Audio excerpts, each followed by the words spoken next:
Thank you very much. Did you hear what the cow said to the farmer on a cold winter morning? Thanks for the warm hand. Anyway, it's going to get better, so don't panic on me. I start small. Nice to see all of you. How many of you have never seen me before? This is your first time? Oh, wow, most of you, okay. I keep thinking for sure I'm more famous than that, but, you know, that is the truth. I'm delighted to be here. Been looking forward to it for a long time. And it's nice to be back. You know, I was here not too long ago. It's nice to be invited back. It says something when you're invited back. It doesn't say everything, but it says something. Maybe it says, let's give him one more chance, right? See if he can get it right this time. But I'm delighted to have all of you here. We're going to spend the day together. I feel two major responsibilities, and I'm sure you can guess what those are. Number one is to make sure you get your money's worth, right? When you shell out your cash, especially these days, you want to make sure you get full value for the money you spent. And I know the tab for the seminar was not that much. Pretty modest fee to get in. Most of you are your tips for the week, right? So it wasn't that much. But I want you to be able to say when you walk out of here today, it was worth my money. But my biggest responsibility is to make sure you get your time's worth. And the reason I say that is because time is more valuable than money. In fact, you might start your notes with that. Time is more valuable than money. You can get more money, but unfortunately you can't get more time. If somebody asks you to spend your money, that's pretty easy, right? We live in America. We're wealthy. So the money's not the problem. But what if somebody asks you to spend a day, right? You got to think that over carefully. And I know you did. I wouldn't waste one of my days, not for anybody, not for anything. Once I understood how valuable they were, I don't waste any. But to make an investment like today of your money and your time, I appreciate that. Today's going to be costly for me. It's going to cost me one of my days to be here, right? And some money, of course. But, you know, I don't need the money. I take the money, but I don't need the money. But guess what I do need? The time. So I'm here not to just joke with you. I'm here not to just tell some funny stories and give a performance and walk away. I'm here to give you some value, and I want to make it worth your time. I'm going to invest a day. You're going to invest a day. Let's get the most out of it and see what we can walk away with today. Anyway, for you that have not seen me before, just very briefly, let me just tell you my story. I grew up in Idaho, farm country, southwest corner of Idaho. In fact, my father still lives on the old homestead where I grew up. He'll be 89 his next birthday. He still hasn't retired. I'm proud of my dad. He's never been ill. He's really something. I'm trying to get him to retire this year. 88. I'm telling my father, what a good year to retire when you're 88. And he says, hey, talk to me in 10 years, right? I might be ready. But anyway, I went to high school. I graduated. I went to college 1 year. Halfway through my second year of college, I decided I was smart enough, so I quit. One of my major mistakes. I should have stayed in school. But I thought, heck, you know, I'm smart enough to get a job. That's what life's all about, right? Get a job, pay your bills, work hard, stay out of trouble, keep your fingers crossed, hope for the best. And I figured I was at least prepared to do that. So I quit college and went to work. A little while later, got married, got my little family going, and I'm out there doing what I thought was the best I could. But about age 25, I'm starting to struggle. I've purchased a little more than I can conveniently pay for on time, and the creditors are starting to call saying, hey, you told us the check was in the mail. What's the deal? And I'm getting embarrassed by that. I'm also embarrassed, big mouth me, with all the fancy promises I made to get married. I'm way behind on those promises, and I'm getting discouraged, wondering what to do. And I thought, well, maybe I should go back to school, right? 1 year of college, pretty short on an application. But, you know, tough to go back to school, right? Especially when you got your family going. Time to stay is when you're there. So I discounted that. I thought, well, if I, you know, had my own business, that would be the way to go. But, you know, I'm short on money, too much month at the end of the money. If you've ever been there, that's where I was, age 25. So I had to discount that, and I'm discouraged, wondering, where do I go from here? And then the miracle happened for me. Good fortune came my way. And who can explain good fortune? I don't know. Remarkable things that happen to you at a particular time. Sometimes it's just unexplainable how those things happen. One of my friends says, well, hey, things don't just happen. Things happen just. Another good note for your notes. Things don't just happen. Things happen just. And maybe that's it. I don't know. I'm an amateur on life, I guess like most of us are, trying to figure it out, how to make it valuable. But I was ready. And my good fortune was, at age 25, I met a very wealthy man. His name was Mr. Schoaf, Mr. Earl Schoaf. A friend of mine had gone to work for him, and he started telling me about this man. He said, you got to meet this man I've gone to work for. He's wealthy, but he's easy to talk to. And he's got a unique philosophy of life. And the more he kept talking about this man, I thought, well, I've got to meet this man. So sure enough, shortly after that, I had a chance to meet this remarkable wealthy man, and I was impressed. He was wealthy. Sure enough, he was easy to talk to. I was so intrigued, within a few minutes, I said to myself, if I could be like him, farm boy from Idaho, if I could be like him, I'd give anything. And then I thought, if I could just get around somebody like him, and if he would teach me what to do, I would be willing to learn. I'm coachable. And that was my good fortune. A few months later, this wealthy man that I met, Mr. Schoaf, took a liking to me, hired me, gave me a job. I went to work for him. And I spent the next 5 years in his employ. And then, unfortunately, he died at the end of that period, at age 49. His last 5 years, but the first 5 years of my new life, I got to spend with this remarkable man, and my dream came true. He coached me. He taught me. He taught me the books to read. He taught me the disciplines. He taught me the changes to make in my language and personality. And the things he shared with me during that 5 years literally changed my life, turned my life around, changed my income, changed my bank account, changed my future, changed everything. I've never been the same since that unique experience. And I wish he was still alive today, Mr. Schoaf. I'm sure if he was alive today, especially after this seminar, Idaho Farm Boy makes it to Dallas-Fort Worth, full house, standing room only. Pretty awesome, I'm sure. If he was alive, I'd be calling him today saying, you won't believe what's happening to me. I've had a chance now to share with other people what you shared with me. But anyway, how I got here. 30 plus years ago, I was living in Beverly Hills, California. And one day a friend of mine, businessman friend, said, Jim, I'd like to have you come and share your story with my service club that I belong to, the Rotary Club. He said, I know your story, Idaho Farm Boy makes it to Beverly Hills. But he said, I think my club members would love to hear your story. He said, if I arranged one of our breakfast meetings, would you come tell your story? Just share a few thoughts. I said, okay. So I agreed to go give this breakfast talk. And guess what? They liked it. And my telephone rang. I got another call saying, we heard you've given your story and shared some ideas. Would you come talk to our club? First thing I know, I'm starting to devote a piece of my business time to giving these talks. And then one day, a businessman who'd heard my talk, I think 2 or 3 times, approached me and said, would you come and share that story and some thoughts with my management and salespeople? I said, I got this little company going.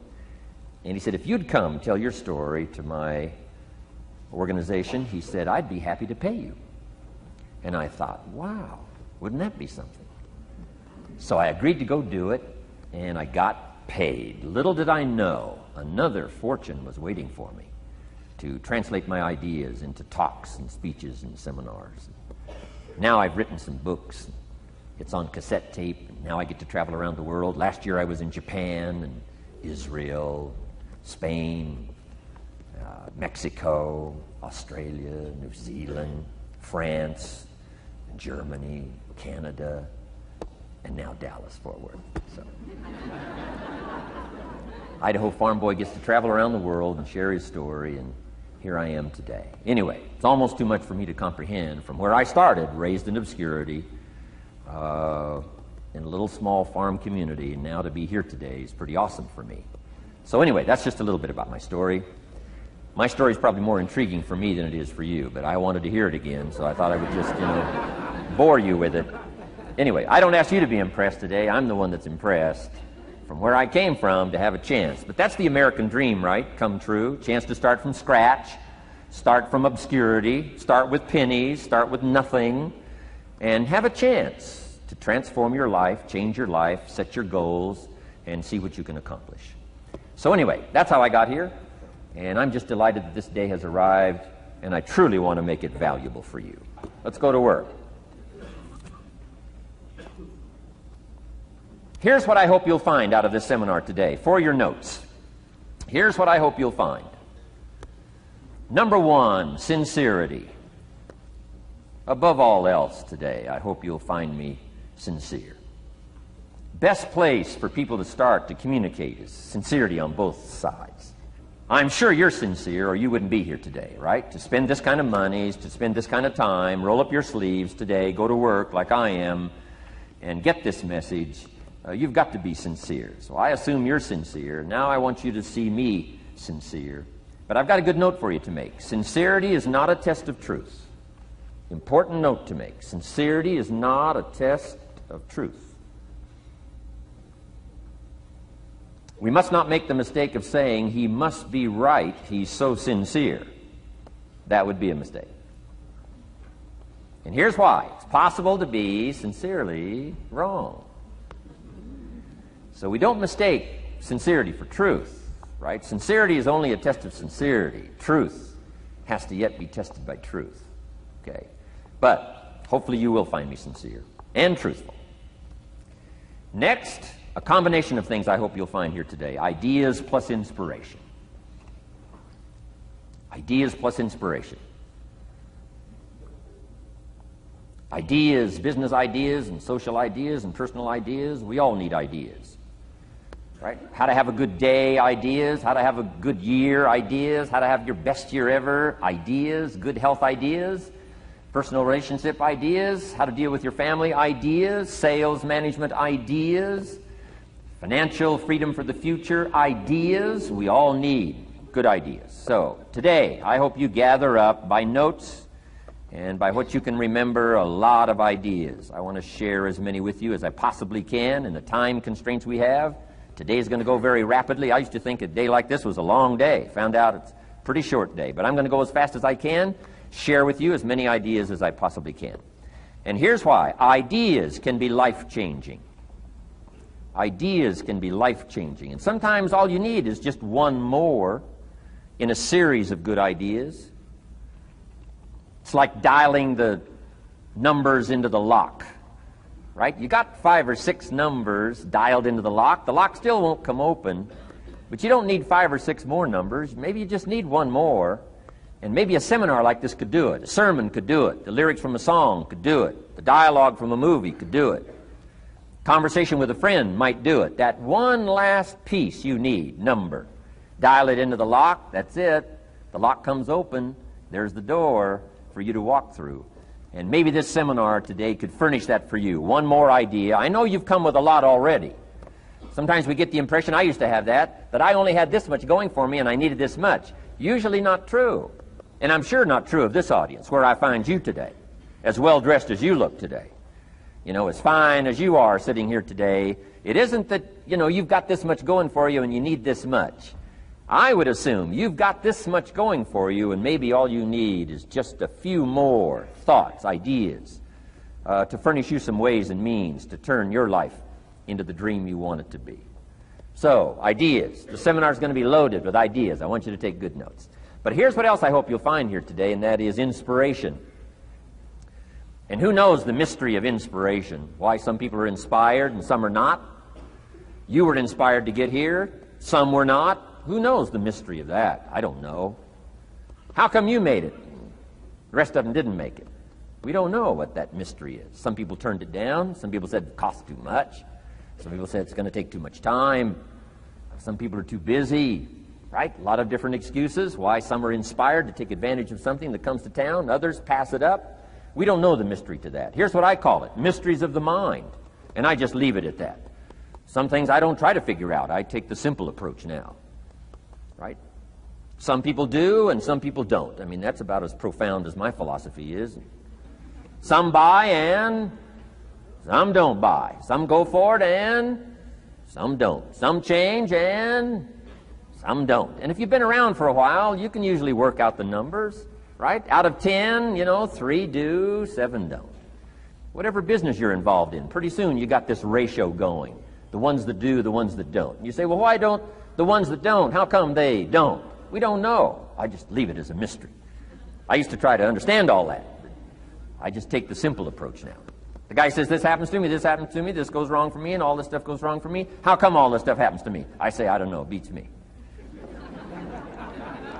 The best I've been able to figure out is those kind of things always happen to people like you. I mean, right? That's the best I got. I don't know. I'm an amateur on this stuff. What do I know? So, just take the simple approach, right? That's how it is. Who knows? Interesting story says, the day the Christian church was started. Now, I'm an amateur on the Bible, but best account I can remember, the day the Christian church was started, a magnificent sermon was preached. Great presentation. And if you're a student at all of good communication, it was one of the classic presentations of all times. The sermon, the first day the Christian church was started. And it said this sermon, this presentation was given to a multitude, meaning a lot of people. But it was interesting, as the account gives us, the record, it says, when the sermon was finished, there was a variety of reaction to the same sermon. Isn't that fascinating? I find it fascinating. It said some that heard this presentation were perplexed. And I read the presentation, sounded pretty straightforward to me. Said, why would somebody be perplexed with a good, sincere, straightforward presentation? Best answer I've got. They are the perplexed. I mean, what other explanation is there? It doesn't matter who's preaching. Right? It said some that heard this presentation mocked and laughed, made fun of the presentation. I thought, hey, this looks pretty sincere to me. If you give a sincere, honest presentation, why would somebody mock and laugh? Easy explanation. They are the mockers and the laughers. What else would you expect them to do? Right? I used to try to straighten all that out, say, well, they shouldn't do that. I don't do that anymore. I've got peace of mind now. I can sleep like a baby, not try to straighten all this stuff out. I used to be so naive. I used to say, well, liars shouldn't lie. See, how naive can you be? Of course they're supposed to lie. That's why we call them liars. They lie. They lie. So I don't straighten this stuff out anymore.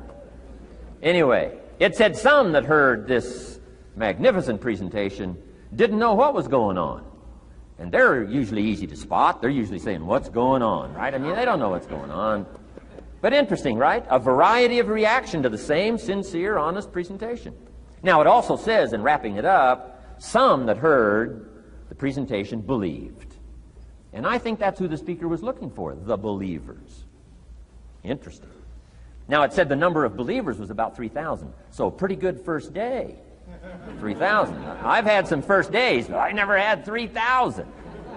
But anyway, 3,000 were believers. And that's the speaker was looking for the believers out of this multitude. And that's about as close as we can come to understanding the mystery. Some believe, and some mock, and some laugh, and some are perplexed, and some don't know what's going on. And you just have to leave it that way. Why? Because that's the way it's going to be. The way to be brilliant is to find out how it's going to be and then say, here's how it should be. I mean, that's how you become brilliant. So, anyway, who knows the mystery? I call it mysteries of the mind. We don't understand. But I don't try to change it anymore. On this particular story, as far as we know, they didn't have classes after the presentation to try to de-perplex the perplexed. I mean, as far as we know, they left them perplexed. They left the mockers mocking. They let the laughers laugh. I mean, they didn't come back and try to straighten all this out. You say, well, how can you build a church? Well, make another presentation, and you'll get some believers and some mockers and some laughers and some who don't know what's going on. So that's about the best we can do. So, but I'm glad I've got the believers here today. You believed enough to shell out your cash and part with your time and some of your effort and energy, and I appreciate that.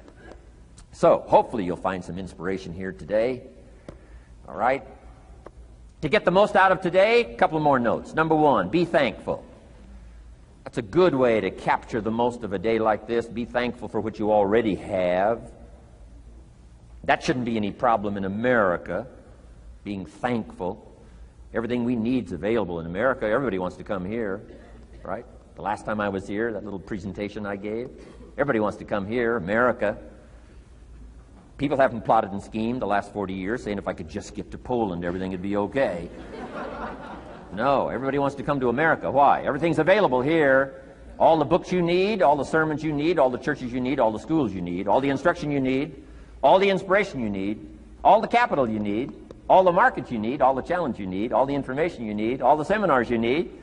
Everything's available here. This is America. So number one, let's be thankful for what we already have.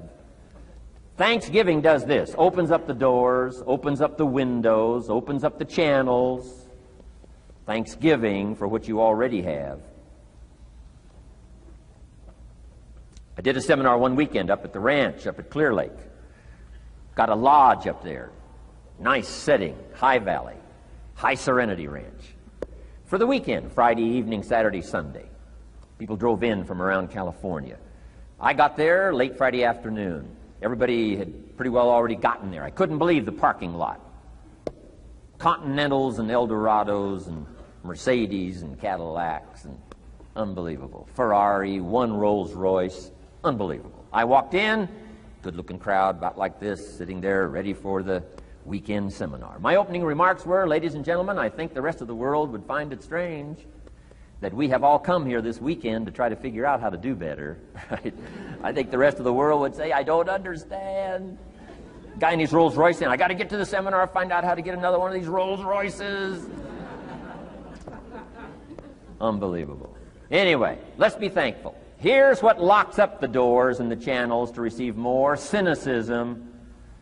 That locks you away. That prevents you from learning more. Being a cynic about the past and the future, a cynic about the marketplace, cynical about the people, cynical about the institutions, cynical about the setup, cynical about yourself, cynical about your chances. See, that locks away all the chance for stuff to flow your way.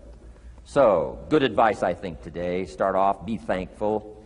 Here's number two, listen well. That's going to be a challenge today. I understand that. Seems like most of, our life is still going on outside these four walls, right? Most of our life seems like it's all, continuing out there. Family and business and associates and market and economy and whatever else is happening in the midst of your life. And to sort of, pull your attention from what's going on out there and put it in here for just a few hours, I know is a challenge. But do the best you can, listen well. And here's the last one, take good notes. Be a good student today. Take some good notes. I've not come to entertain you. As you can tell by my opening joke, right? I would not make it in Las Vegas. So we don't have a dog and pony show today, no entertainment. But I do have some ideas. Take some good notes. Somebody showed me the other day notes that they took about 21 years ago, attending one of my seminars out in Los Angeles. He said, I still use these notes I took 21 years ago to help me in my business, relationship with my family. So I'd like to have these notes that you take today become that valuable for you. Then it would be worth me making the investment to come and spend a portion of my life, my time, my energy here. And I want this investment I'm making here today to pay off. And one of the ways it can pay off for me is for you to take good notes and then go away and use whatever makes sense. Because what I feast on coming back around is the stories out of this audience today. Sure enough, 6 weeks from now, 6 months from now, 6 years from now, somebody's going to, by phone, by letter, by personal contact, walk up to me and say, the things you shared that day got me thinking. And I started making some changes, and let me tell you what's happened to my business. Let me tell you what's happened to my sales career. Let me tell you what's happened to my relationship with my family. See, that'll make it worth it for me. Not the money, the return. Something you can't buy with money. If somebody says, thank you for touching my life and taking the time to make the investment. And that's what I'm all about. So if you'll become a good student today. And here's the last note. Don't be a follower, be a student. You'll be happy to know today we haven't come seeking disciples. We've got no movement for you to join. I'm just here to share some of my experiences, good ideas, best I can. But I think that's good advice. Don't be a follower, be a student, right? Take advice but not orders. Take information, but don't let somebody, order your life. Make sure what you do is the product of your own conclusion. Excellent note to make. Make sure what you do is the product of your own conclusion. Not to do what someone else says. Take what someone else says, process it, think about it, ponder it. If it makes you wonder, if it makes you think, then it's valuable. Then, when you go take action, make sure that the action is not what somebody told you to do. Make sure the action is the product of your own conclusion. If you'll follow just a little bit of those simple guidelines, I'm telling you, the learning process can be speedy, swift, powerful. Your learning curve can go up, and then applying it to your business, your life, your family, conversations, equities of all kinds. You'll find some progress like I did that first 5 years when I met a teacher willing to share with me. Turned my life around. Progress I couldn't believe happened for me. Okay. Let's get started. I want to review, I was here last time and we talked about the 5 major pieces to the life puzzle.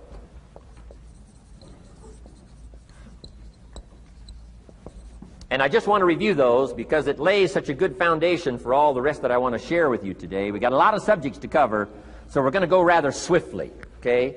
Put on your mental track shoes here and run with me today, because I'm going to deal mostly in concepts. Expect you to, fill in a lot of the details, because I've got a lot to share. I want to get through it all. But let's lay this foundation again of the 5 major pieces. Happens to be the title of my latest book, but I think it is so valuable in laying a foundation. It's some of the things I learned between ages 25 and 30. The teacher who taught me so well. He dealt in these fundamentals, we call these. Fundamentals. We call these basics. Basics for sports, fundamentals for sports, fundamentals for your business, fundamentals for the way you deal with your family, a few simple things, a few basic things that if you practice every day can make all the difference in the world, how it works out. I boiled it down to 5 major pieces to the life puzzle. Let's just review those. Number 1 is philosophy. Philosophy, as I taught the last time I was here, philosophy, in my personal opinion, is the major determining factor in how your life works out. Philosophy, the major determining factor in how your life works out. Philosophy. To form our philosophy, you got to think. You got to use your mind. You got to process ideas. And this whole process over a lifetime, starting way back here when we were children, schools that we've attended, our parents, our experiences, all this stuff that we've processed by the thinking process helps to develop our philosophy. And in my opinion, each person's personal philosophy is the major factor in how your life works out. Here's what I called it in that last presentation when I was here. It's called the set of the sail. Each person's personal philosophy is like the set of the sail. Now, I used to think it was circumstances that ordered my life.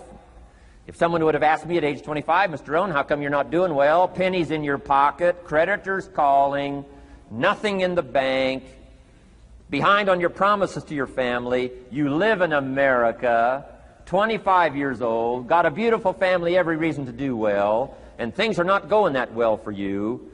What is wrong here? It would not have occurred to me to blame my philosophy. I mean, it would not have occurred to me. Saying, well, I got this lousy philosophy, and that's how come I got pennies in my pocket and nothing in the bank, and things aren't working well. That would not have occurred to me. I found it much easier to blame the government. Much easier to blame the tax problem. I used to say taxes are too high.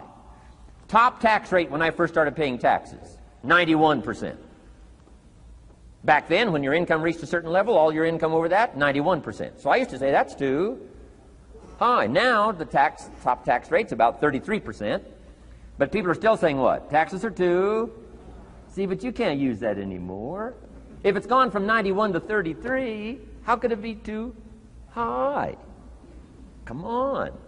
I threw all that old excuse stuff away. Some people found it, though, and they're using it these days. My old list. I used to blame the traffic, the weather, used to blame circumstances, right? People say I'm too tall, I'm too short, I'm too old, I was raised in obscurity, raised on a farm, parents of modest means, all the stuff. If you were to ask me, how come you find yourself here, Mr. Rohn, age 25, living in America, land of abundance and opportunity, pennies, zero in the bank, not doing well, creditors calling, it would not have occurred to me to blame my philosophy. I found it easier to blame the company policy. I used to say, if this is all they pay, how do they expect you to do well? So I figured that, my future was going to be tied to what everybody else was arranging, the economy and, interest rates. I used to say things cost too much. That was my whole explanation, not my philosophy, until my teacher taught me better that this is where the problem was, my own personal philosophy. Here's what's exciting about each person's personal philosophy. That's what makes us different than dogs and animals and birds and cats and spiders and alligators. That's what makes us different than all other life forms. The ability to think, the ability to use your mind, the ability to process ideas, and not just operate by instinct. In the winter, I'm telling you, the goose can only fly south. What if south doesn't look too good? Tough luck. It can only fly south. But see, human beings are not like a goose, can only fly south. I mean, you can turn around, go north, you can go east, you can go west, you can order the entire process of your own life. And we do that by the way we think. We do that by exercising our mind. We do that by processing ideas and come up with a better philosophy, a better strategy for our life, goals for the future, okay? Plans to achieve those goals. All this comes from developing our philosophy. Philosophy helps us to process what's available. Well, when we get here, we got seed, and we got soil, and we got some rain, and we've got some what? Sunshine, and we've got some seasons, and what? The miracle of life. Now, the key is, what do you do with all this stuff? How do you turn all this stuff that's available here into equity and promise and lifestyle and dreams and future possibilities? All of this that's possible now with human beings, how do you take all this stuff and turn it into this equities and values? Well, it starts with philosophy. What is the seed? What is the soil? What is the sunshine? What is the rain? Is it possible to take some of each of all the stuff that's available and turn it into food and turn it into value and turn it into nourishment and turn it into something spectacular and unique that no other life form can do? And the answer is yes. But you cannot deal with all this stuff and what to do with it unless you start refining your philosophy. Think, use your mind, come up with ideas, and strengthen your philosophy. So the seed and the soil and the rain and the sunshine, this is called, the economy and the banks and the money and the schools and everything that's available out there, processing information, what to do with all that, and turn it into equity and value. That is the major challenge of life, my personal opinion. So each person's personal philosophy now is going to determine what you're going to do with seed and soil and sunshine and rain and miracle, the change of seasons. That's it. My personal opinion. Each person's personal philosophy is like the set of the sail. That's what this seminar is for today. Help you to trim a better sail. You don't need a better economy. You don't need better seed and soil. In fact, when it comes to seed and soil and rain and sunshine and seasons and the miracle of life, that's all you got. Now, what if you blame this stuff? Then you're blaming all you got. If you blame the economy, and you blame the schools, and you blame the teachers, and you blame the sermons and the preachers, and you blame, the marketplace, and you blame the company and company policy, what else is there? When some people get through with their blame list, there isn't nothing else. That's all there is. And if you blame the only thing you've got to work with, I'm telling you, it's called mistake colossal. In not understanding that that's all you've got to work with. And if this is all you've got to work with, then you don't change the seed, and you don't change the soil, and you don't change the rain, and you don't change the sunshine, you don't change the seasons. Right? Guy says, I'll take 3 springs, 4 summers, 9 falls, no winters. No! You can't fool with this stuff. You got to take it like it comes. Then what do you change to make your life work well? You got to start with your philosophy. Guess what I had to do at age 25 in order to change my own future? I had to change my mind. I had to change my thinking. I had to change my philosophy. I was messed up on what was causing my problem. And once I got that straightened out, that all the stuff I blamed, the government and taxes and the marketplace and the economy and things cost too much, negative relatives, cynical neighbors, once I got rid of that and started going for where the real problem was, which was me, I'm telling you, my life exploded into change. My bank account changed immediately. My income changed immediately. My whole life took on a whole new look and color immediately. And the early results I got from making these philosophical changes tasted so good, I've never stopped the process from that day until this.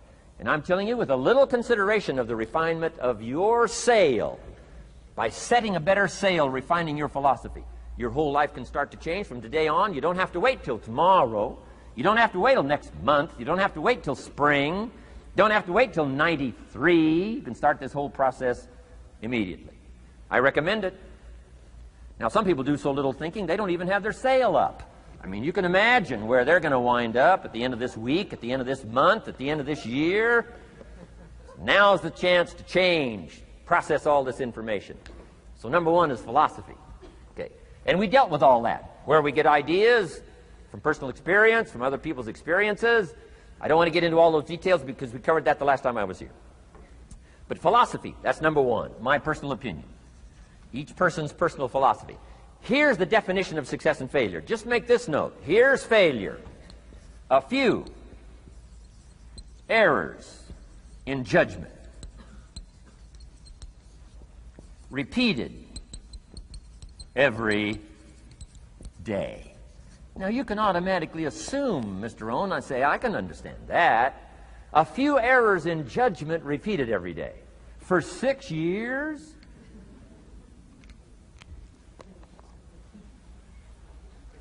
I'm with my father. I think I told this story the last time I was here. My father, 88 years old, he's never been ill, still hasn't retired. Not long ago, midnight, we're getting ready to go to bed. We've drilled a new well, got some extra water, got some more acres going. He's all excited. At midnight, we're getting ready to go to bed. My father's eating what he calls his midnight snack. A little bite to eat before you go to bed. Don't have to go to bed hungry. And I'm watching him eat this midnight snack. Guess what he had? An apple, a few graham crackers, and a glass of grapefruit juice. I said, no wonder my father's so healthy. My mom taught us all those good health practices. Taught me when I'm growing up, right? I'm an only child. I've never been ill. Passed the big 50 some time ago. My 2 daughters, 32, 33, never been ill. My grandkids, never been ill. I'm telling you, the legacy lingers on.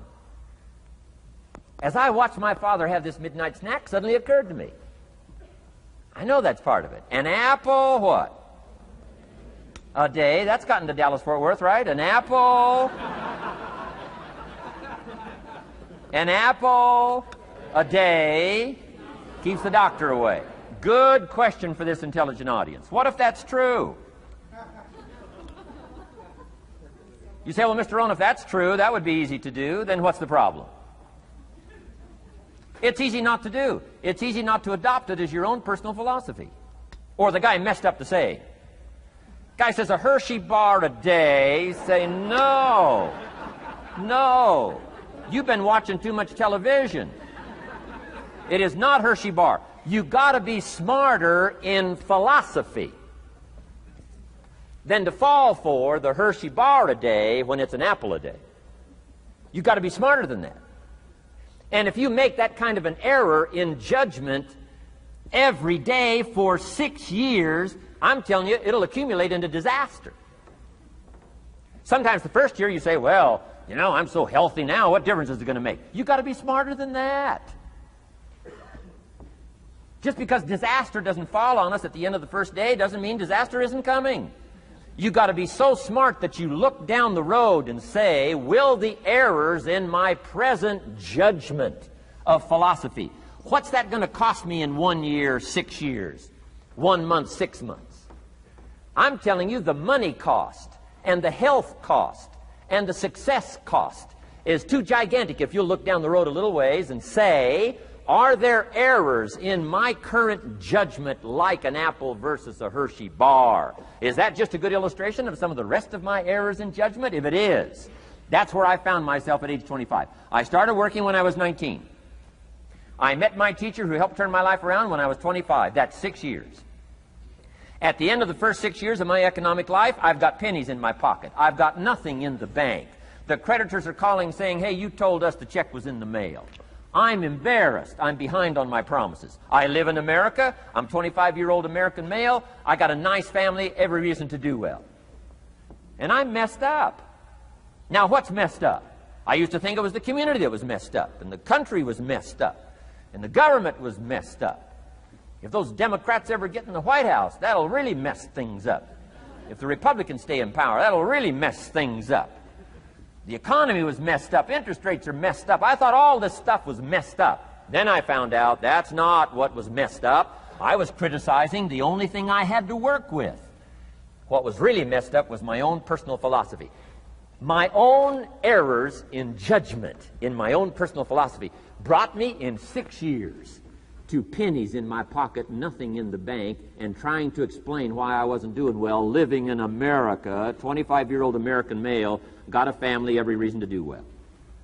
Now, once I understood this, here's the formula for failure: errors in judgment, being lax about developing your own personal philosophy.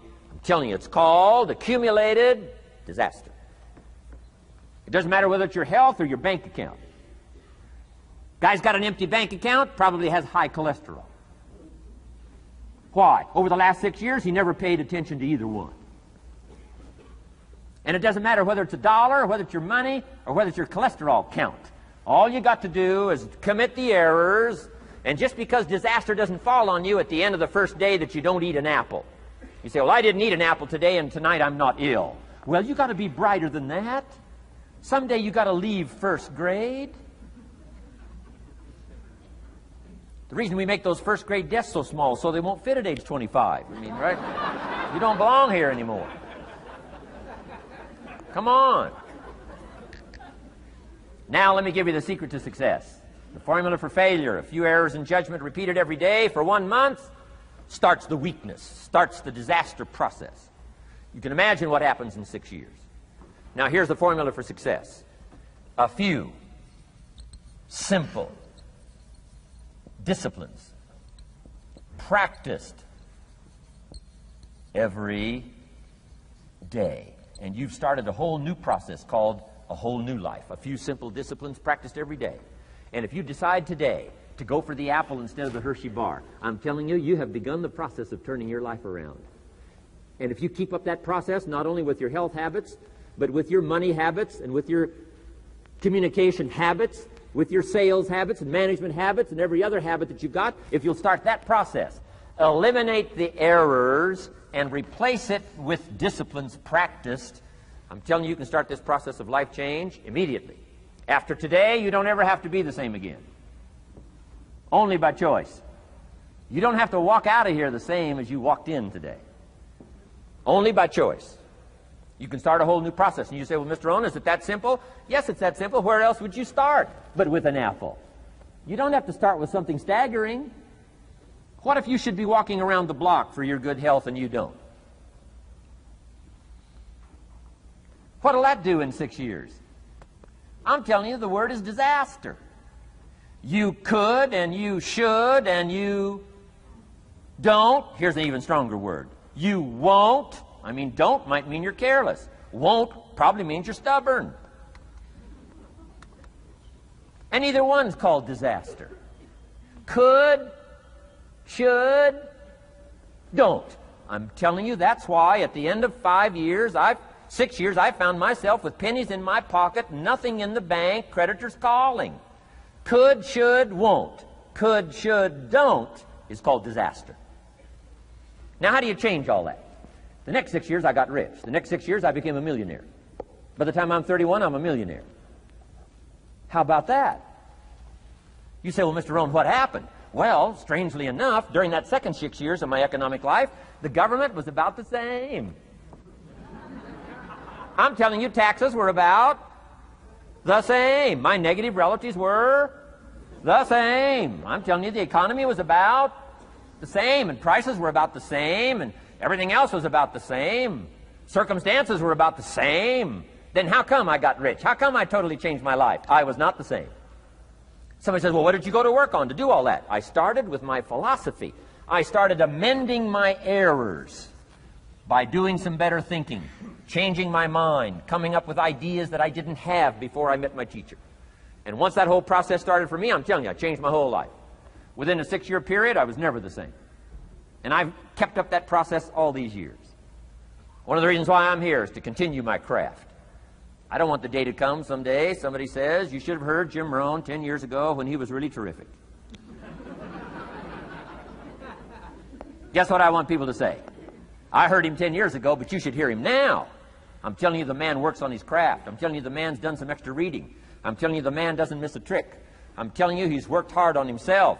That's why he's able to deliver like he does. The same thing can happen for you as a teenager. It can happen to you as a mother, as a father, as a business person, as a salesperson, running a business. Doesn't matter. Management, wherever you find yourself. This is the process called personal change. And what I say to start with is start with your own philosophy. Your philosophy is going to determine whether or not you go for the disciplines or continue the errors that's called potential disaster. And everybody has it within their power. Well, it was so happy for me to find out at age 25, Mr. Shove said, Mr. Rohn, you don't have to change countries. But you do have to change philosophy. And if you'll change philosophy, not country, you can turn around your income, you can turn around your bank account, you can turn around your skills, you can become capable, powerful, sophisticated, healthy, influential, all the other equities that you could possibly want out of your life, using the only stuff there is and not trying to change any of this stuff. Appreciate all of this stuff with all of its ups and downs, with all of its mystery of why it works and sometimes it doesn't work. Don't challenge this. You don't have to ask for another planet. You don't have to ask for another country. Just ask for another book. Ask for another seminar. Ask for another idea.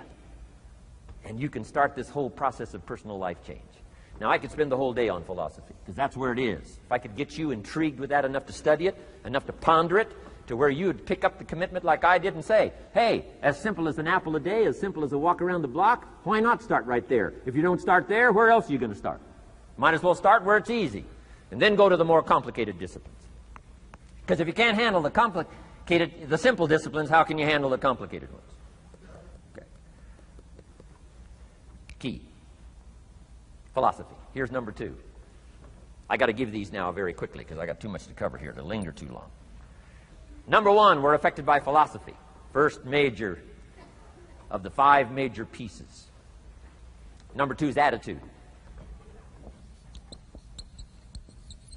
We're affected by how we feel. First, we're affected by what we know and the decisions we make. Second, we're affected by attitude. How we feel. And I gave that quick list. Let me give it to you. It's how you feel about the past.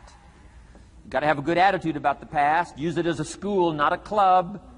Don't beat yourself to death with your past. Faults, failures, losses. Let the past be a school. Harsh school maybe. What else is new?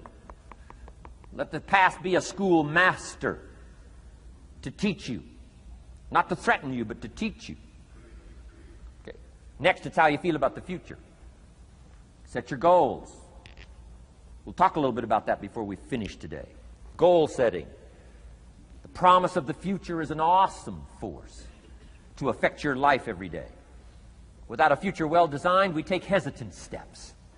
And all you have to have is hesitant steps. For 6 years, you'll be timid, driven into a corner, not boldly willing to go and take your portion, take your share. Okay? Next, it's how you feel about everybody else. Got to have a good attitude about everybody else, because it takes everybody else to make a market. One person doesn't make a family. One person doesn't make a business. One person doesn't make a corporation. One person doesn't make a community. One person doesn't make a nation. It takes all of us to make a dynamic economy, a nation second to none. It takes all of us to make the churches and make the economy run. It takes all of us to make the possibilities. All the gifts that have flowed in here the last 200 years, unprecedented in 6,500 years of recorded history. There's been nothing like it. The ethnic streams that have flowed in here brought their gifts, brought their talent, brought their skills, brought their inventions, brought their work ethic. All of it mixed together is called America. Been nothing like it in 6,500 years.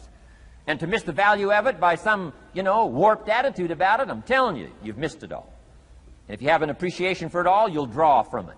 And if you draw from all the gifts that have been blended together here for 200 years, now for your value and benefit, think of what you can do for your days, for your business, for your conversation, for your equities. You can transform it to an incredible degree.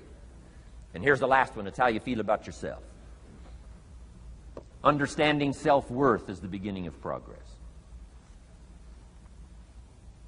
Self-worth should be easy. If one of us can do it, all of us can do it. If anybody can think it, we all can think it. I can read, you can read. I can understand, you can understand. From where I came from, the few simple things I did and tried revolutionized my life in 5 years. There isn't anybody here that can't do it. Change from pennies to fortune. Change from nothing to something. Change from broke to rich. Anybody in this room can do it. If any of us can do it, we all can do it. That's the kind of value you should place on yourself. If Jim Rohn can understand it, I can understand it. If he can read, I can read. If he can find it, I can find it. If he can change, I can change. If he can get it done, I can get it done. That's the attitude about yourself. So valuable. Okay? Now, in transforming our lives, we don't start with attitude. We don't start with the inspiration here. We start with education. Somebody says, well, I expected you just come get motivated today. Well, that probably won't do it. Somebody says, by now we should be standing on the chairs, waving a flag, singing the old gray mare. Get going here. No, that's not where you start. Life change does not start with inspiration. Life change starts with education. You've got to be educated to the point of where you might have messed up. My teacher put it in blunt, simple language. He only went to the 9th grade in school, so he put it in simple language I could understand. He said, Mr. Rohn, after 6 years living in America, healthy American male, 25 years old, been working 6 years, 1 year of college, pennies in your pocket, nothing in the bank, behind on your promises. Shoaff said, I just got one simple explanation for that. You've messed up. Now, I could understand that kind of language. Substitute a Hershey bar for an apple means you've messed up. Should walk around the block, could walk around the block, won't walk around the block. You have messed up. And all you got to go is write down through the list. Don't need some teacher to come by and tell you. Be your own best teacher saying, hey, let me make a list of some places I've messed up. Because if I let this down, that probably affects the rest. And the answer is, that's true. So we don't start with inspiration. We start with education. Somebody says, well, just motivate this guy. He'll be all right. Just motivate him. Get him turned on. Probably not. If a guy's an idiot, you motivate him. Now you got a motivated idiot. No, he won't be all right. So we start with education. What's the first education? If it isn't going well and you live in America, you have messed up. You don't need to change countries. You say, well, the country's messed up. That's like cursing the soil and cursing the seed and the sunshine and the rain, which is all you got. Don't curse all you got. When you get your own planet, you can rearrange this whole deal. But this one, you got to take like it comes. So number 2 was attitude. Here was number 3, activity. This is the work part, the labor part. Taking action. And the activity is the miracle working piece. A miracle being something we don't quite understand how it works doesn't mean it doesn't work. It means we just don't quite understand how it works. Miracles work. God says. Now, I'm an amateur on God, but here's my best analysis. God says, if you'll plant the seed, I'll make the tree. Now, that's a good arrangement. Number 1, gives God the tough end of the deal. What if you had to make the tree? That'd keep you up late at night trying to figure out, how do you make a tree? Say, no. I'm telling you, the mystery and the miracle of this stuff has already been set up. God says, I got the miracle going, I got the seasons going, I got some sunshine and some rain, and I'm God. But the way I've arranged that, I just need somebody to plant the seed, not chant. In California, they're trying to chant to get this stuff done. Forget this California stuff. You don't have to rub a crystal and sleep under a pyramid. This stuff's too easy. Getting rich is too easy. Changing your life is too easy. Forget all that. Right? Massive bombard, affirmation, forget all that. My opinion. Ocean waves and seagulls? Come on, this stuff's too simple. Just simple, easy stuff. But if you neglect it, that's how it piles up year after year. But if you're willing to straighten it out, and here's one of the keys. It's called activity. It's called disciplines. Turning wisdom from your philosophy and inspiration, the strengthening of attitude and faith and courage, commitment, and all this stuff that comes from attitude. If you're willing to take these two qualities, philosophy and attitude, and invest it into activity, you can have a miracle. Anything short of that, no miracle. Wisdom doesn't perform a miracle. Attitude doesn't perform a miracle. The only thing that performs a miracle of increase called equity is called putting wisdom and attitude into discipline, into labor. And this labor now can perform a miracle. And here's the two parts to the labor. One, do what you can. Number two, do the best you can. Can't give you better advice than that. Number one, do what you can. You just got to go home and make a list after today. And here's the question to ask as you make this personal list. What am I not doing that would be easy to do? That could greatly change my health, my wealth? What am I not doing I'm neglecting that would be easy to do? Just go home and answer that question personally. You don't have to put the answers on a public bulletin board. This is just all personal stuff. From the walk around the block to the apple to what to do with your money, which we're going to cover today. What does a child do with $1? We're going to cover that today. Errors in judgment, disaster. Few simple disciplines, wealth beyond imagination. And if you'll pick up the activity part, the miracle working part, plant the seed part, take care of your part. The soil will take care of its part, and the seed will take care of its part. The seasons will take care of their part. The miracle will take care of its part. If you'll take care of your part, called putting it into activity, action. Works miracles. 2,000 years ago, on April 13th, one of Jesus' disciples. Now again, I'm an amateur on the Bible, but best as I can remember it, one of Jesus' disciples said to Jesus, "It's time to pay our taxes and we don't have any money." That's how come I know it was about April 13th.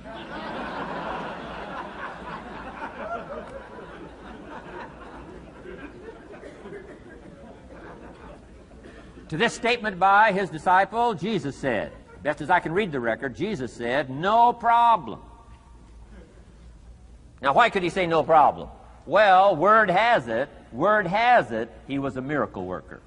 Word has it, if you're a good student of history, word has it, he was a miracle worker. If you handed a problem to a miracle worker, what would he be inclined to say? No problem. You got to hang out with folks like that. I belong to a small group like that. We do business around the world.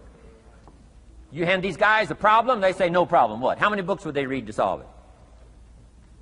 Many as it takes. How early would they get up? Early as it takes. How much information would they gather? Much as they needed.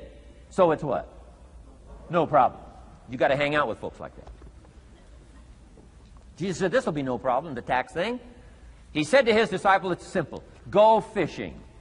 Wow.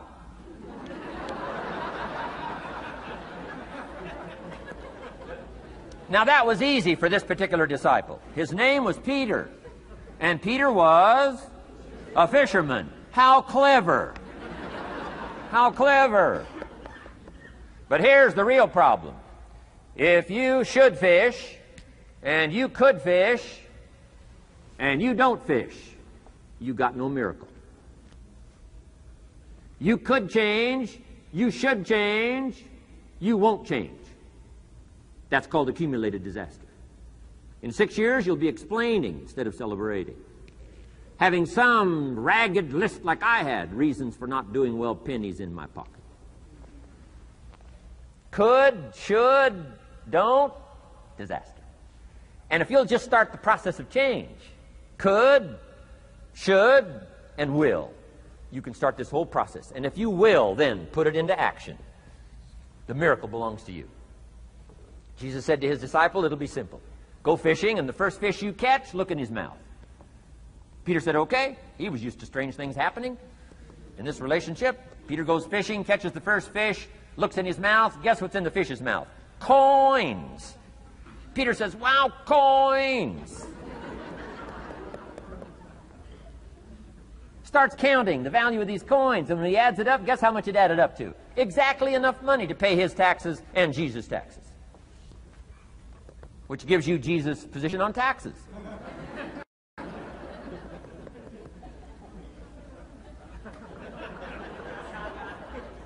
Okay.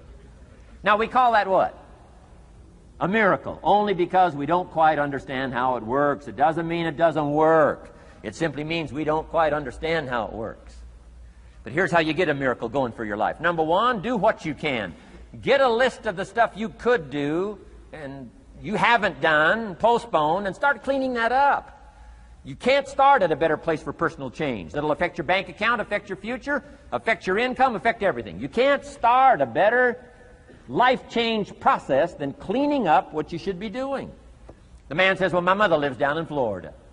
Should have written her 6 months ago. I just can't seem to get that letter written. I'm asking you to get that letter written, clean that up, and don't walk like other people walk. Don't postpone like other people postpone. You say, well, is it as simple as writing a letter? And the answer is yes. Where else would you start for life change, personal change? You don't need a pink package to fall out of the sky. You don't need massive bombard, pre-conscious, subconscious. Practice channeling, find a 2,000-year-old guru. I mean, you don't need any of that stuff. Pass on all that. Kids are afraid of that stuff. Too much of it, you'll be out on a limb with Shirley. I mean, don't pass on all that stuff. This stuff's too easy. This stuff's too simple.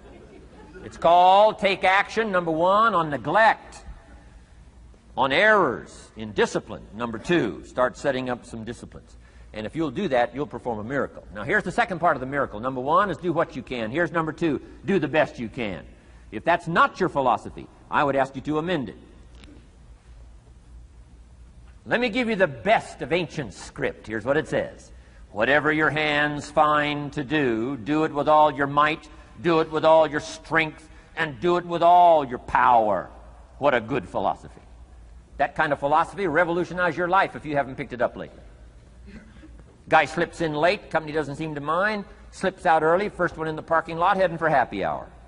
Stretches his break, comes early for lunch, late back from lunch, company doesn't seem to notice. Guy says, best as I can calculate, I'm putting in about a half a day's work and I'm collecting a full day's pay. And the guy says, I got it made. Little does he know the seeds of his own disaster are already being sown by the weakness of his own personal philosophy. It's not the economy that's going to determine your next 6 years. It's your philosophy about labor and about activity and about miracle and soil and seed and sunshine and rain and the economy and the banks and the money and the companies and the schools and what's going on. It's your philosophy and your attitude. And then your ability to take action. All of that we call the process of life change, miracle working. Number one, do what you can. Number two, do the best you can. Here was number 4. Results. Results. Every once in a while, you got to take a measure, see how you're doing with these 3 pieces: philosophy, attitude, activity. Now we take a measure called results.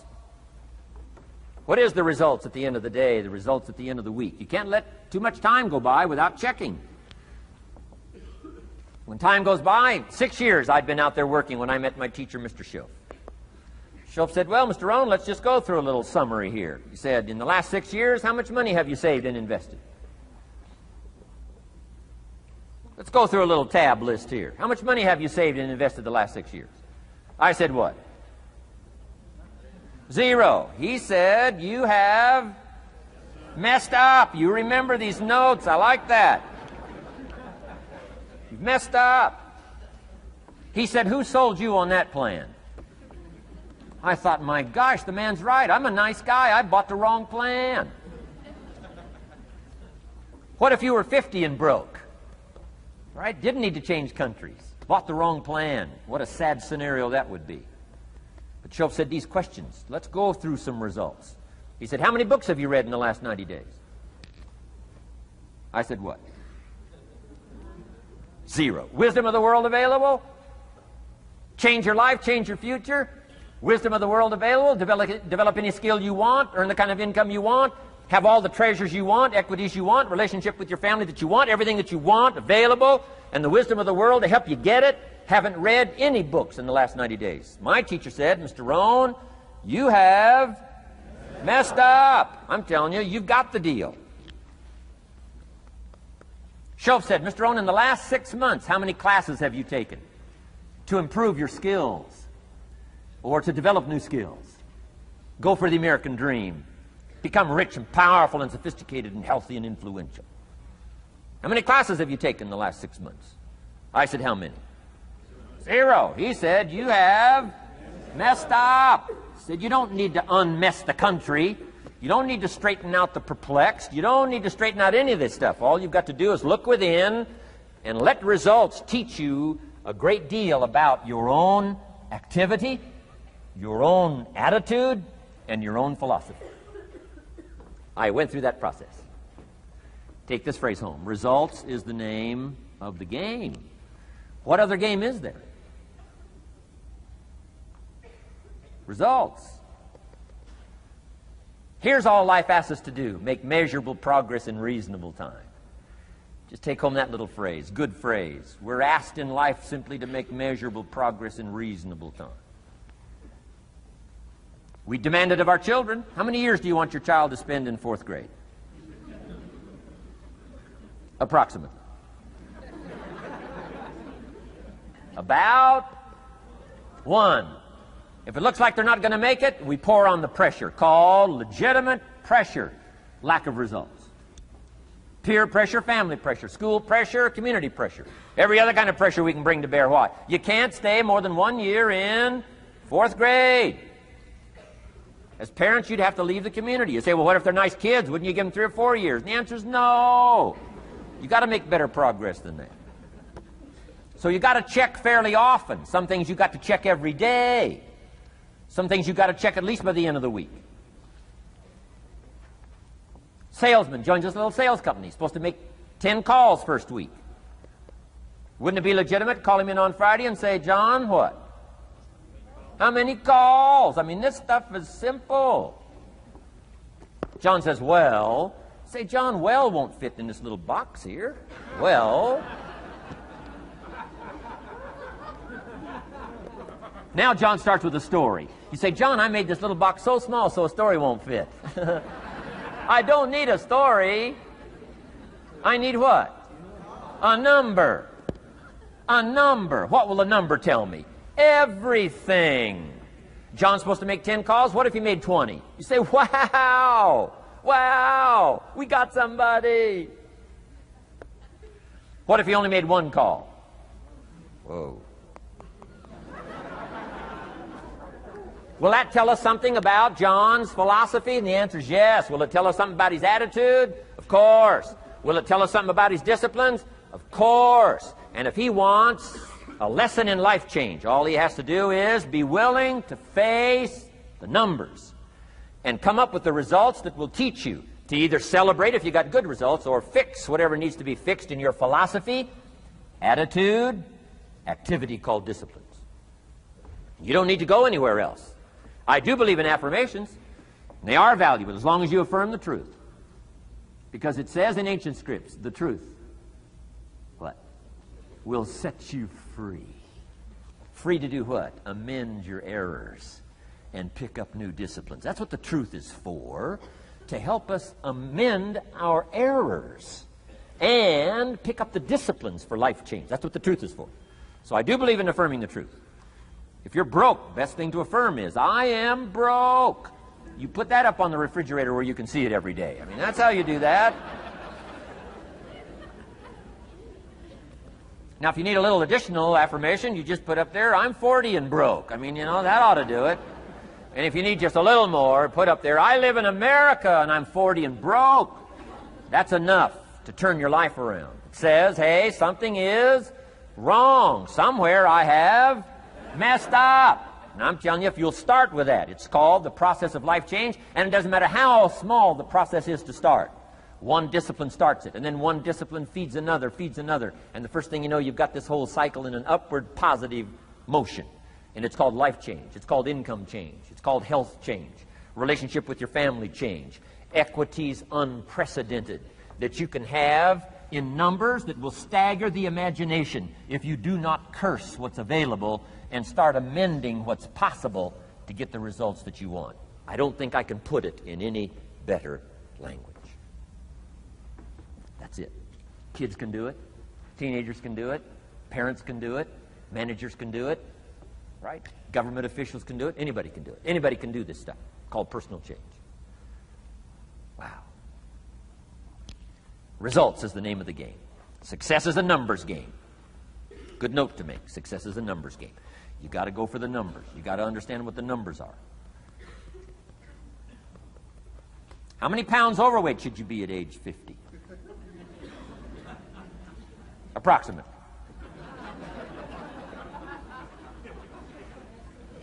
John says, I got big bones. We'll give you 10 pounds. 10 pounds for big bones. Otherwise, come on, John. 20 pounds, 25 pounds. Shouldn't we turn on the caution light at work and at home? Blinking caution light. Somebody says, what's that caution light? So John's up about 20, 25 pounds. We got the blinking light going at home, got it going here at work. To remind him what? Wrong numbers. Okay? 35, 40 pounds, red light, blinking at home. Somebody says, what's that blinking red light? Say, John's up about 40 pounds.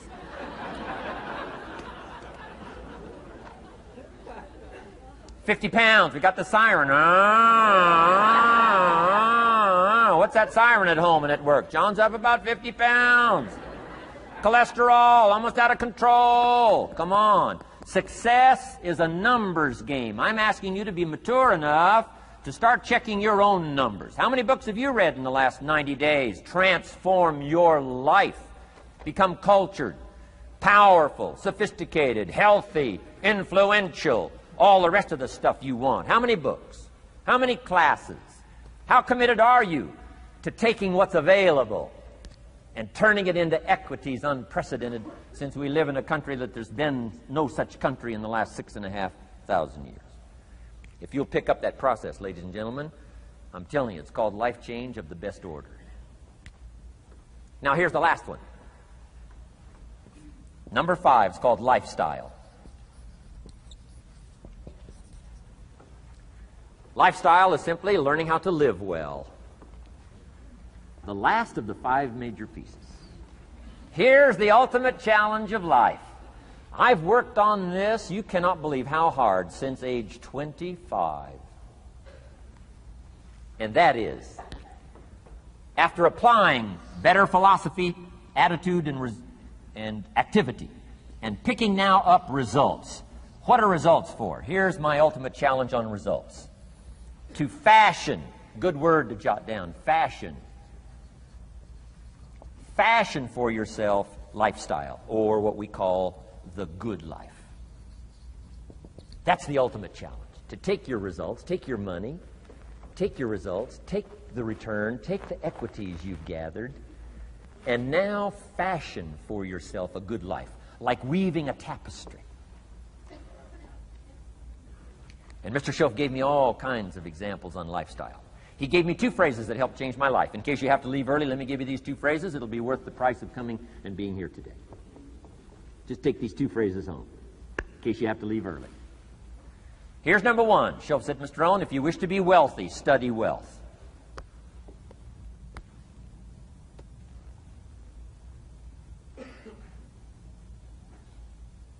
When he said that, I said, my gosh, I don't know anybody that studies wealth. Where am I going to learn it? He said, never mind, Mr. Rohn, now that you've met me, if you'll be with me for a while, he said, and if you'll commit yourself, he said, I will teach you. And he taught me. He taught me the books. He taught me the stuff. Changed my life. By the time I was 31, I was a millionaire. The man taught me well. If you wish to be wealthy, study wealth. If you were to show me your present economic plan, in a personal conversation between you and me, you say, Mr. Rohn, let me disclose for you my current economic financial plan for the future. Would I get so excited I'd say, hey, I'm going to go across the country and lecture on your plan?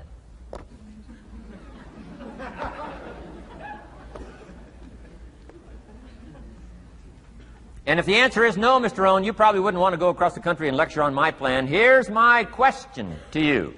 Why not? Why wouldn't you have a superior, powerful financial plan that's taking you to the places you want to go?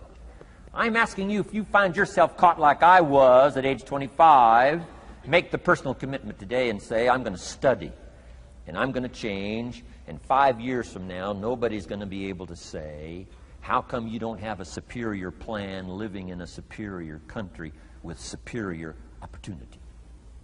Nobody's going to be able to say that 5 years from now of me. If you'll make that commitment, I'm telling you, this will be one of the most exciting days of your life. Not because of my seminar.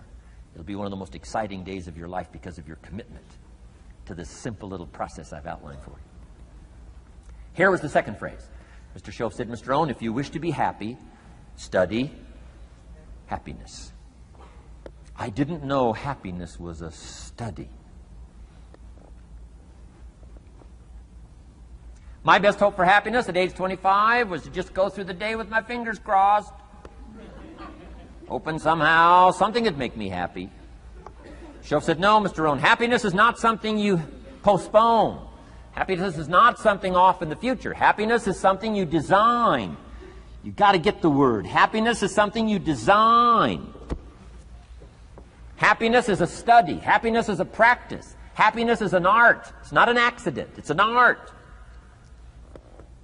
And anybody that wants to can study, practice the art of happy living. Happiness is like culture. Money doesn't make you cultured, but culture is within the grasp of all of us. How much is a book on sophistication in the marketplace? $4,000? No, $40. I'm telling you, in America, everything's available. Everything's within reach. All you have to be is committed to it and make it a study. Culture is a study. Sophistication is a study. It's not an amount. It's not an account. It's a study. Money doesn't make you sophisticated and cultured. I know a guy that's rich. He's a clod. The guy's a clod. Eats with his elbow in his soup. I mean, he's just a clod. Nothing much more pitiful than a rich clod. I mean, you know, it's a sad thing to see. Money doesn't make you sophisticated. Only study and practice makes you sophisticated. Only study and practice makes you cultured. And only study and practice makes you happy. Study and practice makes you rich. Key phrase, don't be lazy in learning. 1, how to do well. Next, how to live well. Don't be lazy in learning and practicing the art of economics, practicing the art of productivity, and practicing the art of lifestyle. Shoaff taught me in such simple terms. Shoaff said, Mr. Rohn, if you're getting your shoes shined, Shoe Shine Boy's done an exceptional job. You look down, you got one of the world's all-time great shines. And you pay him. Now, you got a little change in your hand. Question pops in your mind. Should I give him 1 quarter or 2 quarters as a tip from a neat shine? Here's what Shoaff said. If 2 amounts pop in your mind, always go for the higher amount and become the higher thinking person. That helped change my life. Here's what he said. Become a 2-quarter person. Now, you can tell that was a long time ago when a quarter was a good tip. Now it takes dollars. But just substitute 1992, dollars for quarters. Shoaff said, hey, if you are thinking 1 quarter or 2 quarters, and you say, well, no, I'll just give him 1 quarter. He said, that'll affect you the rest of the day. The rest of the day, you'll look down, see this great shine, you'll say, I got to be really cheap. 1 lousy quarter, tip from a shine. But he said, if you'll go for the 2 quarters, Shoaff said, you can't believe the extra happiness you can buy for just an extra quarter. That's called studying and practicing the art of lifestyle, which means living well. Money doesn't make you happy. Father wads up a $20 bill, throws it at his son, and says, if you need the darn stuff that bad, take it, just get out of my face. How sad a father with money and no joy. He studied economics, but he never studied joy. I'm asking you to turn that around. Turn that all around. I did a seminar one time, St. Louis, Missouri. When I finished a seminar like this, a man walked up and said, Mr. Rohn, you've really gotten to me. He said, I'm going to change my philosophy, I'm going to change my attitude, I'm going to change my life, I'm going to change everything. He said, you've touched me today. And he said, you'll hear about me. You'll hear my story someday. I said, okay. Right? A lot of people, right, say things. Sure enough, a few months later, I come back to St. Louis, did another seminar. When I finished my seminar, I saw this man come walking up. I didn't remember his name, but he said, I'm sure you'll remember me as the man who said, I'm going to go make some changes. You've touched me today. I said, I do remember you. He said, I'm telling you, things are already happening for me. I cannot believe in just a matter of months. He said, one of the things I decided to change was my relationship with my family. He said, my wife and I have two lovely teenage daughters. Parents couldn't ask for any more beautiful, lovely daughters. And he said, I'm the only one that's given them trouble. He said, these daughters of ours have never given us any trouble. He said, I've usually been the one all these years given all the trouble and all the static. He said, my daughters love to go to the rock concerts, and I'm always giving them trouble. They have to beg me for the money. He said, I don't want you to go. You stay out too late. The music's too loud. You're going to ruin your hearing. You won't be able to hear the rest of your life. And he said, I just get on their case. And he said, they keep begging, keep begging. Finally, when they beg long enough, I say, all right, here's the money. If you have to go that bad, just go. He said, that's how I've been up until now.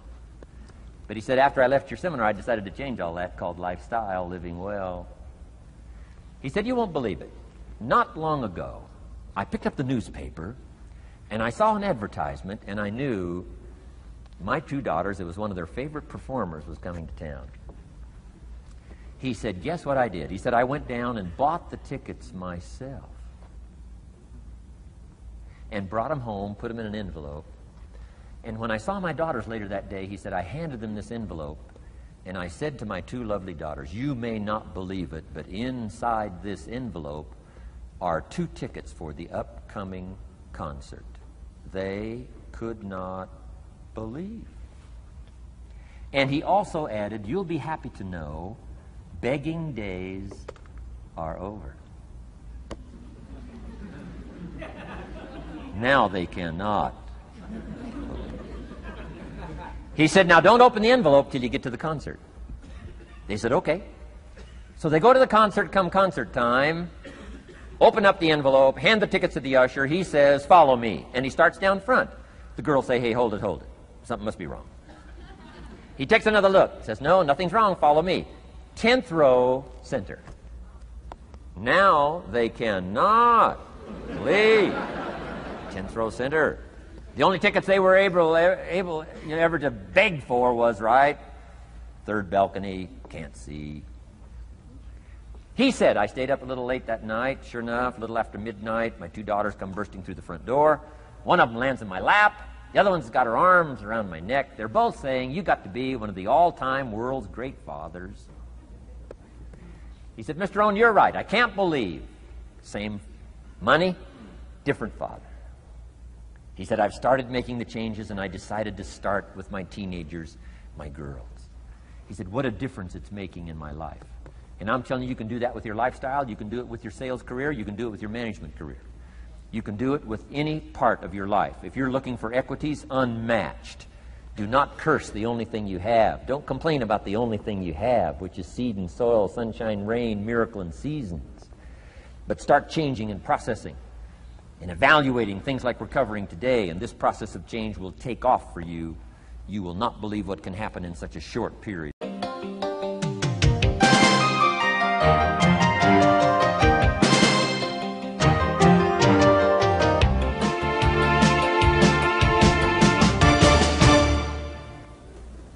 Next subject, personal development.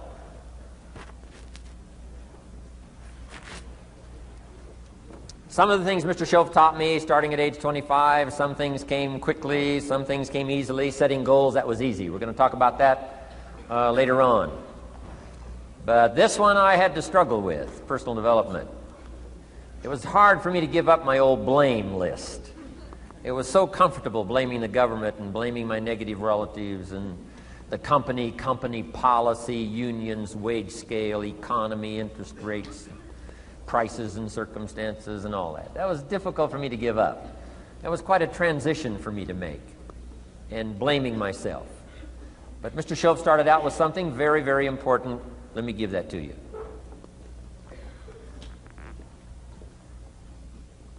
He said, it's not what happens that determines the major part of your future. It's not what happens. What happens, happens to us all. He said the key is what you do about it. It's not what happens, it's what you do about it. And he said if you will start that process of change, do something different the next 90 days than you did the last 90 days, like picking up the books to read. Do something different, like the new health disciplines, relationship with your family, whatever it is, doesn't matter how small it is. If you'll start doing different things with the same circumstances, since we cannot change the circumstances, but we can change ourselves. We can change what we do. And then he gave me another secret to success when he said, what you have at the moment, Mr. Rohn, you've attracted by the person you've become. What you have at the moment, you've attracted by the person you've become. Few little simple principles here. Once you understand these, it starts to explain so much. Now, sometimes it's a little tough to take, blaming yourself instead of the marketplace, taking responsibility instead of putting it off on someone else. That transition sometimes is a challenging mission. And this one was a little tough for me. He said, Mr. Rohn, you've got pennies in your pocket, you've got nothing in the bank, the creditors are calling, you're behind on your promises. And he says, here's how that occurs. You've attracted, up until now, you've attracted the things to you because of the person you've become. Now I said, well, how can I change all that? He said, very simple. If you will change, everything will change for you. You don't have to change what's outside. All you've got to change is what's inside. To have more, you simply have to become more. And then he said, don't wish it was easier, wish you were better. Don't wish for less problems, wish for more skills. Start working on yourself, making these personal changes. And he said, it'll all change for you. So let's talk a little bit about personal development. That extraordinary adventure I undertook starting at age 25. And I've never ceased that adventure. I'm still going for it in the 90s. I want to get better and better. I want my craft to get better, my business operations to get better, the things I do to get better. Because once I picked up this simple formula, I'm telling you, it's easy to figure out where the problem is if you go to work on it. Now, let's talk about personal development. And in helping kids understand personal development, I always start with money. Now, money's not the only place to start. Money certainly isn't the only value, but we've all got to start somewhere, and money's something you can count, right? Kids are interested in money, okay? A lot of things are a little tougher to measure, but economics is pretty easy, right? Because you can count. Okay, somebody says, how are you doing? You say, I don't know. Let's count. Now, this is not the only count. I understand that. There's a lot of other things to count. But to see if there may be some errors in your judgment and lack of disciplines in your life, we might as well start with money, because it's so easy to count. So let's just start there and see whether or not maybe we have messed up. Okay. So here's how I explain it to kids. We get paid for bringing value to the marketplace. Key to understanding economics. We get paid for bringing value to the marketplace. Marketplace is also described as reality. Reality, the marketplace. Now, it takes time. It takes time to bring value to the marketplace, but we don't get paid for time. It's very important for kids to understand, as well as adults. We don't get paid for time. Mistakenly, the man says, well, I'm making about $20 for an hour. Not true. Not true. If that was true, you could just stay home, have them send your money. No, it's not true. You don't get paid for the hour.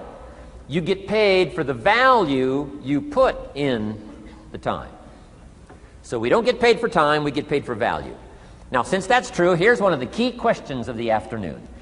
Is it possible to become twice as valuable and make twice as much money in the same time? Is it possible to become 3 times as valuable as you now are and make 3 times as much money in the same time? Is that possible? Of course. If you want to really emphasize something, that's a good phrase, Stuart. Of course. Of course. Okay. Now, all you have to do to earn more money in the same time is simply become more valuable. America's unique. It's a ladder to climb. Starts down here, what, about $4 an hour? Big argument last year in Congress about the starting place. Should be 5, should be 5, should be 5. Well, no, it doesn't need to be 5. Why not start with 4? It's a ladder. Right? This is not a bed. This is a ladder. This is a ladder to climb. Starts at $4. Now somebody says, well, should be 5, should be 5. Well, maybe. If you're going to stay at the bottom for the rest of your life, it probably should be 5. But that's kind of a pitiful way to live. Start and not grow. Start and not change. Start and not become more valuable. Hey, the whole scenario of life is to start, number 1, and what? Become more valuable, number 2. So America's a ladder to climb. Starts at $4 an hour, and the more valuable you become, you just keep moving up the ladder. Top income last year, what, 52 million? Guy that runs Disney? Would a company pay somebody for 1 year's work $52 million? And the answer is, of course. This is one of those of course places. Of course. If you help a company make $1 billion, would they pay you $52 million? The answer is, of course. It's chicken feed. I mean, it's not much money. Now, why that much money? Because he has become so valuable. Now, why would we pay somebody only $4 an hour? They're not very valuable to the marketplace. Now, we got to make that distinction, to the marketplace. Might be a valuable brother, a valuable member of the community, a valuable member of the church, valuable member in the sight of God, to the human family, of course, those kind of values. But to the marketplace, which is called what? Reality. Reality is, if you're not very valuable, you don't get much money. Those are called the facts. I mean, that's how that is.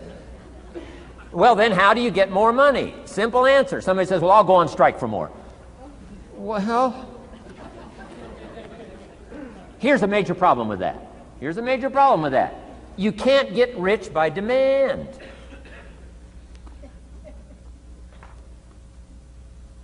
Somebody says, well, I'm waiting for a raise. I'm telling you, it's easier to climb than to wait for a raise. Why not just become more valuable rather than wait? I'm telling you, that's the key to all good things. Becoming more valuable. Why would we pay somebody $400 an hour? They've become more valuable to the marketplace. See how this works? I'm telling you, this stuff is so easy. This is America. This is a ladder. How far is it from 4 to 5? I'm telling you, it's not far. $4 to $5 an hour? If you work for McDonald's, haul out the trash, they'll pay you $5 an hour. If you whistle while you haul out the trash, they'll pay you $5 an hour. I'm telling you. You'll get an extra $1 just for a good attitude. Yay, McDonald's. Wear the hat. It's incredible. $5. And then you just keep becoming more valuable, more valuable, more valuable. I got a telephone call 5 years ago. The company said, we're ready to expand internationally. We need some help. I was sort of semi-retired. Right? Looking for the next exotic beach. They said, no, Mr. Rohn, we got a project for you. Right? We're going to expand internationally. We could use your help.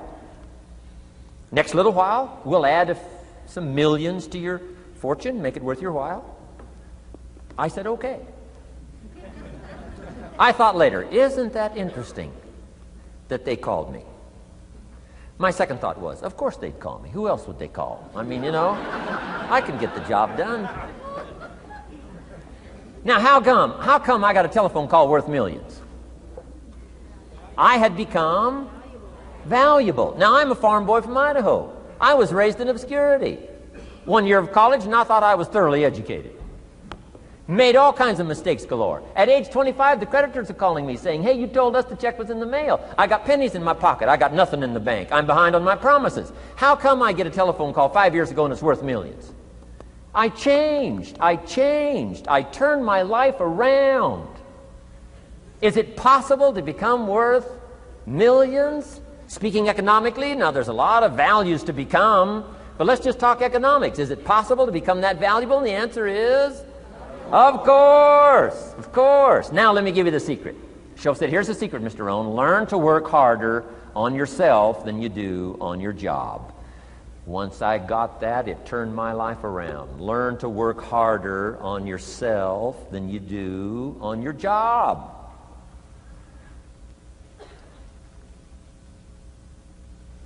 He said, if you work hard on your job, you'll make a living. If you work hard on yourself, you can make a fortune. Wow. If you would have known me at age 25, you would have said, Jim Rohn's a hard worker. If you'd have known me, you'd have said that. I'm the guy, I don't mind coming a little bit early, staying a little bit late. I don't mind that. You'd have said, well, Jim Rohn's a hard worker. You say, well, how come he's got pennies in his pocket and nothing in the bank and behind on his promises? Well, I was a hard worker, but I was working hard on my job, not on myself. I'm telling you, if you'll learn that simple little principle and start the process today, latest tomorrow, I'll give you tonight to think it over. And start this whole process of personal development, work on yourself, make yourself more valuable to the marketplace. I'm telling you, you can so dynamically change your income, and economics is the least of the values that you can start earning in terms of equity if you'll start working harder on yourself than you do on your job. Work hard on yourself and develop the skills. Work hard on yourself and develop the graces. All of the stuff necessary to become more valuable to the marketplace. I'm telling you, your whole life can explode into change. Promotions, no problem. Becoming more valuable to the company, I'm telling you, no problem. Money, no problem. Economics, no problem. Future, no problem. If you just go to work on the right thing. Not get things out there to change. Don't try to change the seed. Don't change the soil. Don't change the sunshine. Don't change the rain. Don't change the mix of seasons. Let the miracle of everything that's available work for you, and start working on the inside. Work on your philosophy. Work on your attitude. Work on your personality. Work on your language. Work on the gift of communication. Work on all of your abilities. And if you'll start making those personal changes, I'm telling you, everything will change for you. Now, let me give you another scenario on personal development. It's called the 4 major lessons in life to learn. Before we get to the 4 major lessons in life to learn, let me give you a key phrase for your notes. Here it is. Life and business is like the seasons. Life and business is like the seasons. Frank Sinatra sings, life is like the seasons. Now, here's one of the key phrases that changed my life. Starting at age 25, you can see this whole scenario. Personal development for me began. I've never been the same since. Here's the next key phrase. You cannot change the seasons, but you can change yourself. You can't change the seasons, but you can change yourself. My best hope, right? When I'm 25 years old, my best hope was to go through the day with my fingers crossed saying, I sure hope things will change. I sure hope things will change. It seemed to be my only way for my life to get better if things would change. Here's what I discovered. It isn't going to change. It isn't going to change. I did a seminar one time for Standard Oil executives and management in Honolulu, now known as Chevron. And we're talking economics one day around the conference table. And one of them said to me, Mr. Rohn, you know some fairly important people around the world. You have a chance to travel internationally. Can you tell us what you think the 80s are going to be like? Now, you can tell how far back this goes. He said, what do you think the 80s are going to be like? And I thought for a moment, and I said, gentlemen, I do know the right people. And I do have some experience, I think I can tell you. So they all leaned in a little closer, and I said, gentlemen, based on the people I know and based on the best of my own experience, I think in the 80s it's going to be about like it's always been.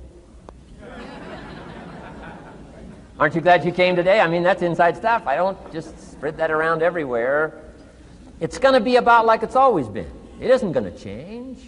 To hope that it'll change is called whistling in the wind, being so naive, hoping for something that isn't going to occur. I can give you the shortest history lesson that you can imagine in one sentence. What describes human history on the spinning planet the last 6,500 years? Let me describe it for you in one sentence. Here's human history in one sentence. Opportunity mixed with difficulty. That's about as simple as you can put it. And opportunity mixed with difficulty isn't going to change. The man says, well, if it isn't going to change for the future, if it isn't going to change in the 90s, how will my life ever change? Answer, when you change. And if you will change, everything will change for you. Your bank account will change, your income will change, your future will change, the ability to acquire your dreams will change. It'll all change if you will change. And now let's go through the scenario of the seasons. Life and business is like the seasons. Let's cover them. Here's number one, major lesson in life to learn. Learn how to handle the winters.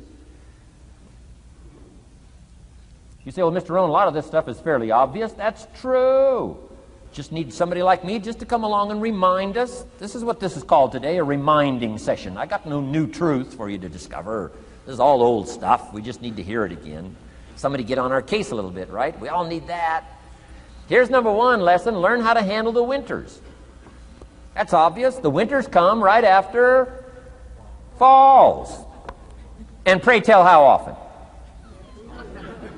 Every year, according to written history, for the last 6,500.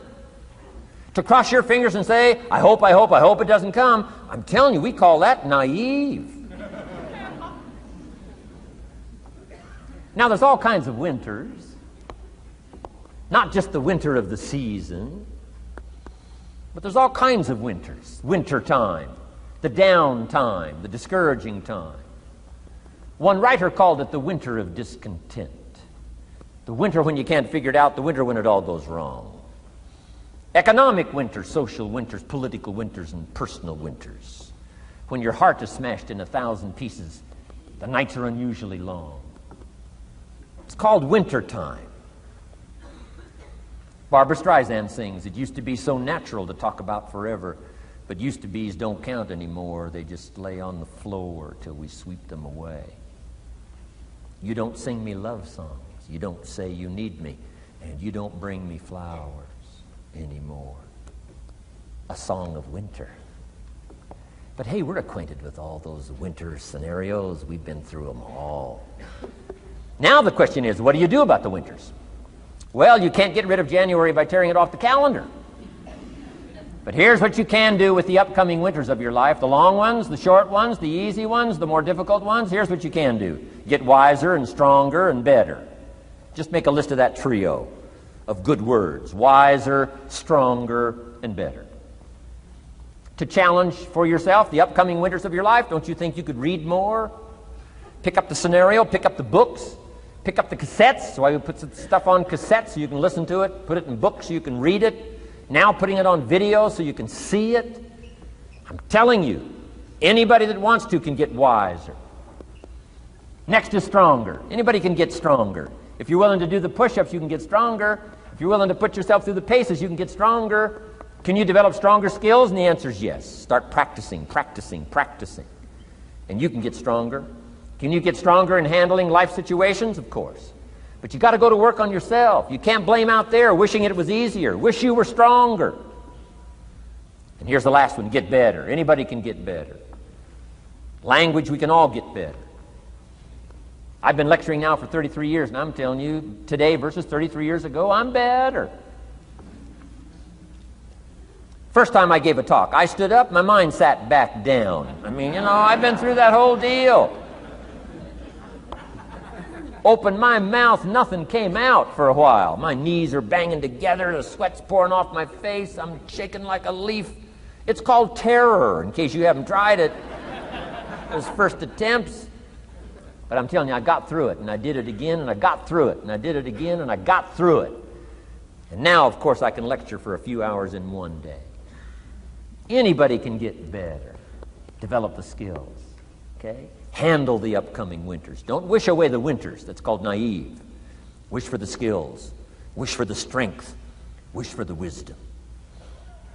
Here's the second major lesson in life to learn. Learn how to take advantage of the spring. Uniquely enough, spring follows winter. And pray tell, how often? 6,500 times. I mean, those are good odds. I'd gamble on it one more time. I mean, those are good odds. Every time. You can't beat those odds. Spring is called opportunity. Another day is called opportunity. Days follow nights. How about that? And how often? Every day. But now here's what we must learn to do with opportunity. Underline two strategic words in that sentence. Take advantage. Just because spring comes is no sign you're going to look good in the fall. You've got to take advantage of it. You've got to do something with it. Read every book you can on what to do with your springs, what to do with your opportunities, what to do with your days, what to do with your chances. Don't miss the educational process. Don't miss the process of learning. To understand, opportunity keeps coming, but the key is taking advantage, taking advantage. Everybody in this room's got to learn to do one of two things: plant in the spring or beg in the fall. And it doesn't mean you can't become a sophisticated beggar, but you don't need the reputation. Learn to plant in the spring, take advantage. And there's an urgency here on springtime because there's just a few springs, handful of springs offered to each of us.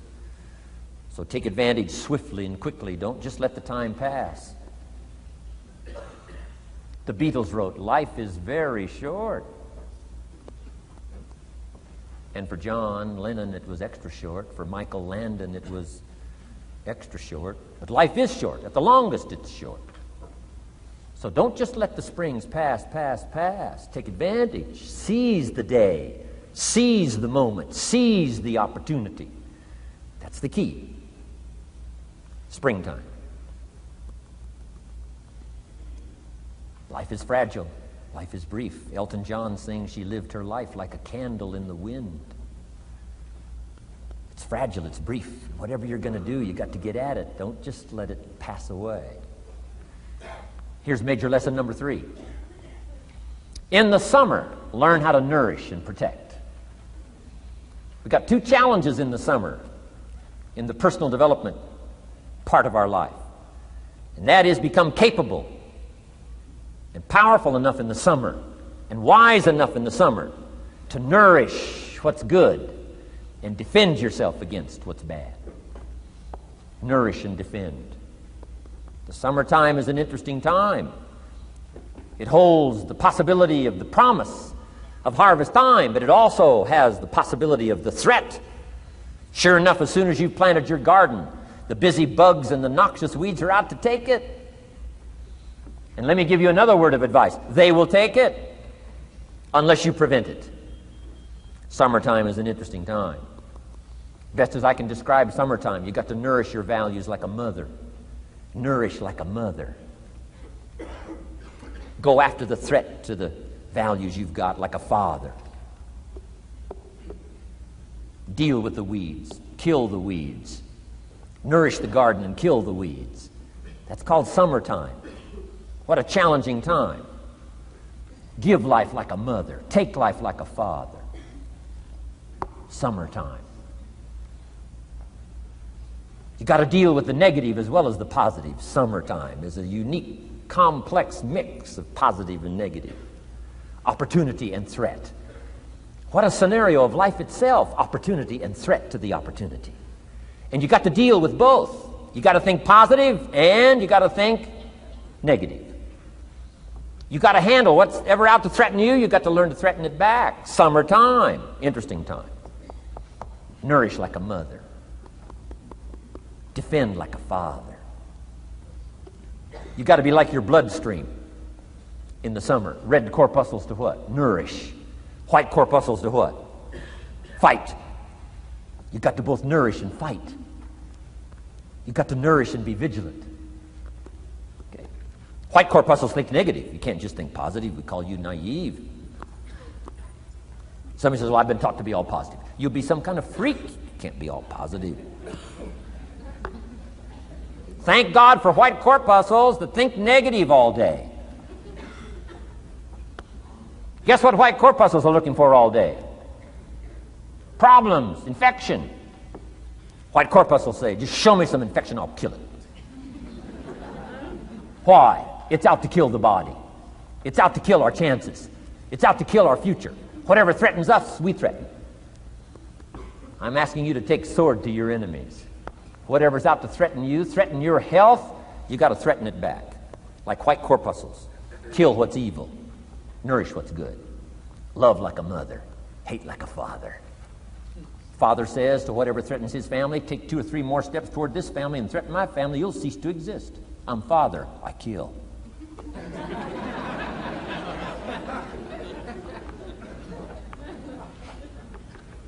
Don't let the weeds take your garden. Wreck your chances for a good harvest.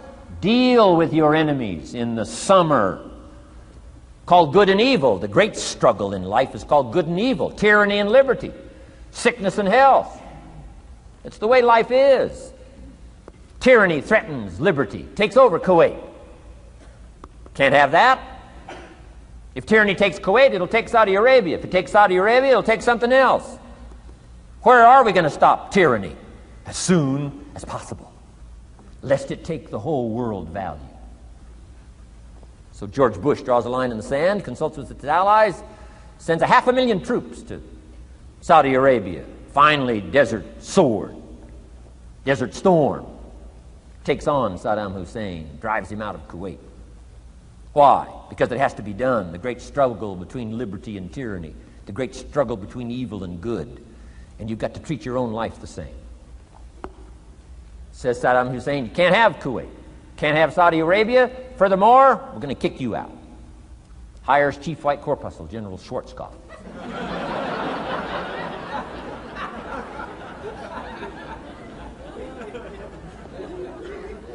Takes care of the matter. I'm asking you in the summer, nourish like a mother. Threaten whatever threatens you like a father. Now you can also turn around the scenario, that's true. Love like a father, hate like a mother. Give life like a father, take life like a mother. You can turn the scenario around. The key is both love and hate. Single parents have got the greatest challenge. Love like a mother, hate like a father. Love like a father, hate like a mother. Nothing more dangerous than an angry mother.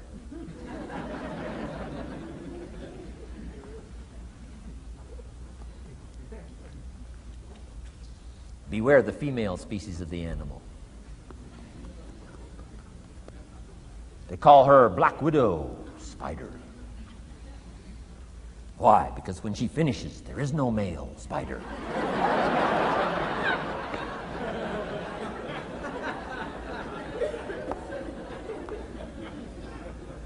I saw this article.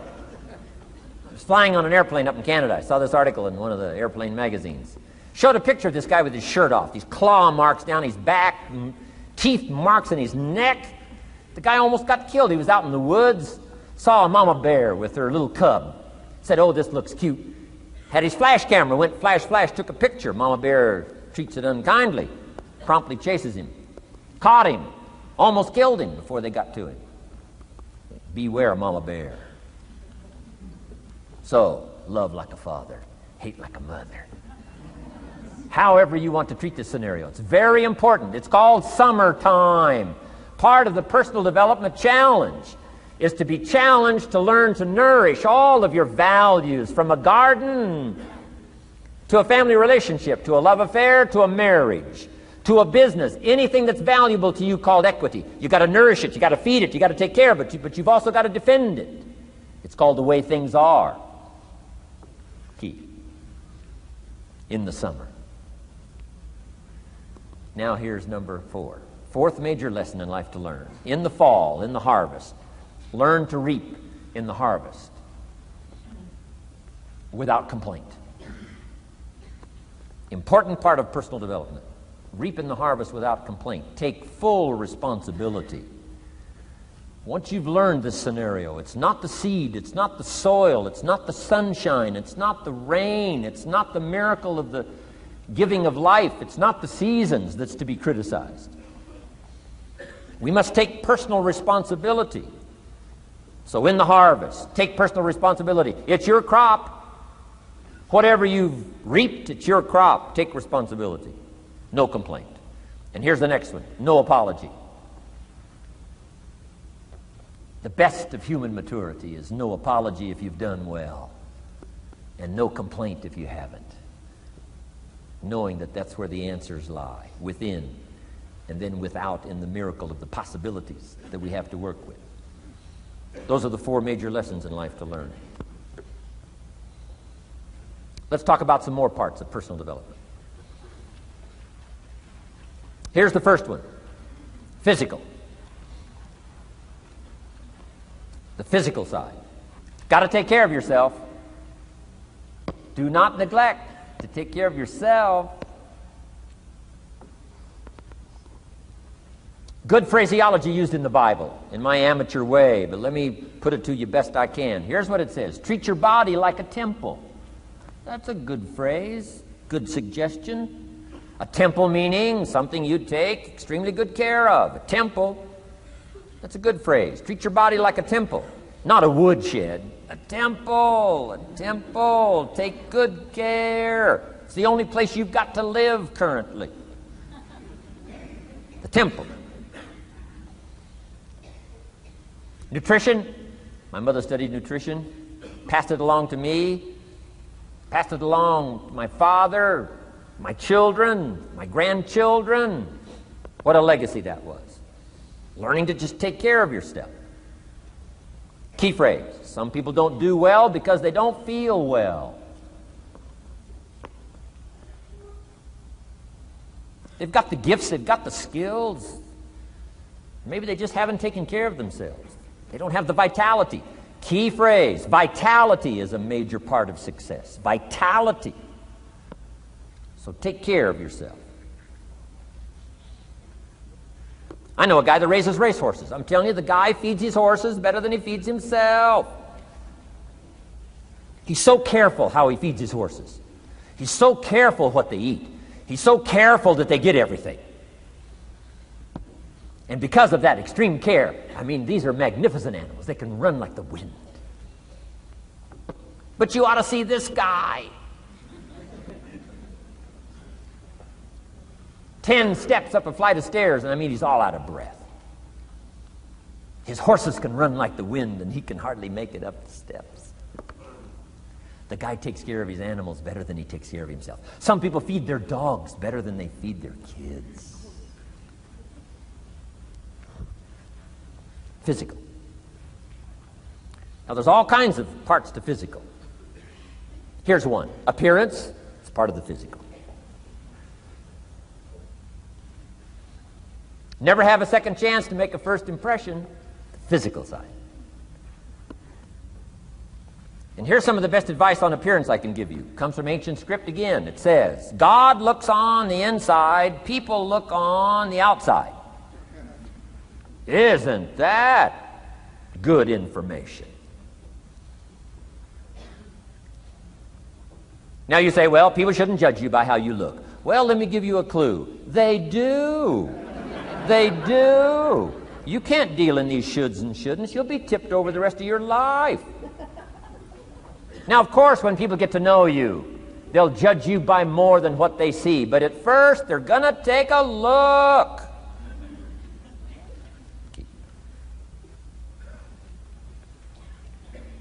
So, here's the best advice I can give you. Make sure the outside is a major reflection of what's going on inside. The physical side. A few minutes a day, stay healthy. A little bit of little bit of study on nutrition, stay healthy. Key. Now here's the next part of personal development, the spiritual part. Now, I'm an amateur on the spiritual side. I do happen to believe that human beings are more than just an advanced life form,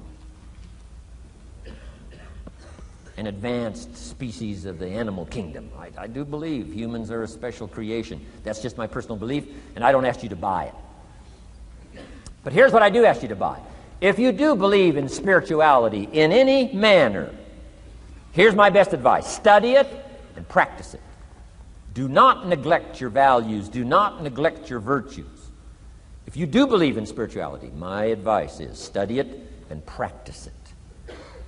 Don't let it go unstudied. Don't let it go unnourished, if you do believe. That's my best advice on the spiritual side. Now here's the third part. The mental side. Part of this personal development challenge is to develop mentally. Learn, study, grow, change. It's what schooling is all about. And the human development takes time, incredible amounts of time. That's why we've taken the time for this seminar. It just takes time. Some things you can't cover in a 20-minute speech. You can't cover in a little 5-minute talk. It takes time. For humans, it seems like more time than any other life form, human beings. The little wildebeest in Africa. Guess how much time it's got as soon as it's born to be able to run with the pack so it doesn't get eaten by the lions? Guess how much time it's got? A few minutes. As soon as the little wildebeest is born, tries to stand up, falls down, its mother nudges it, gets it to stand back up, falls back down. Finally, on little shaky legs, it tries to nurse. Mother pushes it away. She moves away, so it can't nurse. Why? You can't nurse now. You've got to develop some strength now. The lions. Falls down, gets back up, tries to nurse. Mother pushes it away. No. You got to get these legs strong. How much time have we got? Not much time. Mama wildebeest says, not much time. Not hours, not days, minutes. Wow. But the human baby, wow. After 16 years, we're not sure. Right? Unbelievable amount of time it takes. So it does take time for personal development. It does take time for spiritual development, physical development. But here's also what takes time, and that's your mental development. Feeding the mind. Nourishing the mind. Some people read so little, they got rickets of the mind. They couldn't give you a good, strong argument as to their own personal beliefs.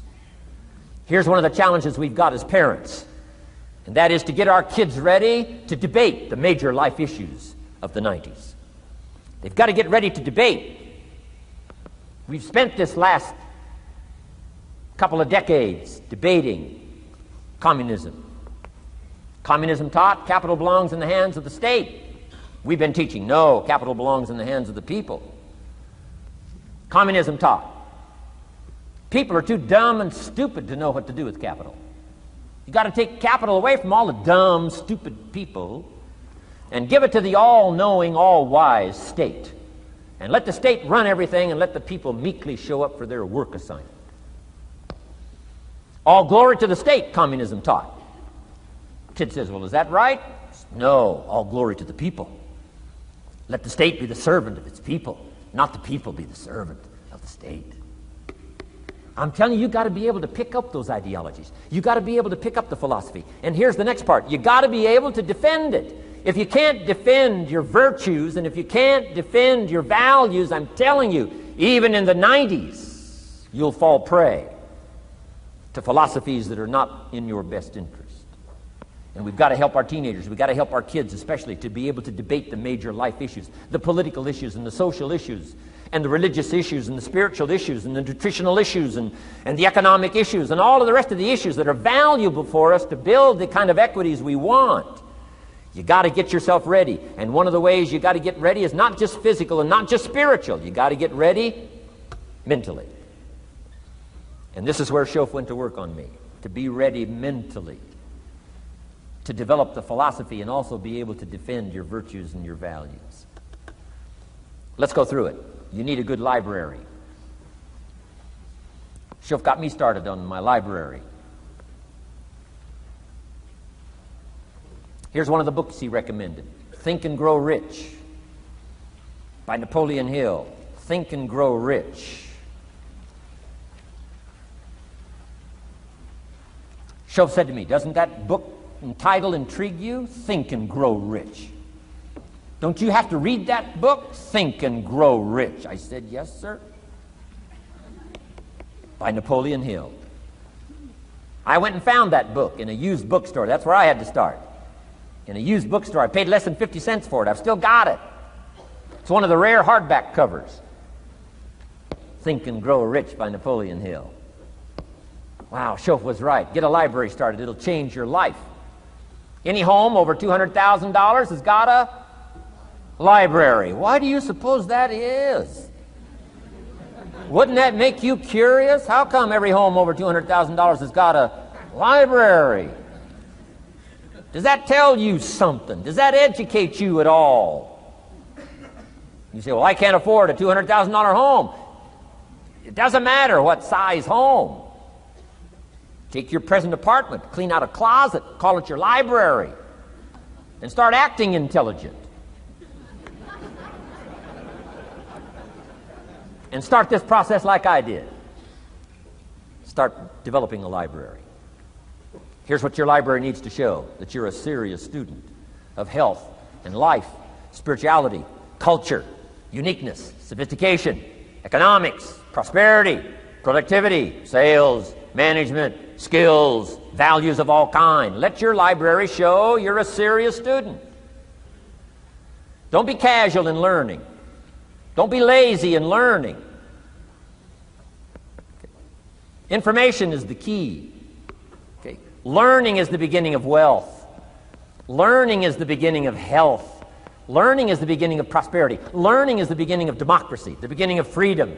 All values, all virtues start with the learning process. So don't be lazy in learning. Don't be lazy in gathering the library that will teach you and instruct you. And I got that book, Think and Grow Rich. Some of the ideas in that book inspired me no end, helped me to change my life. Now, it's got some weird stuff in it. You know, it's got some weird stuff. Napoleon was weird, so you gotta separate out a little of this weird stuff. But you can do that. You can separate out the weird stuff, okay? Unless you're weird, just do the weird stuff. Anyway, remember, don't be a follower, be a student. That's the key to all books. Don't be a follower, be a student. Okay. Another book he recommended. Help Me Become Financially Independent. We're going to cover that before we finish this afternoon. The book was entitled The Richest Man in Babylon. The Richest Man in Babylon by George Clason, C-L-A-S-O-N. This little book, The Richest Man in Babylon, I use it as a textbook teaching teenagers how to be rich by 40, living in America. 35 if you're extra bright. Much sooner if you find a unique opportunity. I got rich by the time I was 31, didn't wait till 35. If you find a unique opportunity. So we'll get into that after we come back from our next break. Richest Man in Babylon. Get your library started. Here are some key sections to put in your library called mental food. In fact, we call it food for thought. It's so important to nourish the mind, not just the body, but nourish the mind. Key phrase. Now it needs to be well balanced. You can't live on mental candy. Somebody says, well, I just read this positive stuff. That's too second grade. You've got to get out of second grade. You can't just be inspired. You've got to be taught. You can't just be inspired. You've got to be educated. Key. Here's a good book. It's called How to Read a Book. Good title. How to Read a Book by Mortimer Adler. In this book, How to Read a Book, Mortimer, you know, is the chief editor of the new Encyclopedia Britannica. A good set of books, right, to have in your library. The Encyclopedia Britannica, chief editor, Mortimer Adler. He's in his 80s. He's still active, still writing books. I've got several of his books. The 6 Great Ideas, a lot of books. Mortimer Adler. But he wrote this book, How to Read a Book. Now, in this book, How to Read a Book, not only does he give you some good suggestions on how to get the most out of a book. It's one thing to read it. It's another thing to get the best out of it. He'll give you some techniques on how to get the best out of a book. It's very good. But here's what's also in his book, How to Read a Book, a list of what he calls the best writings ever written. The best writings ever written. I've used it as a centerpiece for my library. So I'm just asking you, take a look. If it suits you, fine. If it doesn't suit you, hey, keep looking until you find something to suit you. But well balanced. Let me give you some of that balance. Number one, history. We've all got to have a sense of history. American history, national history, international history, family history, political history. We all need a sense of history. Shortest history lesson. Opportunity mixed with difficulty. No matter how far back you go, 1,000 years ago, 2,000 years ago, 3,000, 4,000 years ago, I'm telling you, it all reads the same. Once you understand the thread that it isn't going to change, then what's going to change for my life? Answer, looks like I'm going to have to change. History helps us to understand how it is, what there is to work with, seed, soil, sunshine, rain, and what human beings have done with it in the past. And how many of them have, like I did by age 25, they have messed up. That's what history's for. Be a good student of history. Here's a good book, Lessons of History by Durant. Lessons of History by Durant. This little book is only 100 pages, but I'm telling you, it's so well written, you'll be intrigued, as I was. This little book, Lessons of History by Durant.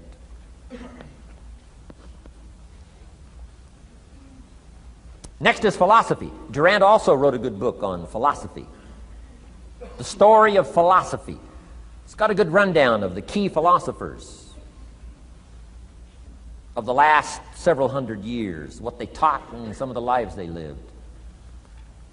You might find it a little difficult, but hey, you can't just read the easy stuff.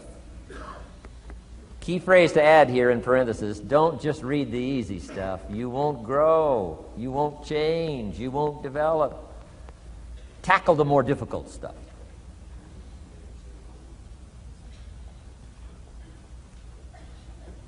Next, novels. Novels are good. Sometimes an intriguing story keeps our attention so that the author can weave in the philosophy he or she is trying to get across.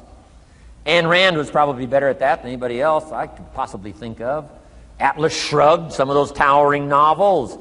The novel kept us intrigued, but guess what she was doing all the time? Feeding us her philosophy, feeding us her philosophy. Now, whether you agreed with her philosophy or not, you had to admit she was really good at getting it out there, weaving it through the story, in the dialogue and in the speeches and in the text. Fabulous. Novels. Novels are good. Now, here's a little personal advice. Skip the trash. I mean, you don't. Someone says, well, sometimes you can find something valuable in a trashy novel. I wouldn't go through it to find it. You can find a crust of bread in a garbage can, but I wouldn't go through it. Number one, you don't need the reputation. So, not enough time to read the brilliant stuff, the good stuff. Skip the trash, really. My personal advice on personal development, becoming more valuable than you are. Key. Next is biographies and autobiographies, the stories of successful people, unsuccessful people. There's some dramatic stuff, right? Over the last 100 years, it's been written, biographies and autobiographies. Here's one of the best, the Bible. The Bible is a unique book because it's got a list of human stories on one side of the ledger, another list of human stories on the other side of the ledger. One's called examples, and the other's called warnings. And here's what we've got to have on biographies and autobiographies, both warnings and examples. In the Bible, the examples. The Bible says, look at these people's lives, follow them. Follow their philosophy, follow their advice. Then we got the warnings, right? Don't do what these people did. They messed up their life and threw their life away. Vitally important, both sides of the scenario. Now, if your life story ever gets in one of those books, make sure they use it as an example, not a warning.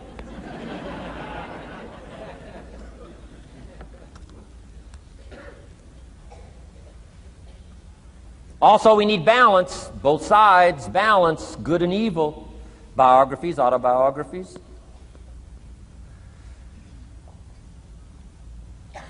You need a book on Gandhi. You need a book on Hitler. One to illustrate how high a human being can go, and the other one to illustrate what? How low and despicable a human being can become. We need both sides of the scenario. Next, accounting. Got to have a little, at least primary view of accounting. Kids have got to start learning the difference between a debit and a credit.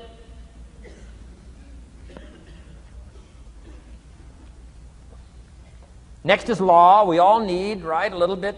You don't have to be a lawyer, but you got to know contracts, what to sign, what not to sign, backups, good advice, how to be safe rather than sorry.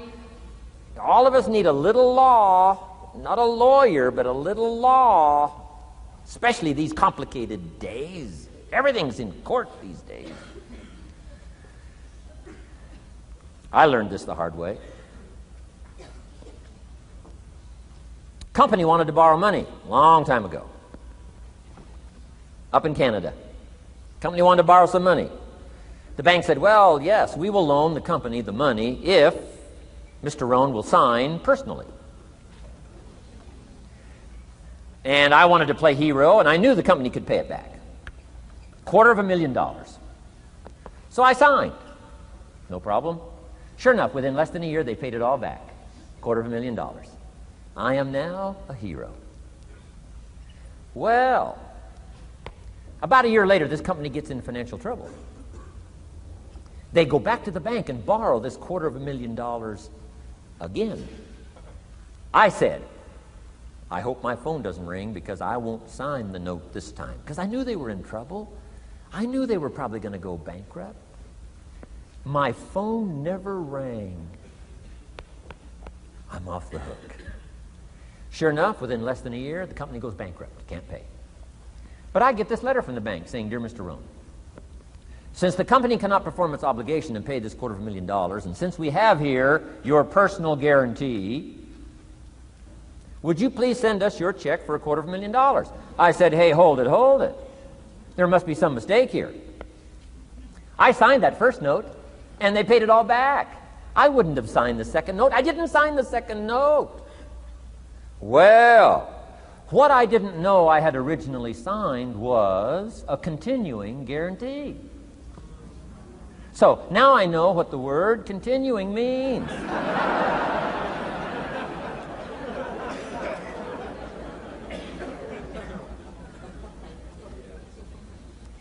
I'm asking you to study a little law, know what to sign, know how to defend yourself, right? Say, hey, we'll get back. Don't sign too quickly. I mean, there's all kinds of things here. Be a student. Don't be lazy in learning. How to defend as well as nourish. How to grow as well as take care of your enemies. You got to learn. Let your library indicate that you're a serious student about personal relationships with your family, gifts and skills, economics, and all the rest. Here's the next one. Economics. We're going to study that when we come back from our break. Economics. We're going to cover, especially for the kids today, how to become financially independent. We're going to let the adults listen. I've been teaching kids for the last 18, 19 years how to be rich by 40, 35 if you're extra bright. Most kids think they're extra bright. They go for 35. Or much sooner if you find a unique opportunity. We're going to get into that. Be a student of economics. Next, culture, sophistication. Don't leave that out of your life culture, sophistication. Culture is part of the fabric of the nation. Culture is what makes us different than dogs and animals. Culture is what makes us different from the barbarians. Culture, sophistication. Be a student of the dance and the art and the music and all the rest of those extraordinary human values that are possible for us all to participate in as well as to enjoy. Be a student of culture. And the last one is spirituality. Study it from the Bible and all the related books about spirituality. If you're a believer, study and practice. Let your library show you're a serious student. Next, keep a journal. Shoaff said, Mr. Rohn, not only be a student, but the good ideas that you develop from the books. Keep a separate journal. Write all this stuff down. Here's what he said. Don't trust your memory. If you're serious about becoming wealthy and powerful and sophisticated and healthy, influential, cultured, unique, keep a journal. Don't trust your memory. If you listen to something valuable, write it down. If you come across something important, write it down. Write it down. Now, I used to take notes on pieces of paper and torn off corners and backs of old envelopes and restaurant placemats and long sheets and narrow sheets and little sheets and pieces and thrown in a drawer. Found out, best way, keep a journal. I've been keeping these journals now since age 25. It makes up a valuable part of my own learning, and it's a valuable part of my library. My own journals now form a good portion of my own library. The stuff. I'm trying to get kids to do like I do, be a buyer of empty books. Kids find it interesting I'd buy an empty book. Especially at my status in life. What did I pay for this one? $26. Kids say, $26 for an empty book? Why would you do that? Well, the reason I paid $26 is to press me, to see if I can't find something worth $26 to put in here. And I'm telling you, all my journals are private. But if you got a hold of one of my journals, you wouldn't have to look very far until you would say, this is worth more than $26. I must admit, if you got a glimpse of Mr. Rohn's journals, you'd have to say he is a serious student. Not just committed to his craft, but committed to life, committed to skills, committed to learning, to see what I can do with seed and soil and sunshine and rain and miracle and possibilities and turn it into equities of life and treasure, family relationships, enterprise, sales, management, gifts galore, everything you want, all available, especially in America. I'm asking you, keep a journal. I call it one of the three treasures to leave behind. Let me give you that. One of the three treasures to leave behind. Number one is your pictures. Take a lot of pictures. Did you ever look back, right? 2 or 3 generations, just a handful of photographs way back there. Wouldn't it be something if there was album after album, thousands of pictures to help tell the story? A picture's worth 1,000 words. Don't be lazy in capturing the event. How long does it take to capture the event? A fraction of a second. How long does it take to miss the event? A fraction of a second. Errors in judgment or disciplines. Take lots of pictures. Help tell the story. Click, click, got it. Click, click, got it. Keep. I go to Taiwan to lecture. Taipei, Taiwan. Grand Hotel. Neat place to do a weekend seminar. I got 1,000 students. Guess how many cameras? 1,000 cameras. They all bring their cameras. They wouldn't miss the event, take pictures. Takes me more time to take pictures than it does to do the lectures. Here's my new American friend. Here's my new American friend. Click, click, save it. Got it. 1,000 words, each one. What a scenario. Don't miss the pictures. When you're gone, one of the things to leave behind, the treasure in picture as well as in words. Keep. Next, your library. The library that you gathered, that taught you, that instructed you, that helped you to defend your ideals, that helped you to develop a philosophy, that helped you to become wealthy and powerful and healthy and sophisticated and unique. The library that helped you conquer some disease. The library that helped you to conquer poverty. The library that caused you to walk away from the ghetto. The library, the books that instructed you, fed your mind and fed your soul. Leave your library behind. One of the greatest gifts you can leave behind is your library. Stepping stones out of the darkness into the light. Your library. So leave your books behind. Your books will be more valuable than your couch. Your books, your books, your books. And third is your journals. The ideas that you picked up. The notes you took at seminars like this. Wherever you found an occasion to gather something valuable and put it in here so you could go back over it and go back over it. Repetition is the mother of skill. Read it one more time. Learn it one more time. See if you can digest it one more time. Let it coach you one more time. Let it teach you one more time. Let it inspire you one more time. Words are inspirational. The lyrics of a song. And not just read it once. That's why we put our stuff on cassettes so you can go through it again and again and again. If you hear a beautiful song that does something to you, you don't say, well, that's enough. Don't need to hear that again. No. Wouldn't you want to hear it again, hear it again, hear it again? Let it instruct you. Let it feed you. Let it teach you. Take you on wings of emotional journeys. Wouldn't you want to do that again? The answer is yes. That's what's so important. And here's what's important. One of the things to leave behind, that's your journals. All the stuff you took the meticulous time to gather. One of the greatest proofs that you're a serious student. Taking pictures, that's pretty easy. Buying a book at a bookstore, that's pretty easy. Here's one that's a little more challenging. Be student enough of your own life and your own future and your own destiny.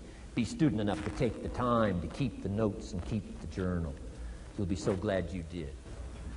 What a treasure to leave behind when you go. Your journals.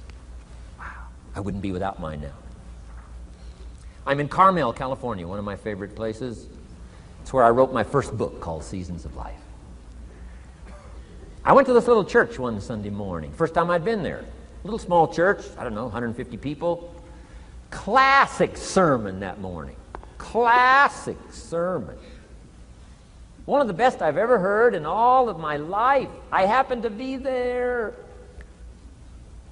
And I had my journal. While this sermon is going on, I can't believe it was so precise, it was so unique, it was so powerful. And I've got my journal, and I'm taking notes. Taking notes of this classic sermon. Guess how many other people were taking notes? Approximately, guess. How many do you suppose? It looked like, best as I could tell, I'm the only one taking notes of this classic sermon. Now, since I'm a stranger there, and it's the first time I've been there, and I'm taking these notes, people started looking, who is he, and what's he doing? I started feeling just a little bit uncomfortable. But I'm still writing. Now I'm feeling kind of like a spy, right?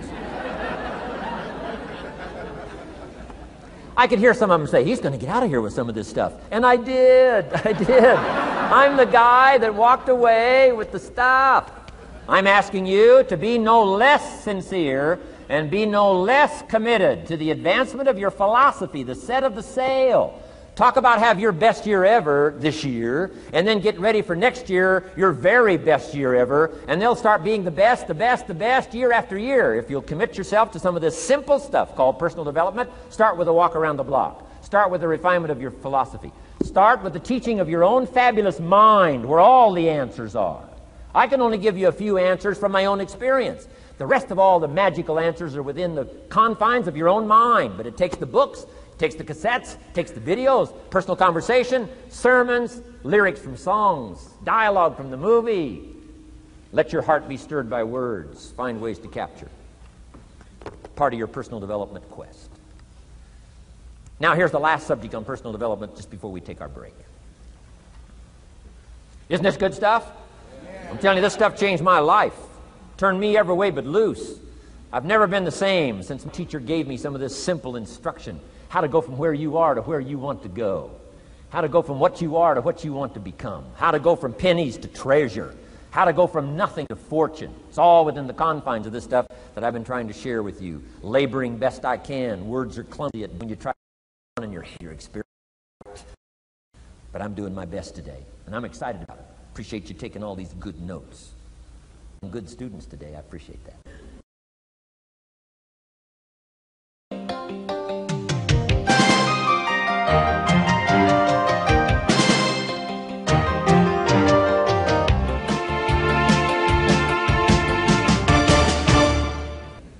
Develop these 5 abilities as part of your personal development quest. I call them the 5 abilities. Here's the first one. Develop the ability to absorb. The ability to soak it up like you're doing today. Be like a sponge. Don't miss anything. And not just the words. It's true, don't miss the words, but don't miss the atmosphere. Don't miss the color. Don't miss the scenario. Don't miss what's going on. Most people are just trying to get through the day. Here's what I want you to be committed to do. Learn to get from the day. Don't just get through it, get from it. Learn from it. Let the day teach you. Join the University of Life. What a difference that'll make in your future. Commit yourself to learning. Commit yourself to absorbing. Be like a sponge. Get it. Don't miss it. I've got a personal friend of mine who's so gifted in this area. I think he has soaked up and remembers everything that's ever happened to him. He can tell you as a teenager where he was and what he did and what he said and what she said and how they felt and the color of the sky and what was going on that day. And the reason is because he gets it. He gets it. He gets it. I'm telling you, it's more exciting to have him go to Acapulco, come back and tell you about it, than it is to go yourself. He's unbelievable. He's got this extraordinary gift. And why is it? When he's there, he doesn't miss anything. Here's a good phrase for you to jot down. Wherever you are, be there. Be there to absorb it up. Be there to soak it up. Take a picture if you can. But take pictures of your mind. Let your soul and heart take pictures. Get it. Capture it. Absorb it. That's such an important ability to develop. The ability to get it. Don't miss it. Don't be casual in getting it. Key phrase. Casualness leads to casualties.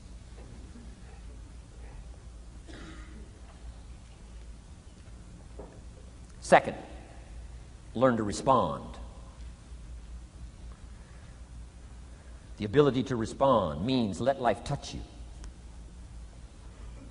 Don't let it kill you, but let it touch you. Let sad things make you sad. Let happy things make you happy.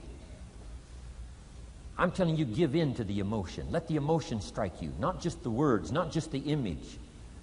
Let the feeling strike you. Let the emotion strike you. Here's what's important. Our emotions need to be as educated as our intellect. Our emotions need to be educated as well as our intellect. It's important to know how to feel. It's important to know how to respond. It's important to let life in. Let it touch you.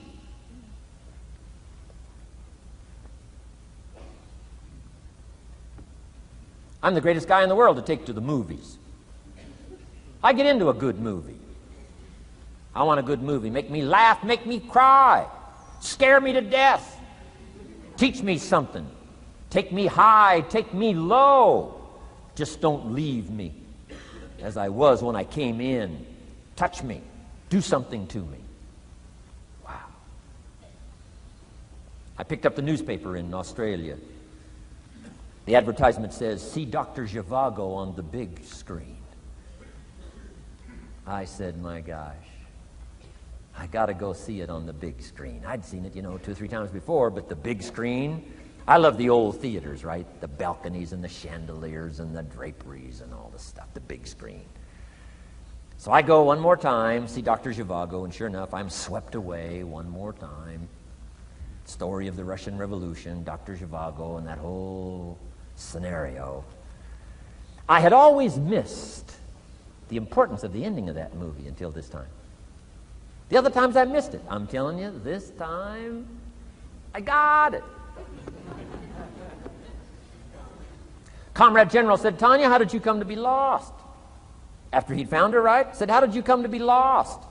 And she said, well, I was just lost. He said, no, how did you come to be lost? She said, well, we were, the city was on fire when we were running to escape, and I was lost. He said, no, how did you come to be lost? And that's what she didn't want to say. He finally pressed her again, how did you come to be lost? And she said, well, while we were running through the city and it was on fire, my father let go of my hand, and I was lost. That's what she didn't want to say. Comrade General said, Tanya, that's what I've been trying to tell you. Komorowski was not your real father. He was not. I'm telling you, I've been looking all over for you, and I think I found you. This man, my relative, Dr. Zhivago, the poet, I'm telling you, he was your father.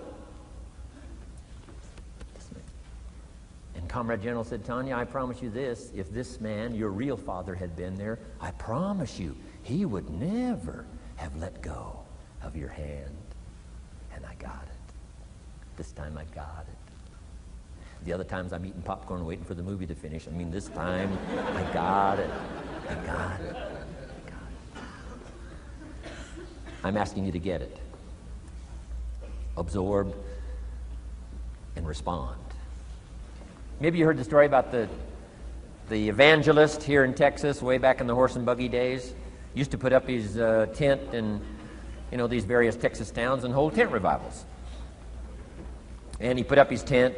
One of these towns expected a big crowd to come and hear him preach.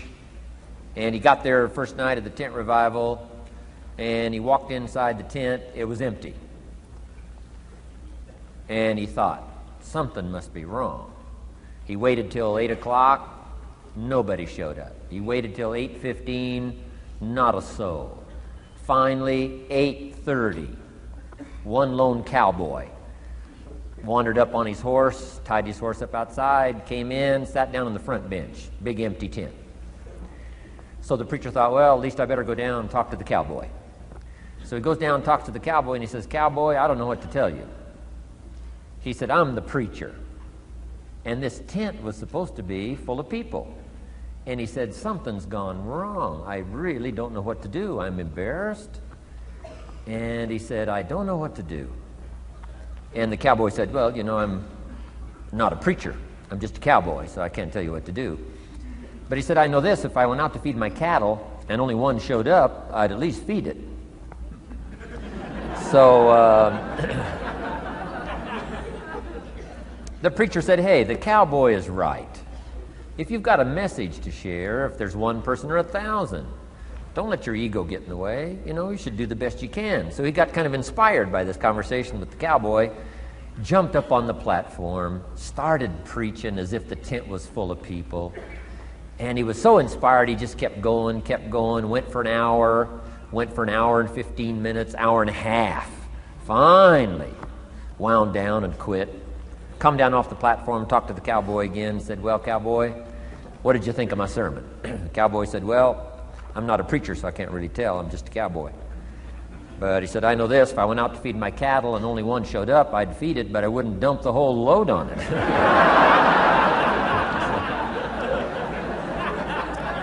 So, if it seems like we're dumping the whole load here today, I guess we really are. But you guys are working hard. Does anybody have 4 pages of notes? Oh, wonderful, wonderful. My job, I'm getting it done. Wonderful. We should give a prize one of these days for the most notes. Fantastic. I congratulate you. You're working as hard as I am. I appreciate that. Okay, we got some more work to do, so let's go to work. Everybody's okay? Say, I'm okay. All right. I'd love to take you with me as my traveling audience. Wow. We've covered the first 2 abilities in the personal development quest. One is the ability to absorb, don't miss anything, pay attention. Good watchword for the 90s, pay attention. Things are moving so fast these days, you got to pay attention, pick it up, soak up the colors, soak up the sounds, soak up what's going on. Second, respond, let life touch you.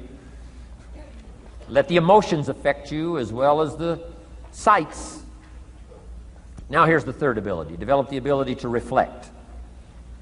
Reflect means go back over. Study it again. Go back over these notes that you're taking today. Go back through the cassettes one more time. Read the text one more time. But there's more to it than that. Go back over your day. I call it run the tapes again, so that the day locks in firmly. Here's some good times to reflect. One, at the end of the day. Take a few minutes at the end of the day. Go back over the day. Who'd you see and what'd they say and what happened? How'd you feel? What went on? So that you capture that day. A day is a piece of the mosaic of your life. Number one, don't treat it casual. Number two, get from the day. And then number three, go back over the day so that it locks in that experience, the knowledge, the sights, the sounds, the panorama, the color, motion picture of the day. Just lock it in so that it will serve you for the future, having that day, not missing it. Next, take a few hours at the end of the week, called time to reflect. Go back over your day timer, go back over your calendar, go back over your appointment book. Where did you go and who did you see and how did it feel and what went on? Capture that week. A week is a pretty good chunk of time. Next, take half a day at the end of the month, called time to reflect. And do the same thing again. Go back over what you read, go back over what you heard, go back over what you saw. Go back over the feelings to capture it so that it serves you. Next, take a weekend at the end of the year to establish this year now firmly in your consciousness, firmly in your experience bank, so that you've got it, so that it never disappears. Good ability to acquire, the ability to reflect. Go back over. Remember. Remember. Remember. It's so valuable to be able to remember the thought, remember the idea, remember the experience, remember the occasion, remember the day, remember the weather, remember the emotion, remember the complexity, remember the highs, remember the lows. So valuable at the end of the day. Lock that day in. Lock the month in. Lock the week in. Lock the year in. Old Testament says a unique scenario unfolded according to the law, and that was they worked 9 years, and the 10th year was a sabbatical. The 10th year, work 9, take the 10th year, and not just to relax, not just to replenish, not maybe just to get physically in shape. Change of pace, we call it in the modern society, but not just for that. I'm sure that in ancient days, that sabbatical was to go over the last 9 years, what went right and what went wrong, and what worked well and what didn't work well. And how did you grow, and how did you learn, and how did you change, and what have you got now after 9 years that you didn't have at the beginning of the 9 years? See, that's so valuable, a sabbatical, some time. There's also something to be said for solitude when you reflect. Sometimes you can reflect with somebody. Husband and wife reflect on the past year, right? Parents reflect with their children on the past year. How did we do it, and how didn't we do it, and how could we improve? Colleagues can reflect with each other. But now here's one of the most important. You've got to learn to reflect with yourself. There's something to be said for solitude. There's something to be said for taking those occasions to shut out the world and shut out everything else for a while. I've got a motorhome. That's how I do it. With my motorcycle on the back. And I head for the mountains and ride the Jeep trails, where there's very few human beings on the Jeep trails, or out in the desert somewhere. It's called my time to get away. When you live a very public life, you treasure solitude. A chance to reflect, go back over my life, go back over my skills, go back over my experiences. Alone. There are some things you need to do alone. Ponder, think, wonder, read, study, Absorb, soak in, see if you can't become better this year than you were last year, better the next 9 than you were the first 9. Solitude.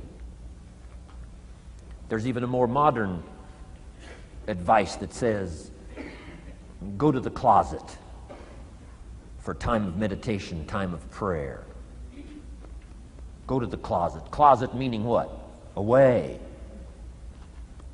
And there's even a graphic description of the away. It said, enter into your closet and what? Got some students here, I'm sure. What? Close the door. For what? Just to shut out everything. Life is experience, experience, experience, and touching and seeing and looking and doing and acting and disciplines and all the stuff. But sometimes, this is where this reflecting is so important, to shut the door. To shut the door and wonder.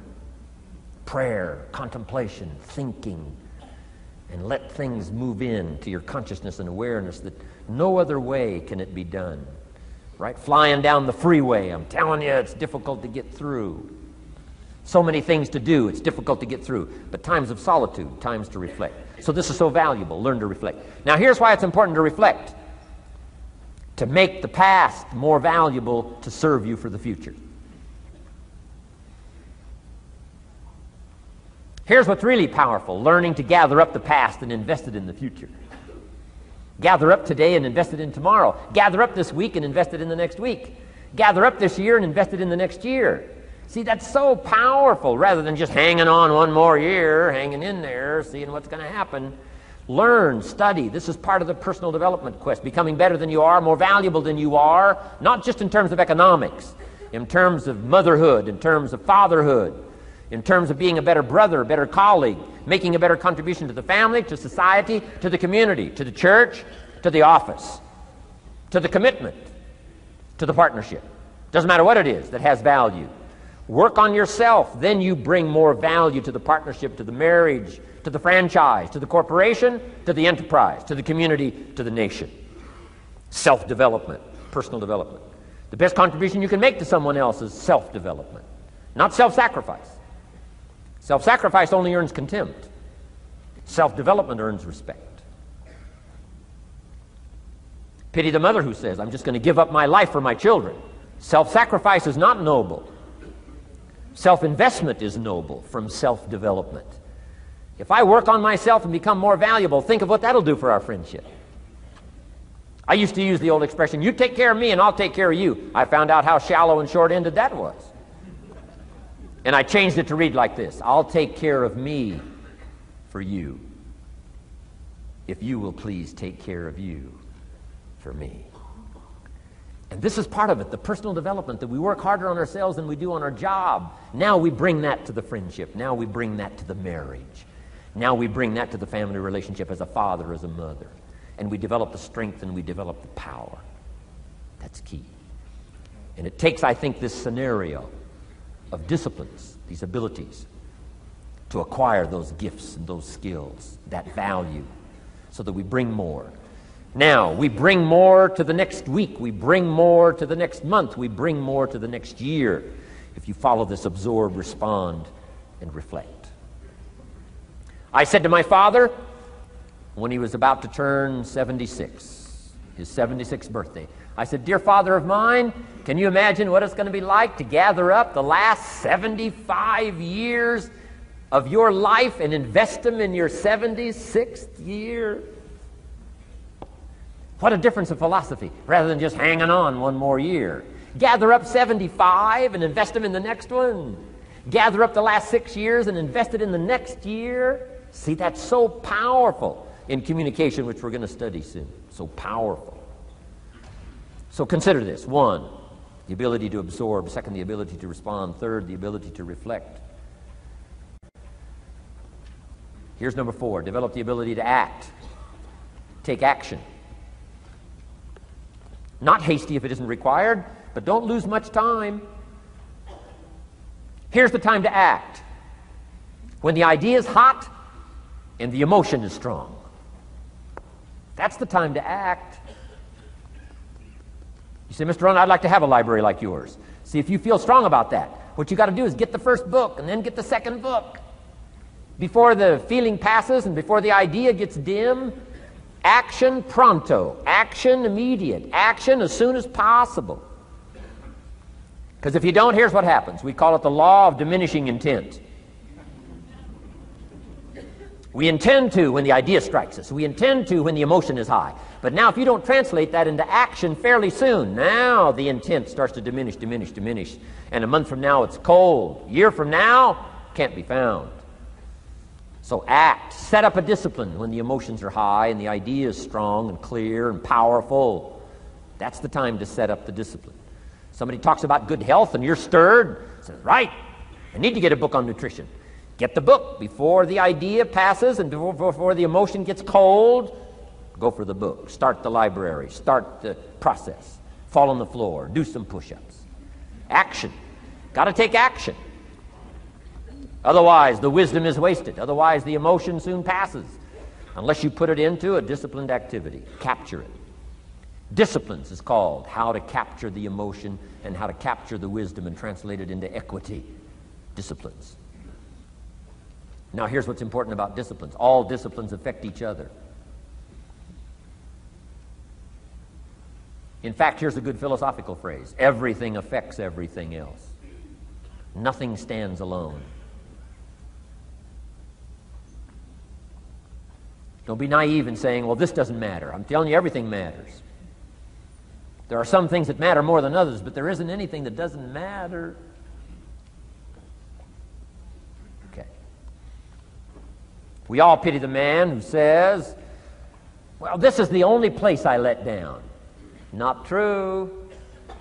Key to take home. Every letdown affects the rest of your performance. Every letdown affects the rest.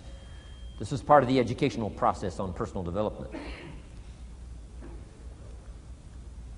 If you don't take the walk around the block, you probably won't do the apple a day.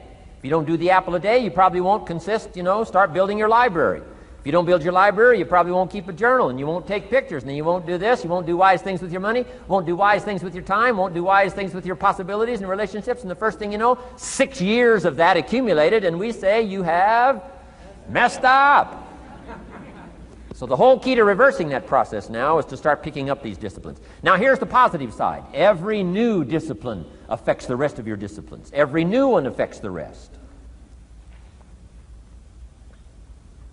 That's why action is so important. The least action, the smallest action. Take it. Because when you start accomplishing and the value starts to return from that one action, it'll inspire you to do the next one and the next one and the next one. You start walking around the block, it'll inspire you to get an apple. Get an apple, it'll inspire you to get a book. Get a book, it'll inspire you to get a journal. Get a journal, it'll inspire you to grow, develop some skills. All disciplines affect each other. Every lack affects the rest. Every new affects the rest. The key is to diminish the lack and set up the new. And you've started a whole new life process. Key. Also, one more thought on discipline. Here's the greatest value of discipline. Self-worth. Self-esteem.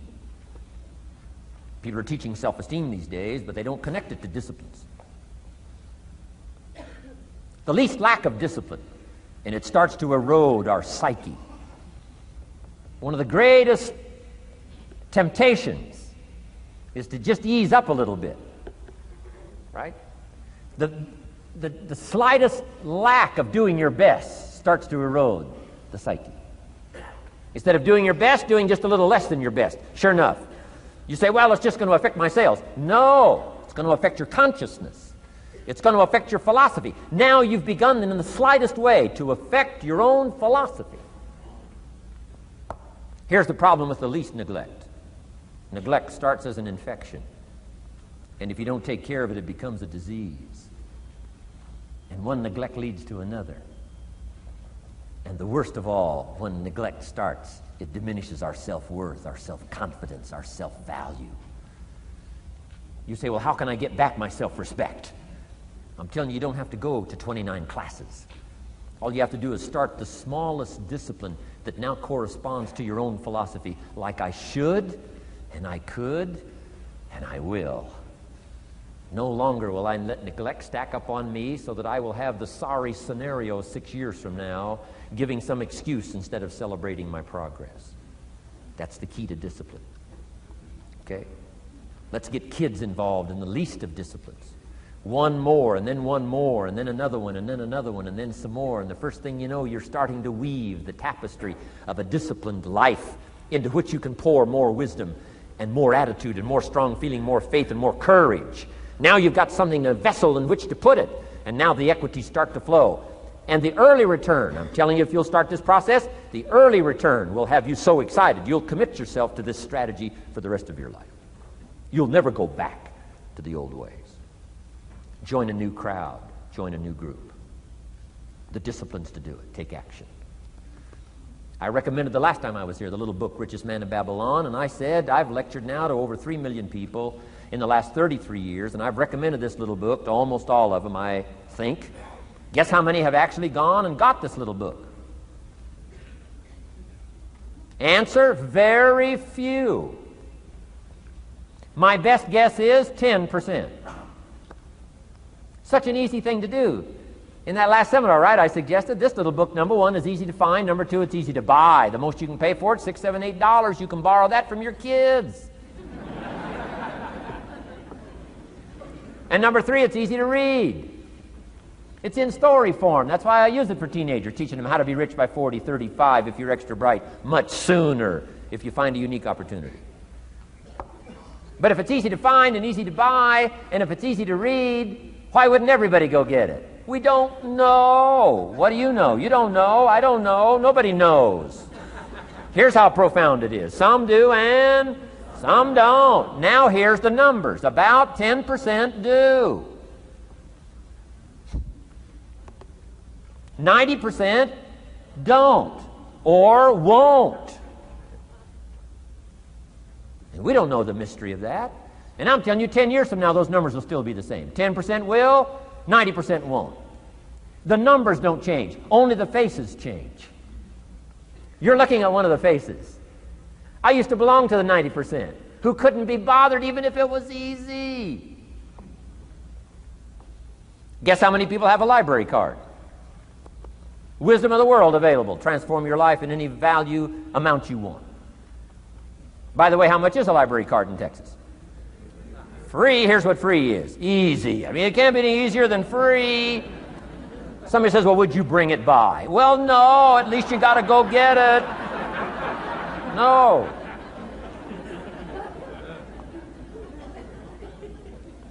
Wisdom of the world available. Transform your life spiritually, socially, personally, economically, and every other way. Teach you how to be rich and powerful and sophisticated and healthy, influential. How many people have a library card? Answer, 3%. 97% couldn't be bothered. Guy specializes in happy hour, but he doesn't have a card. And now readily and quickly blames the government and blames his company and blames policy and blames the pay scale. When if he only knew, if he joined the 3%, here's my advice to you today. Walk away from the 97%. Don't talk like they talk. Don't act like they act. Don't go where they go. Don't specialize in what they specialize in. Throw away the blame list they cling to. Start you a new life. You say, well, is it as simple as getting a library card and join the 3%? And the answer is, of course. Of course. That's how easy this stuff is. This is so easy. It's so simple. It's not complex. You don't need a 2,000-year-old guru. You don't need multi-track affirmations. I'm telling you, don't. Affirmation without discipline is the beginning of delusion. Key. Don't let somebody sweep you into some contrary way to nature itself says, unless you labor. The miracle of the seed and the soil and the seasons and God and all the other stuff that's available, sunshine and rain, that's not available to you by affirmation. It is only available to you by labor. So labor well. Okay. Learn well. Discipline yourself well. And you can have all the treasures you want. This stuff's easy and simple. It's not ocean waves and seagulls. You don't have to move to Sedona where all the force fields come together in Arizona.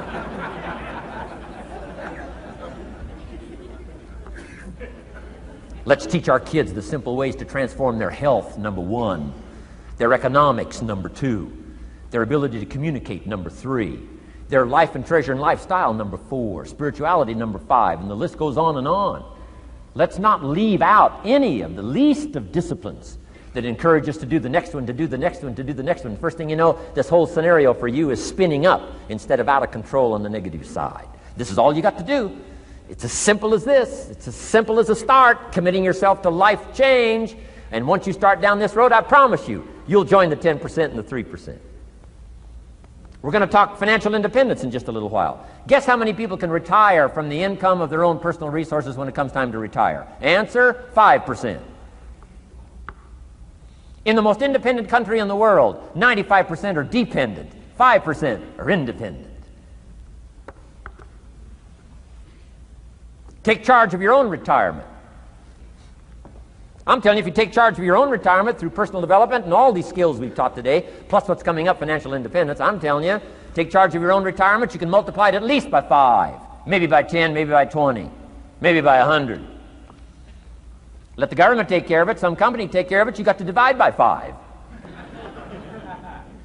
Take charge of your own life, take charge of your own day, take charge of your own conversation, take charge of your own family, take charge of your own possibilities. And learn these skills, develop this kind of strategy, and I'm telling you, life will open up for you. Join the 3%. Join the 10%. Join the 5%. Walk away from the 95%. In our Leadership Weekend we teach, find out what poor people read and don't read it.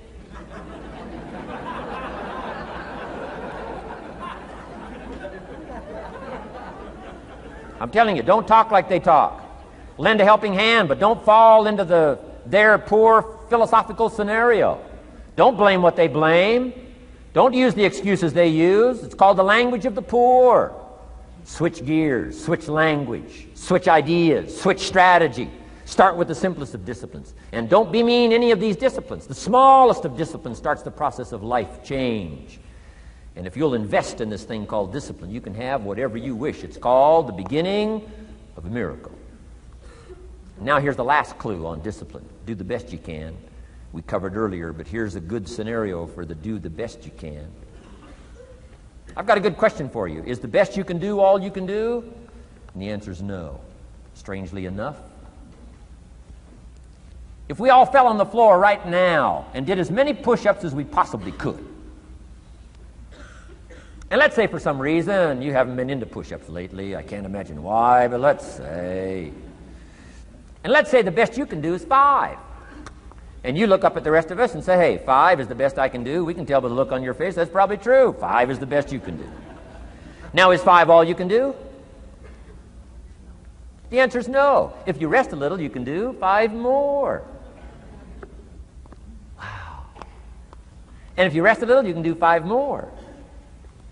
And if you rest a little, you can do 15 more. How did we get from 5 to 15? It's a miracle.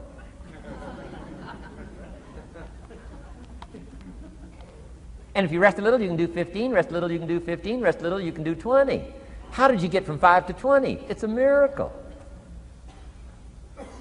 Did you know you can keep doing that? Do a little more, rest a little, do a little more, rest a little, and finally get up to 50 push-ups? Is it possible to get up to 50 push-ups? Of course. How do you go from 5 to 50? It's a miracle.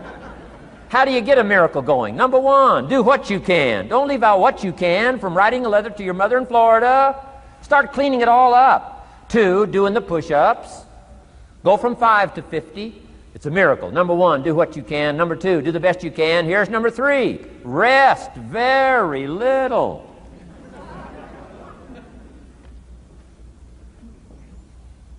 Don't rest too long. Why? The weeds take the garden. Kids have got that figured out. You can't rest too long. Here's the clue. Make rest a necessity, not an objective. The objective of life is not to rest. The objective of life is to act. Think of more disciplines. Think of more ways and means in which to use your own wisdom and your own philosophy, and use your own attitude, your own faith, your own courage, your own commitment, your own desires, your own excitement. Invest it, invest it, invest it, invest it in discipline so that it's not wasted. The smallest of discipline. Thereby transform your life. Join the 5%, join the 10%, join the 3%. Guess when I went and got this little book, Richest Man in Babylon? The same day I heard about it. I went and got it. Somebody says, well, Mr. Rohn, does that make you different than most other people? And the answer is yes. Somebody says, well, why is that? We don't know. We don't know. What do you know? You don't know. I don't know. None of us knows.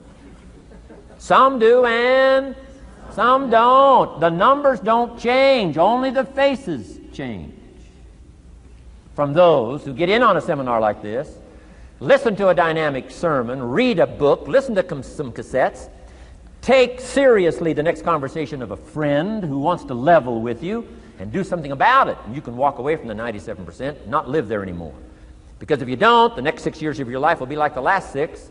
Mr. Shove said to me, Mr. Rohn, 6 years now you've been working. I'm telling you, the next 6 years of your life is going to be like the last 6 unless you take advantage and start making these personal changes. I made the changes, totally revolutionized my life. So take a look at the next 5 years of your life. It's going to be like the last 5 unless you change. And if you will change, everything will change. Join the 5%. 10 years from now, the numbers are going to be the same. But I'm telling you, some faces in this audience can change and start showing up in the 3% crowd, in the 5% crowd, in the 10% crowd, and thereby dynamically affect your life and your future. Develop these strengths. Now here's the last ability. Develop the ability to share. Pass along to someone else. If you've picked up a good idea today, pass it along. Don't let it stay. Pass it along. A book, if you take one of these little books I've suggested home and it affects you, pass along. Say, hey, I found a book, really helped me. I found a book, got me thinking. I found a book, changed my health. I found a book, got me inspired. Pass it along, pass it along, pass it along. Here's what's exciting about sharing. If you share with 10 different people, they get to hear it once, you get to hear it 10 times. So it's probably going to do more for you than it is for them. But it's called what? Everybody wins. When somebody shares, everybody wins. Wow. Share your ideas, share your experiences, share your knowledge. You can have just as much pleasure as I do. I said, giving this seminar, this is one of my joys in life. Give a seminar like this, make the best investment I can of words and spirit and heart and soul and time, energy. I don't have to work this hard. But I gladly work this hard. Why? I want the return. Your words touch my life. See, that's heavyweight stuff. You can't buy it with money. But I'm telling you, you can get the same thing started by recommending a book. Somebody will read that book, and then they'll read another one, and they'll read another one, and they'll come to you someday and say, you got me started. That book you recommended turned my lights on, turned my mind around, got me thinking, got me pondering, and I've been on track ever since. You can get just as much praise as I do if you'll share. Share with your children. Share with your colleagues. Share with everybody that comes within your grasp. Share. Now here's what sharing does. Not only helps you, helps the person you share with. Here's what else it does. Makes you bigger than you are. If I had a glass of water up here and it was full, question, can that glass hold any more water? If it's full, if the glass is full, can it hold any more water? The answer is yes. But for it to hold more, you got to pour out what's already in. That's what I'm asking you to do. If you're full of ideas, if you're full of good things, I'm asking you to pour it out, pour it out, pour it out. Why? I'm telling you, more will be poured in, poured in, poured in. Next, when you do pour out, you become bigger. It's not like a glass that stays the same. Human beings have the ability to grow in consciousness and awareness and capacity. It's unlimited capacity. I found out kids don't lack capacity. In Europe, the kids speak what? 2, 3, 4, 5, 6 languages. When I grew up, my father spoke German, never taught me. My mother spoke French, never taught me. They were trying to get away from all the old world languages back then. Had no concept how valuable languages were going to be in the future. Just didn't know. So they abandoned the German, abandoned the French. I could have learned all 3 languages instead of just English. My girls went to school in Beverly Hills. They've turned that around. In first grade now in Beverly Hills school system, they offer 3 languages besides English. French and German, Spanish. Why? Because kids can learn 2 languages just as easy as one.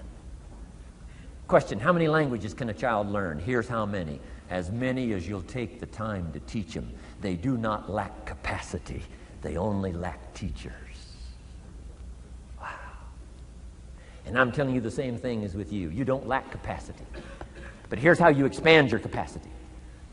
And that is to share what you've got. Now you get bigger. Share some more, now you get bigger. I'm here for a very self-interest reason. If I share with you, my consciousness grows. If I share with you, I get to hear this again. Somebody asked me not long ago, said, Mr. Rohn, how are you doing with all this stuff? You get on everybody's case pretty hard. How are you doing with all this stuff you teach? I said, well, best I can share with you is this. Listen to me very carefully, but don't watch me too close. This stuff's easier to lecture on than it is to do. I understand that. I'm working on it just like you. But hey, pour out what you've got so that your capacity grows.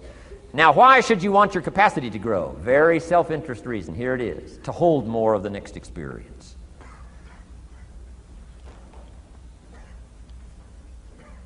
You mean to tell me that sitting in this audience, some people will get more out of it than others? And the answer is yes. If you haven't been into expanding your own capacity lately, you might not get much from this seminar. But if you've been into expanding your capacity, and you've been sharing, and you've been doing all this stuff, I'm telling you, no telling what all this could mean to you today, this chance to grow, change, develop, absorb, take in. I'm asking you to expand and grow so you can hold more of the next experience. Some people can't be very happy. You could pour happiness out on the whole world. Some people can't be very happy. Why? They're not big enough. If you're small, you don't get much. Small in comprehension, small in the ability to think and wonder, small in appreciation, no matter how much is poured out.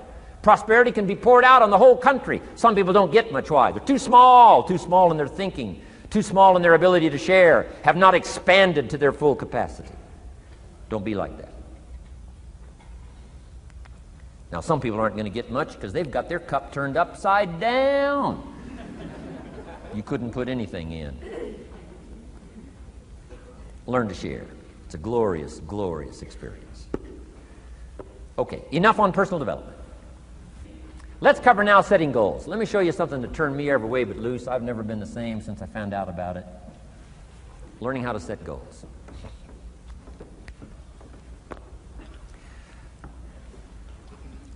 Not long after I met Mr. Schoaf, we're having breakfast one morning. Mr. Schoaf said, Mr. Rohn, now that we've gotten acquainted, we know each other fairly well, he said, maybe one of the best ways I can help you, he said, let me see your current list of goals. Let's go over them and talk about it. And I said, what? I don't have a list. He said, well, Mr. Rohn, if you don't have a list of your goals, he said, I can guess your bank balance within a few $100. Which he did. And that got my attention. I said, you mean my bank balance would change if I had a list of goals? He said, drastically. So that day I became a student of setting goals. And I've used it to dynamically affect my life. I've taught it to some of my business colleagues. We use it to do business around the world. Setting goals. It can turn out to be a drama for your life. Here's what goals are. Your vision of the future. Your vision of the future. Now, there's 2 ways to face the future. One, with apprehension. Number 2, with anticipation. Guess how most people face the future? With apprehension. Why? Major reason why. They don't have it well designed. They've left the design of their future to somebody else. And if you don't make plans of your own, guess what? You'll probably fall into someone else's plans. Guess what someone else may have planned for you? Not much. You got to make a list of this not much stuff. I'm telling you, people all their lives count on this not much list. If all of your negative relatives all turn positive, what will that do for your future? Not much. If prices come down a little, what will that do for your future? Not much. If the economy gets a little better, what'll that do for your future? Not much. If circumstances get a little better, what'll that do? Not much. If the weather gets a little better over the next few years, that'll do. Not much. I mean, you could go right down this whole scenario list. Most people all their lives, with their fingers crossed, count on this not much list. That's why 10 years from now, they'll be driving what they don't want to drive, living where they don't want to live, wearing what they don't want to wear, doing what they don't want to do, having what they don't want to have, maybe become what they didn't want to become. And it all starts by counting on something that's not going to count much. You say, well, then how can my life dramatically change? You got to count on yourself. And here's one of the things you got to count on: your ability to design the future. It's called the promise.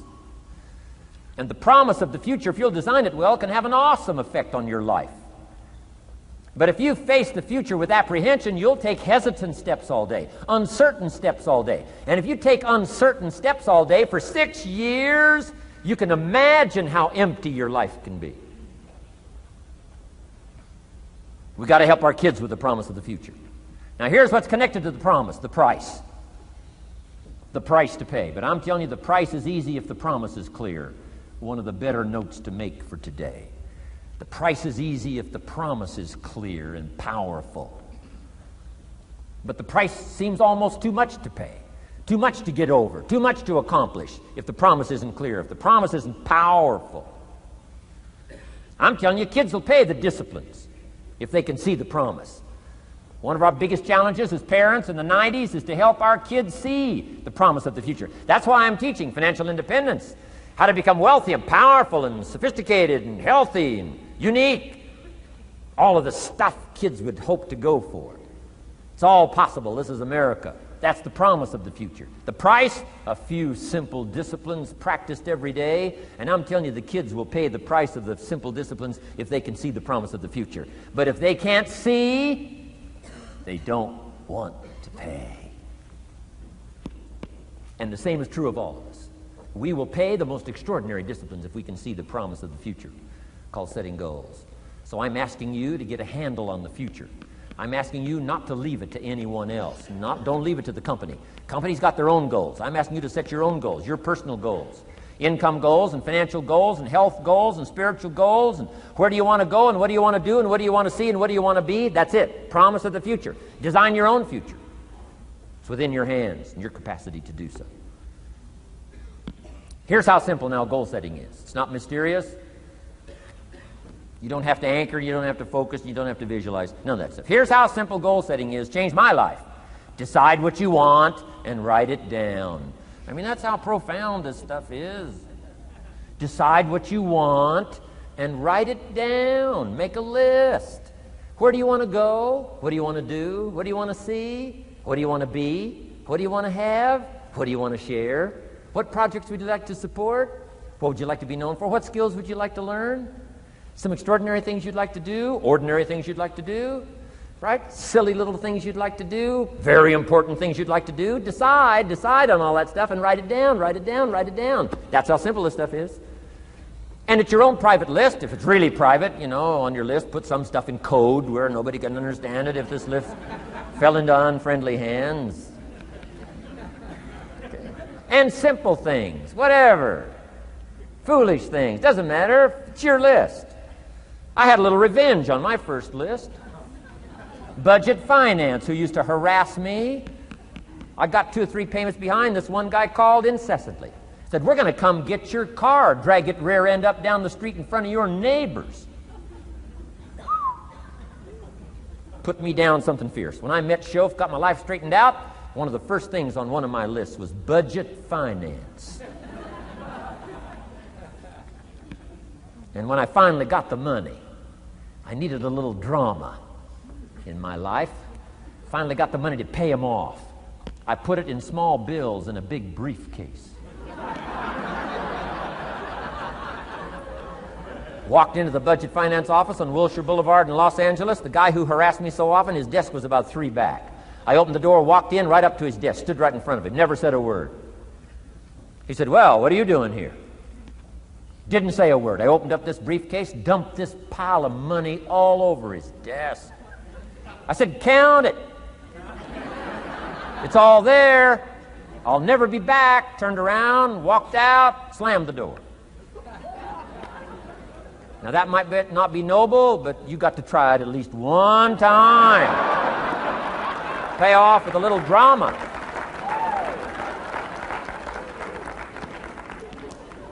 Got to check them off my list. Keep your list with you. I keep my list in my journal so that I can go back. 5 years ago, here was my list. And I'm a little embarrassed. Here's what I thought was so important now. How my philosophy has changed. From 10 years ago, 5 years ago, 3 years ago. Here's my old list. Here's my new list. Here's what's valuable to me now.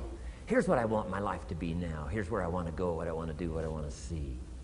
Keep your lists of goals so that it shows your growth, shows your ability to change and grow. Your philosophy grows and expands what's valuable. Setting goals.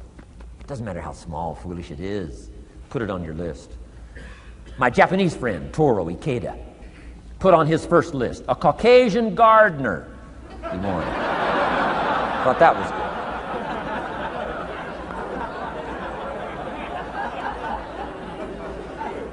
I like that.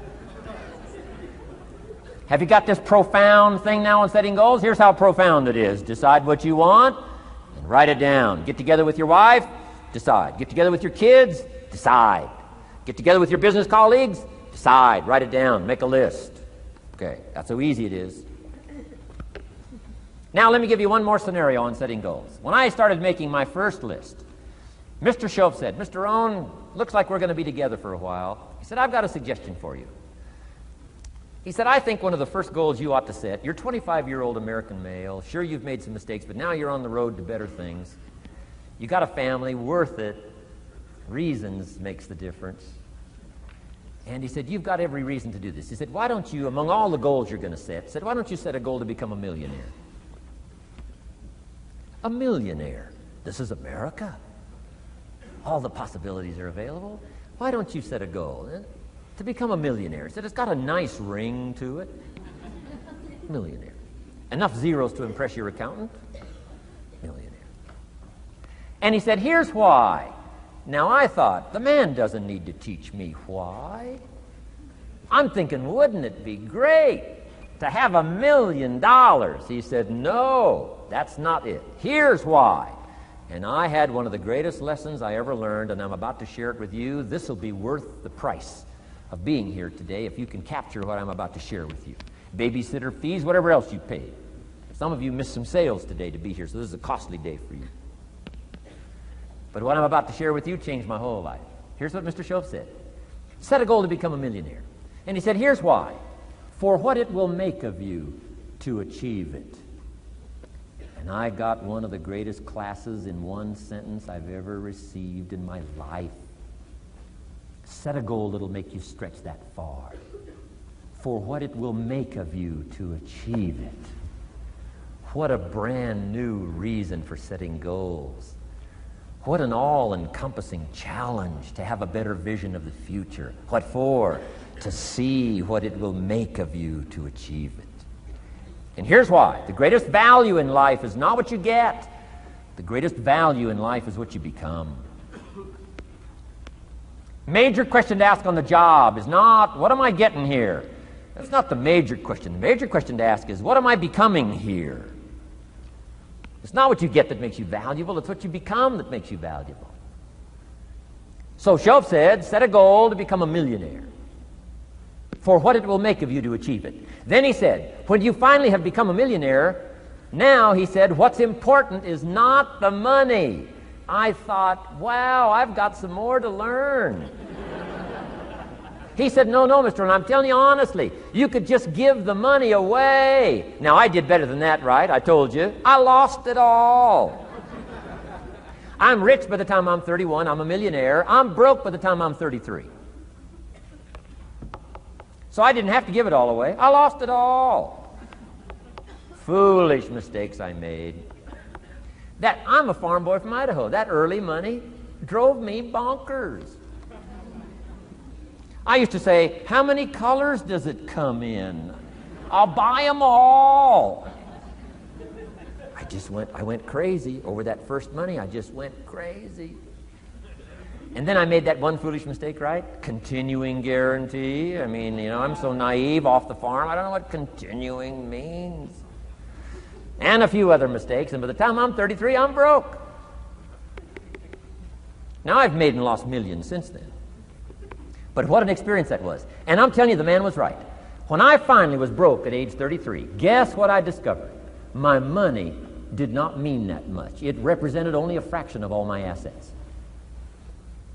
Shoaff said, once you become a millionaire, Mr. Rohn, you can give all the money away. Because he says, what's important is not the money. What's important is the person you've become. Now, let me give you the key phrase on setting goals. Set the kind of goals that will make something of you to achieve them. Set the kind of goals that will make something of you to achieve them.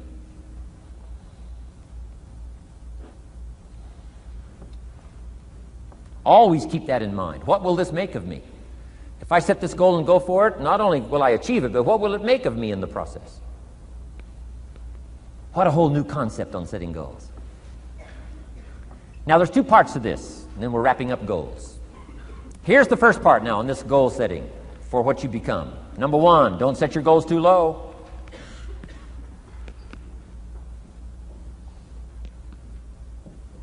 Interesting, we teach in leadership. You'll find it on the cassettes. Don't join an easy crowd. You won't grow. Go where the expectations are high.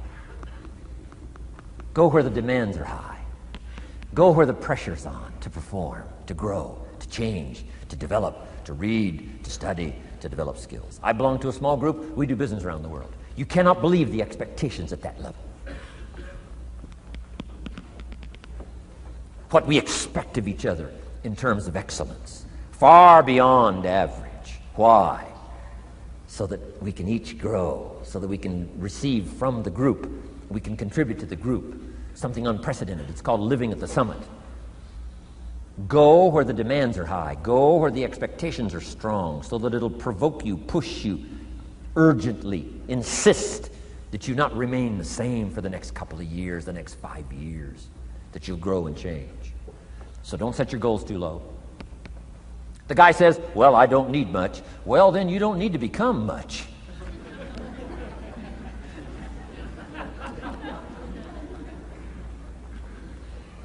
Now, here's the last part on setting goals. Don't compromise. Don't sell out. There were some things I went for back in those early years that I paid too big a price for. If I'd have known how much it was going to cost me, I never would have paid, but I didn't know. So don't sell out. Ancient phrase says, count the cost, count the cost, count the cost. An ancient story says, Judas got the money. You say, well, that's a success story. No. It's true, 30 pieces of silver in those days was a sizable fortune. You say, well, if a guy's got a fortune, right, that's a success story. No, you don't understand. His name was Judas. Doesn't that ring a bell? Judas. You say, oh, yes, Judas, the traitor. That's right, the traitor got the money. Doesn't that change the story? And the answer is, of course, it changes the story. Interestingly enough, after Judas gets the money from becoming a traitor, he's got the money in his hot little hand, and now he's unhappy. Somebody says, well, if you had a fortune, how could you be unhappy? Well, he wasn't unhappy with the money. He was unhappy with himself. Key phrase, the greatest source of unhappiness is self-unhappiness. The greatest source of unhappiness doesn't come from outside. The greatest source of unhappiness comes from inside. And here's where the erosion starts, doing a little less than you could. That's where the beginning little infection of unhappiness starts, doing a little less than you can, not feeling that good about yourself. So don't let that happen. Judas is unhappy. He says, what'll I do? He says, oh, I'll just take the money back. Walked in where he got the money and said, here, take this money, I'm unhappy. They said, heck with you, Judas. We got what we wanted, you got what you wanted, out. They threw him out with his money. Judas says, well, what'll I do now? He says, oh, clever. Should have thought of this first. I'll just throw the money away. And he proceeded to throw his fortune away. Why would he throw his fortune away? He was so unhappy with himself. And that's not even the end of the scenario. After he threw his fortune away, he couldn't change what he became, a traitor. And now, in total abject frustration, he goes out and hangs his worthless self, which all traitors should do, save the state the money.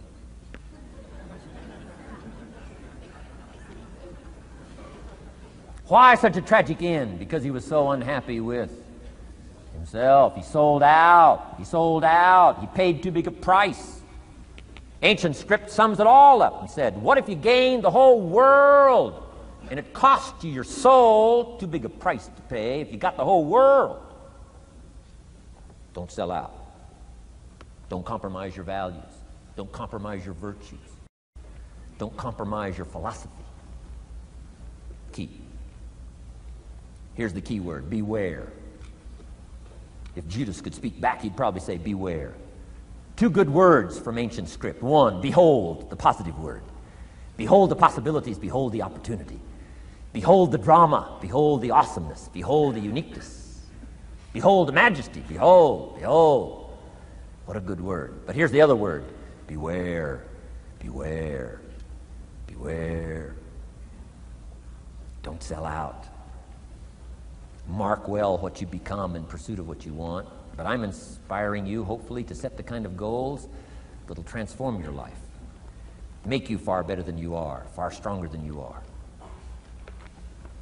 Okay. Isn't this good advice? This is such good stuff. I should have paid to get in, right? Fabulous.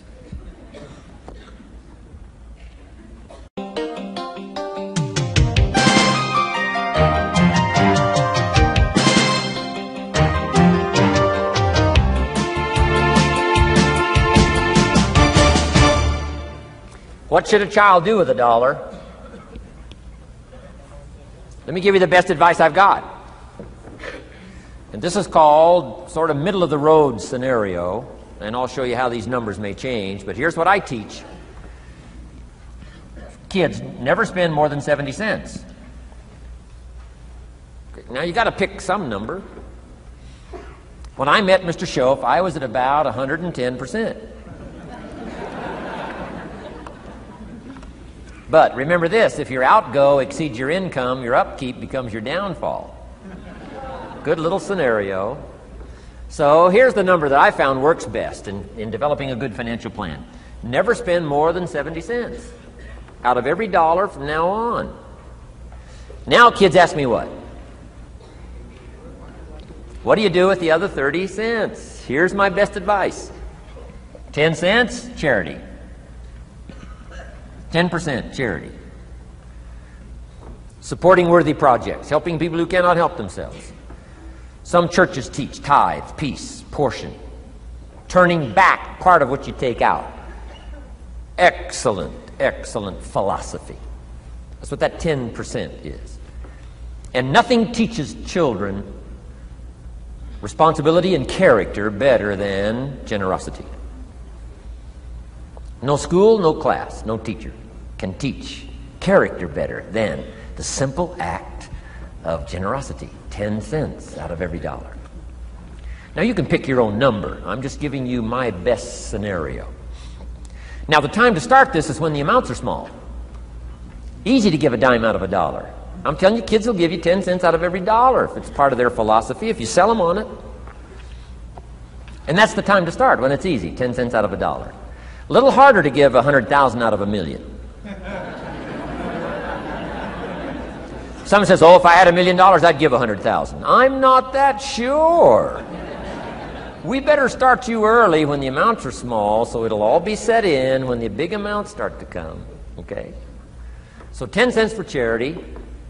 The next 10 cents I call active capital. Capital meaning try to make a profit yourself. We live in a capitalistic society. Right? Everybody now wants to join capitalism. That's why the walls are coming down. Capital belongs in the hands of the people. That's where the genius is. So the genius is to try to show a profit. Buy and sell. Render service. Show a profit. Now here's what I teach kids. Profits are better than wages. Wages are okay, but wages help you make a living. Profits help you make a fortune.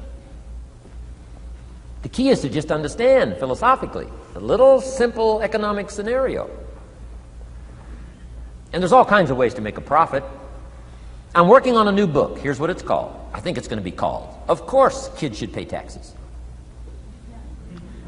It's going to be an interesting book. In California, where I live, kids do pay taxes. If an 8-year-old walks into 7-Eleven, buys something that costs $1, the proprietor makes him cough up 7 more pennies. 8-year-old says, "What's these 7 pennies?" Proprietor says, "That's taxes. That's taxes." Kid says, "Well, I'm only 8. Proprietor says, "Congratulations, you're my youngest taxpayer." So in California, kids do pay taxes. Now the question is, should they? Now the title of my book is, Of Course Kids Should Pay Taxes. You got it. Right? The disciple went and caught a fish, found the miracle coins, and paid his taxes and Jesus' taxes. So way back then, Jesus did pay taxes. Now the question is, should he? And the answer in my little book says, of course Jesus and kids should pay taxes. Of course. Of course. If an 8-year-old wants to ride his bicycle on the sidewalk instead of in the mud, you have to pay taxes. Things cost money. Got to pay taxes. Aircraft carriers keep tyranny over there instead of over here. Aircraft carriers cost money. It's expensive to run this whole show. We can't use used missiles. I mean, you know, it's expensive to run the whole deal. Of course, everybody has to pay. Now, active capital means try your best to show a profit. Now, there's many ways to show a profit, not just money. Touch something, leave it better than you found it. That's a profit. Some profits are intangible, some profits are tangible. Long before Earth Day, for all sophisticated people, it was very proper when you left your hotel room to turn out the lights. All educated people. Why? Leave a profit. It's so easy to flip the switch and leave a profit. Some says, well, the hotel gets the profit. What do you care? All you need to become is a person who leaves a profit. Wow. I talked to a man who runs a whole string of apartments. He said, guess what? Most people, when they rent an apartment, leave it, what? Trashed, worse than they found it. What kind of a reputation would that be? Whatever you touch turns to trash. Whatever you touch gets dirty. Nothing you touch gets better. See, that's a poor philosophy. No wonder it leads to poverty, small lives. As one writer said, living lives of quiet desperation. This is where it all begins. Failure to leave a profit when you can, turn out the lights, doesn't matter what it is. Become profit-minded. Profits are better than wages because profit has the potential to make a fortune. Wages has the potential to make a living. So I teach kids, take part of your wages. If you earn the money, take part of it for charity and part of it to see if you can't make a profit. And there's all kinds of ways. My book's going to be full of all kinds of ways kids can make money. I teach kids how to have 2 bicycles, one to ride and one to rent. I mean, you know, it doesn't take long to get into business. You don't have to be a genius. Halfway bright, you can start showing a profit. Now, here's the next 10 cents called passive capital. Meaning, let somebody else use the capital, you provide it, you're passive, they're active. And let them pay you interest. Profits and interest. Unique way to make a fortune. In fact, there's a Bible philosophy. I teach teenagers this Bible philosophy. Here's what it teaches.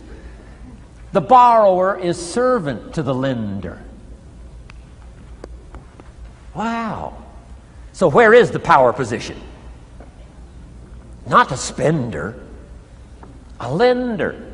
And if I've taught teenagers well, if you ask them, among some of the things you want to be, you know, when you grow up, you know, as years pile on, what would you like to be? I'm telling you, among some of the things that they would like to be, if they've sat in on my classes or gotten some of my material, they will say, I want to be one of them lenders.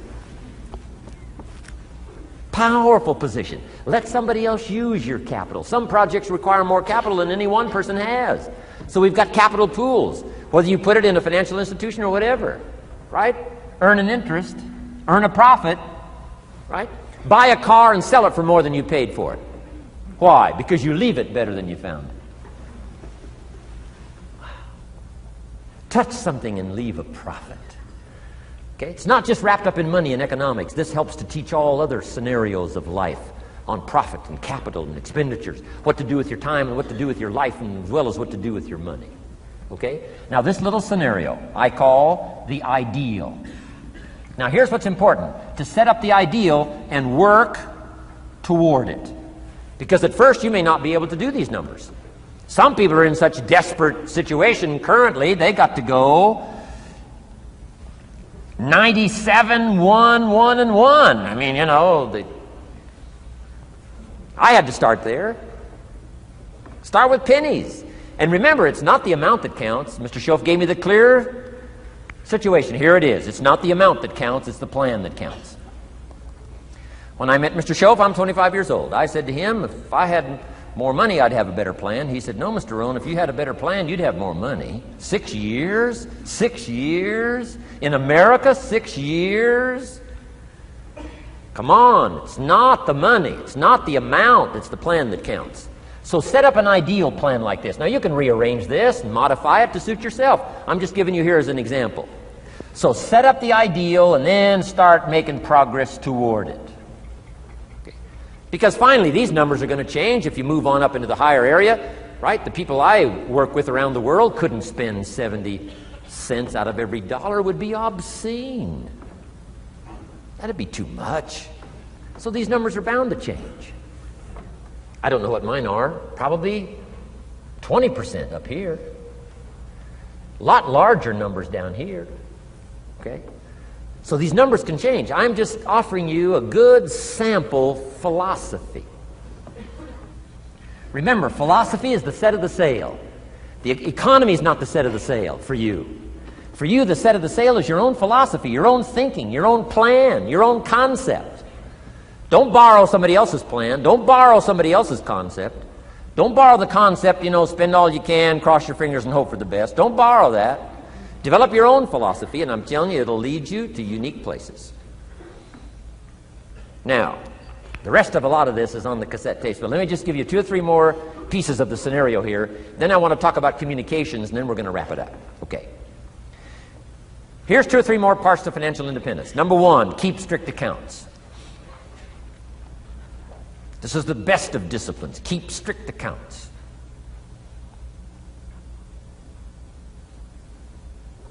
Did you ever hear this expression? I don't know where it all goes. Did you ever hear that? I don't know where it all goes. Oh, we'd love to have you run our company. You don't know where it all goes. Whoa. Did you ever hear this? It just gets away from me. It just seems it just gets away from me. We'd love to turn the world over you. It just gets away from you. Come on, you got to have better disciplines than that. Let that be the 90%. Let that be the scenario of the 97%, but don't let it be your scenario. Don't let it become your philosophy. Keep strict accounts. Next, a new attitude. I had to develop a new attitude as well as new concepts. Here's what I used to say. I hate to pay my taxes. Schoaf said, well, that's one way to live. I thought, well, doesn't everybody hate to pay their taxes? He said, no. No, a few of us have gotten way past that. He says, once you understand what taxes are, here's what taxes are in our governmental system in our society. Taxes is how you care and feed the goose that lays the golden eggs. Democracy and liberty and freedom. Free enterprise. Wouldn't you want to feed the goose that lays the golden eggs? Somebody says, well, the goose eats too much. That's probably true. I understand that. Of course that's true. But see, better a fat goose than no goose. And here's the truth be known. We all eat too much. Let not one appetite accuse another. Of course the government needs to go on a diet. So do most of us. But hey, you still have to care and feed the goose that lays the golden eggs once you understand that that's what it's for. See, it is so important, the right attitude. Here's what I used to say. I hate to pay my bills. You open up the mails, nothing but these window envelopes, bills. I hate to pay my bills. Shoaff said, well, that's one way to live. I said, well, doesn't everybody hate to pay their bills? He said, no, some of us are way beyond that. I said, is it possible to love to pay your bills? He said, yes. Reduce your liabilities? Increase your assets? Wouldn't you love to do that? So start a whole new attitude here. Next time you pay $100 on an account, put a little note in there and say, with great delight, I send you this $100. I mean, they don't get many letters like that. Reduce my liabilities, increase my assets. My picture's changing. My picture's improving. I love to pay my bills. Keep the money in circulation. Pay my taxes. Feed the goose that lays the golden eggs. It's a matter of attitude. And here's the last on attitude. Everybody must pay. Of course, life is called opportunity, but life is called price. But we must all pay. We must all share. One of the classic stories of all time from ancient Bible script says, Jesus one day and his disciples were standing by the church treasury, synagogue treasury, watching people as they came by and put their offering in the treasury. That wouldn't be a bad idea. Jesus and his disciples standing by the treasury while everybody walks by. Jesus says, how much was that? How much was that? Interesting. And the story said some people came by, put in big amounts. Some people came by, put in modest amounts, average amounts. And the story says, then a little lady comes by and puts in 2 pennies in the treasury. Jesus says to his disciples, look at that. Look at that. His disciples said, 2 pennies, 2 pennies. What's 2 pennies? Jesus said, no, you don't understand. She gave more than everybody else. They said, 2 pennies is more than everybody else? He said, yes. Because I'm certain that her 2 pennies represented most of what she had. And if you give most of what you have, then you've given the most. Wow. What a lesson to learn. It's not the amount. It's what it represents of your life that counts. Now let me give you the wisdom of the scenario that did not occur. And this is the greatest of wisdom. And in my own particular peculiar brilliance, I have the ability to record for you what was not recorded in the scenario of the story. Here's what did not occur, which may teach us one of the greatest of the wise things that was taught in this scenario. Here's what did not occur in the scenario. Jesus did not reach into the treasury and get this little lady's 2 pennies and run after her and say, here, little lady, my disciples and I have decided that you're so pitiful and you're so poor that we've decided to give you back your 2 pennies. I'm telling you, that did not occur. If it would have occurred, she would have been what? Insulted. She would have rightfully said, I know my 2 pennies aren't much, but it represented most of what I had. And would you insult me by not letting me contribute what I wanted to contribute, even if it's only 2 pennies? I'm telling you that did not occur. Here's part of the wisdom of the story that was not recorded. Jesus left her pennies in the treasury, meaning everybody has to pay, even if it's only pennies. That's the key. And whether you start with pennies or whether you start with dollars or whether you start with nothing, remember, part of the scenario is to spend, of course. Part of the scenario is to invest, and part of the scenario is to show a profit, and part of the scenario is to help take care of people who can't take care of themselves. If you'll set up your own philosophy, I'm not asking you to buy my philosophy. I'm not asking you to adopt my numbers. I'm only wanting to provoke you to think, for you to come up with a splendid economic philosophy that's got you up early and got you up late, has got you thinking and pondering ways to use your resources and turn it into the dreams you want for the future. And that's my little story on financial independence. Okay. Here's the next to the last subject, communication. How to affect other people with words. I've got a little 4-point program here for you to consider The whole expanded version now, 3 days, right? 3 days of all this is in that package that you're taking home. So this is called an abbreviated version of all the rest, this one day, video day. 4 steps to good communication. Here's number 1, first of all. Words can work miracles.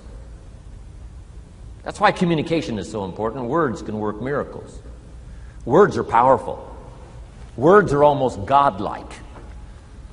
In fact, ancient script says the Word was God. God was the Word. Wow, words and God. I said to my Israeli audience last year, in the beginning, the story of creation is unique. It says, in the beginning, Jehovah God spoke and said what? Got some students here, I'm sure. In the beginning, Jehovah God spoke and said what? Let there be light. And what? There was light. Wow! Wow! It looks like words create light. Is that possible? I'm telling you it's possible. Humans can get pretty close. What if somebody can't possibly see how they could do well, how they could become successful, how they could transform their lives and their health, their future, and their finances, spiritually, and every other way? They can't see, and you come along and share your story, and maybe borrow some other stories. And by the time you get through with a good presentation to this person, they say, now I can see. Before you got here, I was blind. I was in the dark. And while you were talking, some things dawned on me. Is it possible to create light with human intelligence, with words? And the answer is, of course, of course. Here's part of the spectacular opportunity as a human being. One person talking to another. It's got so much power, so much potential. A mother talking to a daughter, a father talking to a son, salesperson talking to a client. Nothing more magical and powerful, awe-inspiring than words have the ability to dramatically affect people's lives and futures. So become a good communicator. Let me give you some good keys to good communication. Here's number 1, have something good to say. Communication starts with preparation. Getting ready to speak this year, getting ready to speak next year. Attend the classes, read the books. Have something good to say. Here's 4 good words to help you to have something good to say. 1 is interest. Develop a new interest in people and life and what's going on, economics and politics, religion, social structure, possibilities, opportunities. Develop a new interest. Here's the next word, fascination. Goes that step beyond interest. That's why kids learn so much that first 6 years. Fascination. Adults are walking on ants. Kids are saying, don't walk on these ants. I'm studying these ants. I'm looking at these ants. Kids are so fascinated. How come an ant can carry something bigger than he is? Wow. That's how come they learn so much. They're fascinated. And here's another little clue I've learned. Turn frustration into fascination if you can. You'll learn more. I've worked on this. I'm pretty good at it. Out in Los Angeles, I'm on the freeway. My airplane leaves in 45 minutes. The traffic is moving not 1 inch. I am now fascinated. I'm telling you. Now, it doesn't work every time. That's true, but every time it does work, I'm telling you, you'll come away with more. Learn to be fascinated instead of frustrated if you possibly can. Turn that little scenario on for yourself. Next is sensitivity. You got to understand, we use the phrase where people are coming from, where they've been, what's going on. Sensitivity training is so important. People not like you, people that have got challenges and problems and difficulties, you got to do your best to be sensitive to other people, where they find themselves, the pit they might be in currently, what's going on. Be sensitive to that. Here's 2 of the greatest things said about Jesus. 1, it said he was touched. He was touched by where he found some people. He was touched by the misery he found some people in. He was touched. He was touched. And here's the other word. He was moved, it said. He was moved, touched and moved. If you really want to communicate well, you've got to be touched and moved. Not just by your own drama of life, but by the drama you know is going on in other people's lives. Sensitivity. How does an adult 40 talk to a child who's 12? You got to be sensitive. Not just to your current situation. One of the best ways to identify with a child who's 12 and you're 40 is remember when you were 12. Go back, remember the scenario and let it hit you again, let it touch you again. I don't have any problems with 12-year-olds. I remember almost every day of being 12. 12's a unique year. One, you're not 13. I mean, you know. If I heard it once, I heard it 100 times. Of course you can't go, you're not a teenager. Wow, I can't wait for this year to be finished. Remember, that's part of sensitivity. Remember. Apostle. One who became an apostle, leader of the Christians, was once Saul from Tarsus, hater and killer of the Christians. After he was converted, became a leader, became Paul apostle, revered. Why was he so effective in his language, in his ability to touch people with his words and with his presence? If you read part of the scenario of his history, he gave an account of his own life and said, here's why I think I'm so effective. I remember the pit I came from. Sure, they call me apostle, but I used to kill these Christians, and I never forget that. If I want to get in touch with other people's difficulty, I got to remember my own difficulty. Let it hurt again. That's what makes a good performance. A good actor, a good actress.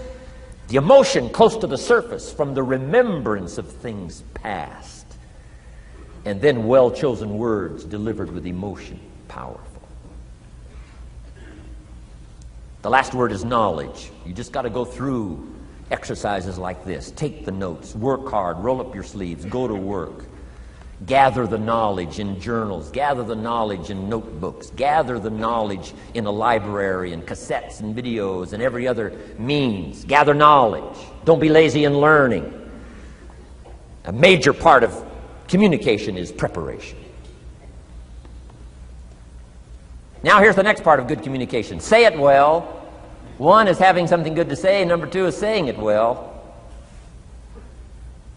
Let me give you a quick list on saying it well. Number one, sincerity. Best place to start if you want to communicate well is let your sincerity show. Next is repetition, the mother of skill. I've been at this 33 years. Somebody says, well, you give a pretty good seminar. I should. 33 years? 33 years. Repetition. Next, brevity. Sometimes you don't need many words if you're totally sincere, I'm telling you. Jesus' presentation in gathering up his team called disciples was fairly short. He just walked around the countryside, took a look at somebody and said, you follow me. That's brief. I mean, you know, that's short. Now, why could he get by with such few words? And this takes care of a lot that I've tried to share with you today called personal development. Here's why I think Jesus could get by with such few words. For all that he was that he didn't have to say. Take that scenario home. For all that I am that I don't have to say. Just a few words could be dynamic in affecting someone else's life. A child, a business colleague, a sales client. Next, vocabulary. Got to work on your vocabulary. Some of my friends took a survey among prisoners working on some rehabilitation program. They weren't particularly looking for this, but here's what they found. There's definitely a relationship between vocabulary and behavior. And here's what they found out. The more limited the vocabulary, the more tendency to poor behavior. And when you think about it for a while, it makes sense. Words are a way of seeing. And if you don't have a good vocabulary, you can't see very well. Can you imagine the mistakes in judgment when you can't see very well? Next, words are a way of expressing what's going on in your head, what's going on in your heart. What if you can't see well and you can't express well? You can imagine the tragic scenario of 5 years of that, 10 years of that, 20 years of that showing no improvement. Behavior now becomes a major problem. And that person's world gets smaller and smaller and smaller. Why? They can't see and they can't express. And finally, they don't need much bigger place than a 10 by 12 cell. Their world is so small anyway, don't need much bigger place. I'm asking you to stretch your vocabulary. I used to put words up on a 3 by 5 card. I drove a lot back in those days, but at the end of the day, I'd mastered 2 or 3 words. My oldest daughter, Linda, with my grandkids, starts the day with what's called the word for the day. She writes it on a chalkboard, the word for the day. And the kids memorize that word and the meaning of the word. And every once in a while during the day, she'll say, "What's the word for the day?" The last day I was there, the word was superficial. Natalie's 4, Nathaniel's 5. And several times during that day, Linda, my daughter, would say, "What's the word for the day?" Natalie would say, "Superficial." And she would say, "Nathaniel, what does that mean?" "On the surface." Several times during the day. "What's the word for the day?" Superficial. "What does it mean?" "On the surface." If you were to ask my grandkids, the last time Grandpa was here, what was the word for the day? I'll bet you they'd probably know. Superficial. On the surface. Word for the day. Why not learn a word a day? Why not add to your vocabulary so you can see more, see better, and express better? Put out in words what's in your heart, what's in your soul, what's in your mind. It's important. So say it well. Here's number 3. Number 1 was have something good to say. Number 2, say it well. Here's number 3. Read your audience. These are just simple concepts now. You've got to add some of the details, but that's what I'm mainly good for, is concepts. Read your audience. If you're talking to a child, you've got to study the face of the child. You've got to study a little body language. You've got to study what's going on. So you'll know whether to shift gears, come on a little stronger, ease off a little, might be too strong, search for another illustration, soft, strong. A lot of that is dictated by reading your audience. When I first started lecturing, I had some challenges here. I was so absorbed in my notes, lecturing like this. I'm telling you, in those early days, the audience could have left and I'd kept right on going. I didn't know what was going on down here. I didn't know what was going on over here. I didn't have any idea what was happening over here, whether I should come on a little stronger, ease back. I didn't know. I couldn't read my audience. So, read your audience. A prospect, read. Now let me give you some ways to read. Number 1, by what you see. Body language tells us some things. How to shift gears, whether to go on, whether to stop. If you're talking to somebody and they're leaning toward the door, that means you gotta hurry, right? They're not gonna be here long.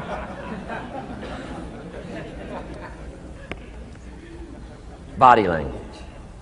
Guy's got his arms folded, chin tucked down. You got your work cut out for you. You're gonna have to reach deep in your bag. Find some extraordinary stories. This one's not gonna be easy. What tells you that? Reading what you see. Here's the next one. Read what you hear. You've got to read a child's impatience. Kids don't mind telling you whether they're bored or impatient. Kids' attention span is short. Doesn't last long. You've got to get it said. You start talking to a child, 30 seconds they say, "How long is this going to take?" Whoa. Read. Listen.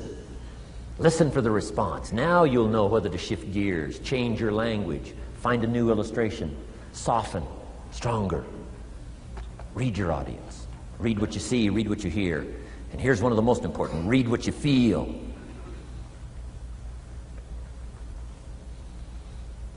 Now, women are probably better at this than men when it comes to picking up emotional signals. Men, they can see, and men, they can hear, but it takes a little training for a man to pick up those emotional signals that are so important so you don't say the wrong stuff. Because it's so easy to make a mistake in language. What if you meant to say to someone you care about? What if you meant to say, "What's troubling you?" And instead you said, "What's wrong with you?"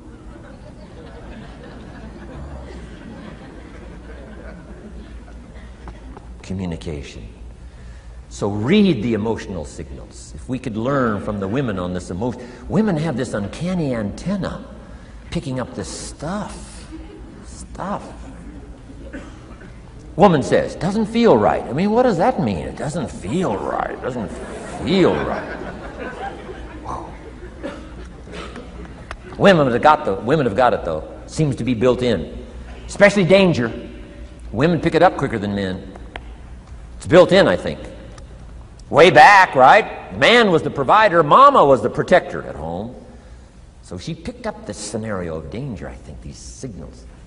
But they are good.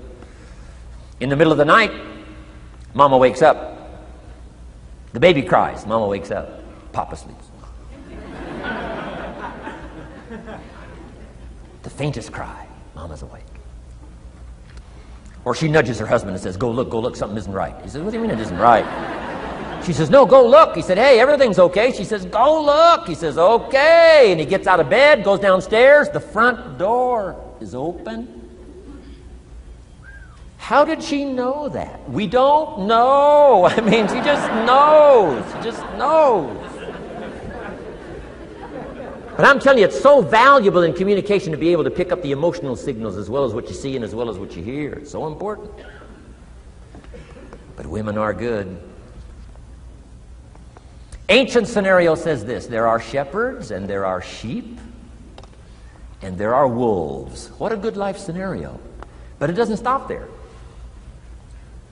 This ancient scenario says also, some wolves are so clever, they've learned to dress up like sheep. Now you got to have a woman. Got to have a woman. Man says, looks like a sheep, talks like a sheep. Woman says, ain't no sheep. Take my word for it. They know.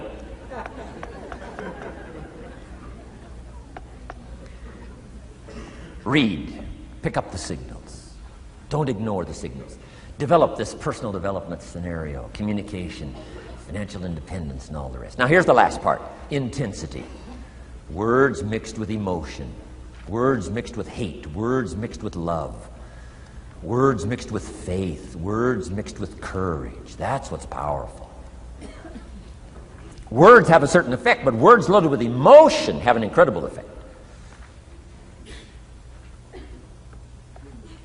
If I had a little straight pin, a guy buys a shirt, it's got all these little pins in it.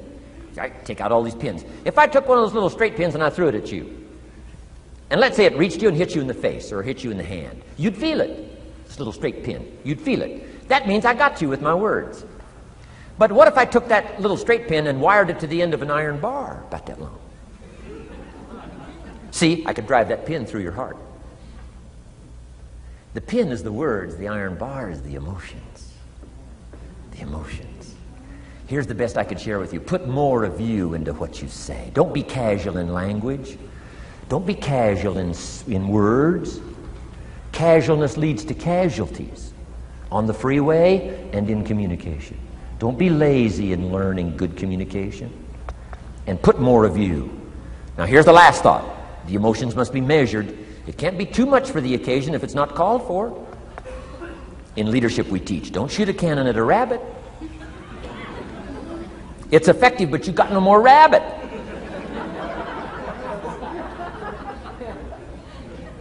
So here's some of the most powerful scenario in communication. Here it is. Well-chosen words mixed with measured emotion. The basis of affecting people with good communication. Well-chosen words mixed with measured emotion. And one last point on communication. The more you care, the stronger you can be. The more you care as a mother, the stronger you can be with your children. The more you care as a father, the stronger you can be. The more you care as a leader, the stronger you can be. In helping to solve problems, getting on somebody's case, the more you care. But you got to care. I don't mind a minister consigning my soul to hell fire for my sinful ways, I don't mind that. If he believes it, I don't mind him consigning my soul to hellfire for my sinful ways, as long as he does it with tears and not with joy.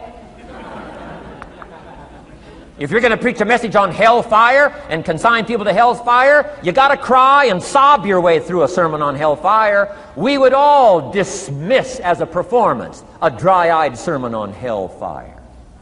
You can't legitimately preach hellfire unless your heart breaks. Otherwise, it's a performance. Otherwise, we could all dismiss it. Why? The heart's not there. There are some conversations that don't make sense unless they're accompanied by tears. It doesn't mean anything unless it's accompanied by a broken heart. Learn measured emotions. Remember, draw from well-chosen words, expanded vocabulary. Be interested and fascinated. Pull all this together. I'm telling you, your ability to touch other people will grow day by day, week by week, month by month, year by year. Here's my last subject. It comes in two parts. First is the negative part. And I got just a couple of tips for you on negative. There wouldn't be positive without negative. It's part of the life scenario. Ancient script says it best. There's a time to laugh. And once you've learned to laugh, just keep on laughing. No. Just get another positive book. No. There's a time to laugh, what? And a time to cry. And you've got to become so sophisticated and so well educated that you don't laugh when it's time to cry. And you've also got to learn to cry well. How are you going to identify with some people if you don't cry with them? It's very important. The negative side is very important. Negative thinking. I teach kids, and you'll find it on those cassettes, the ant philosophy. Let me just give you the quick scenario on the ant philosophy. Number one, ants never quit. What a good philosophy. If they're going somewhere, you stop them, and guess what? They'll look for another way. How long will they look? Till they find it, or till they die. What a great philosophy. But here's number two. I can't give them all to you, but here's number two. Ants think winter all summer. You've at least got to be that bright. You can't think summer all summer. You got to do some winter thinking in the summer. You say, well, the sky is blue. The clouds are fleecy. You can't be faked out by that. Ancient story says, don't build your house on the sand in the summer. Why would we be cautioned not to build our house on the sand in the summer? Because it's easy to get faked out. So what should you do during the summer? Think winter. Think storm. That'll drive you to find a rock in the summer when the sky is blue. Key, negative is normal. You got to handle it. You can't dismiss it. It's part of the life scenario, like your white corpuscles we talked about earlier. So don't ignore it. Let it be part of the scenario. Here's the key. Learn to master it. Negative is not to be ignored. It's to be mastered. It makes us better than we are to wrestle with it. It makes us better than we are to be alerted to tyranny that moves into Kuwait, or ignorance that moves into your life, or procrastination that moves in and robs you of your fortune, or poor health that's going to be the legacy of those who neglect their health disciplines. You've got to do battle with the enemies on the outside and on the inside. So learn how to handle the negative. And now here's the last, called the positive. Let me give you the day that turns your life around, as quickly as I can. I got 4 parts to the day that turns your life around, and then we're finished for the day. Number 1, disgust. Disgust. Disgust is a negative emotion, but it can have a very positive, powerful effect. Disgust says, I've had it. What an important day that could be. I've had it. Wow. I met a beautiful, powerful, accomplished executive lady in New York. The company invited me to come in. This lady was a vice president, extraordinary lady. I got to know her, and I found out her story. I said, how did you get here? Big income. And she never went to college, never went to university. I said, how did you get here? Executive, powerful, income. She said, well, let me tell you part of the scenario. She said, when I was a young mother a few years ago, she said, one day I asked my husband for $10. And he said, what for?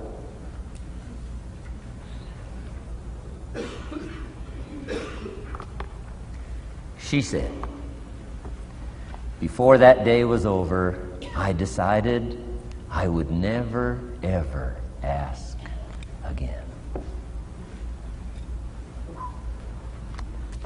She said, I started studying opportunity, found it, took the classes, put myself through the schools, did the scenario. Now I'm vice president. I make a lot of money. And she said, I kept my promise. I've never, ever had to ask again. It's called a life-changing day. The day you say, enough is enough. Now, if you can add an act to your disgust, it helps. The man takes a shotgun to his car, blows out every window, destroys every tire, puts 100 rounds in it, and says, I've driven this embarrassing thing for the last time. And then he saves it. He saves it. And later when somebody says, how did you become rich and powerful? He says, let me show you this car. One day I'd had it up to here. I blew it to smithereens. Enough is enough. Powerful. Here's the last three. Next is decision. Decision-making is a life-changing day. If you went home today and in the next few days cleaned up a list of decisions, it could furnish enough inspiration for the next 5 years, 10 years. What an inspiring day, the day you can bring yourself to decide. And here's the third one, desire, wanting too bad enough. Who knows the mystery of that? We don't know. But here's something I do know. Sometimes desire waits for a trigger, waits for something to happen. Who knows what the happening may be? A song, the lyrics, a movie, the dialogue, a seminar, a sermon, a book, an experience, confrontation with an enemy, a conversation with a friend who finally levels with you. Whatever the experience it is, it's so valuable. And here's my best advice. Welcome all experiences. You never know which one is going to turn everything on. Don't put up the walls. The same wall that keeps out disappointment keeps out happiness. Take down the walls. Go for the experience. Let it teach you. And here's the last one. Resolve. Resolve says, I will. Two of the most powerful words in the language. Benjamin Disraeli said, nothing can resist a human will that will stake its existence on its purpose. Shortly put, I'll do it or die. Best definition of resolve I got from a little junior high girl, Foster City, California. I'm going through some words one day. I got to this one and I asked the kids, who can tell me what resolve means? Some didn't know, some tried. Interesting.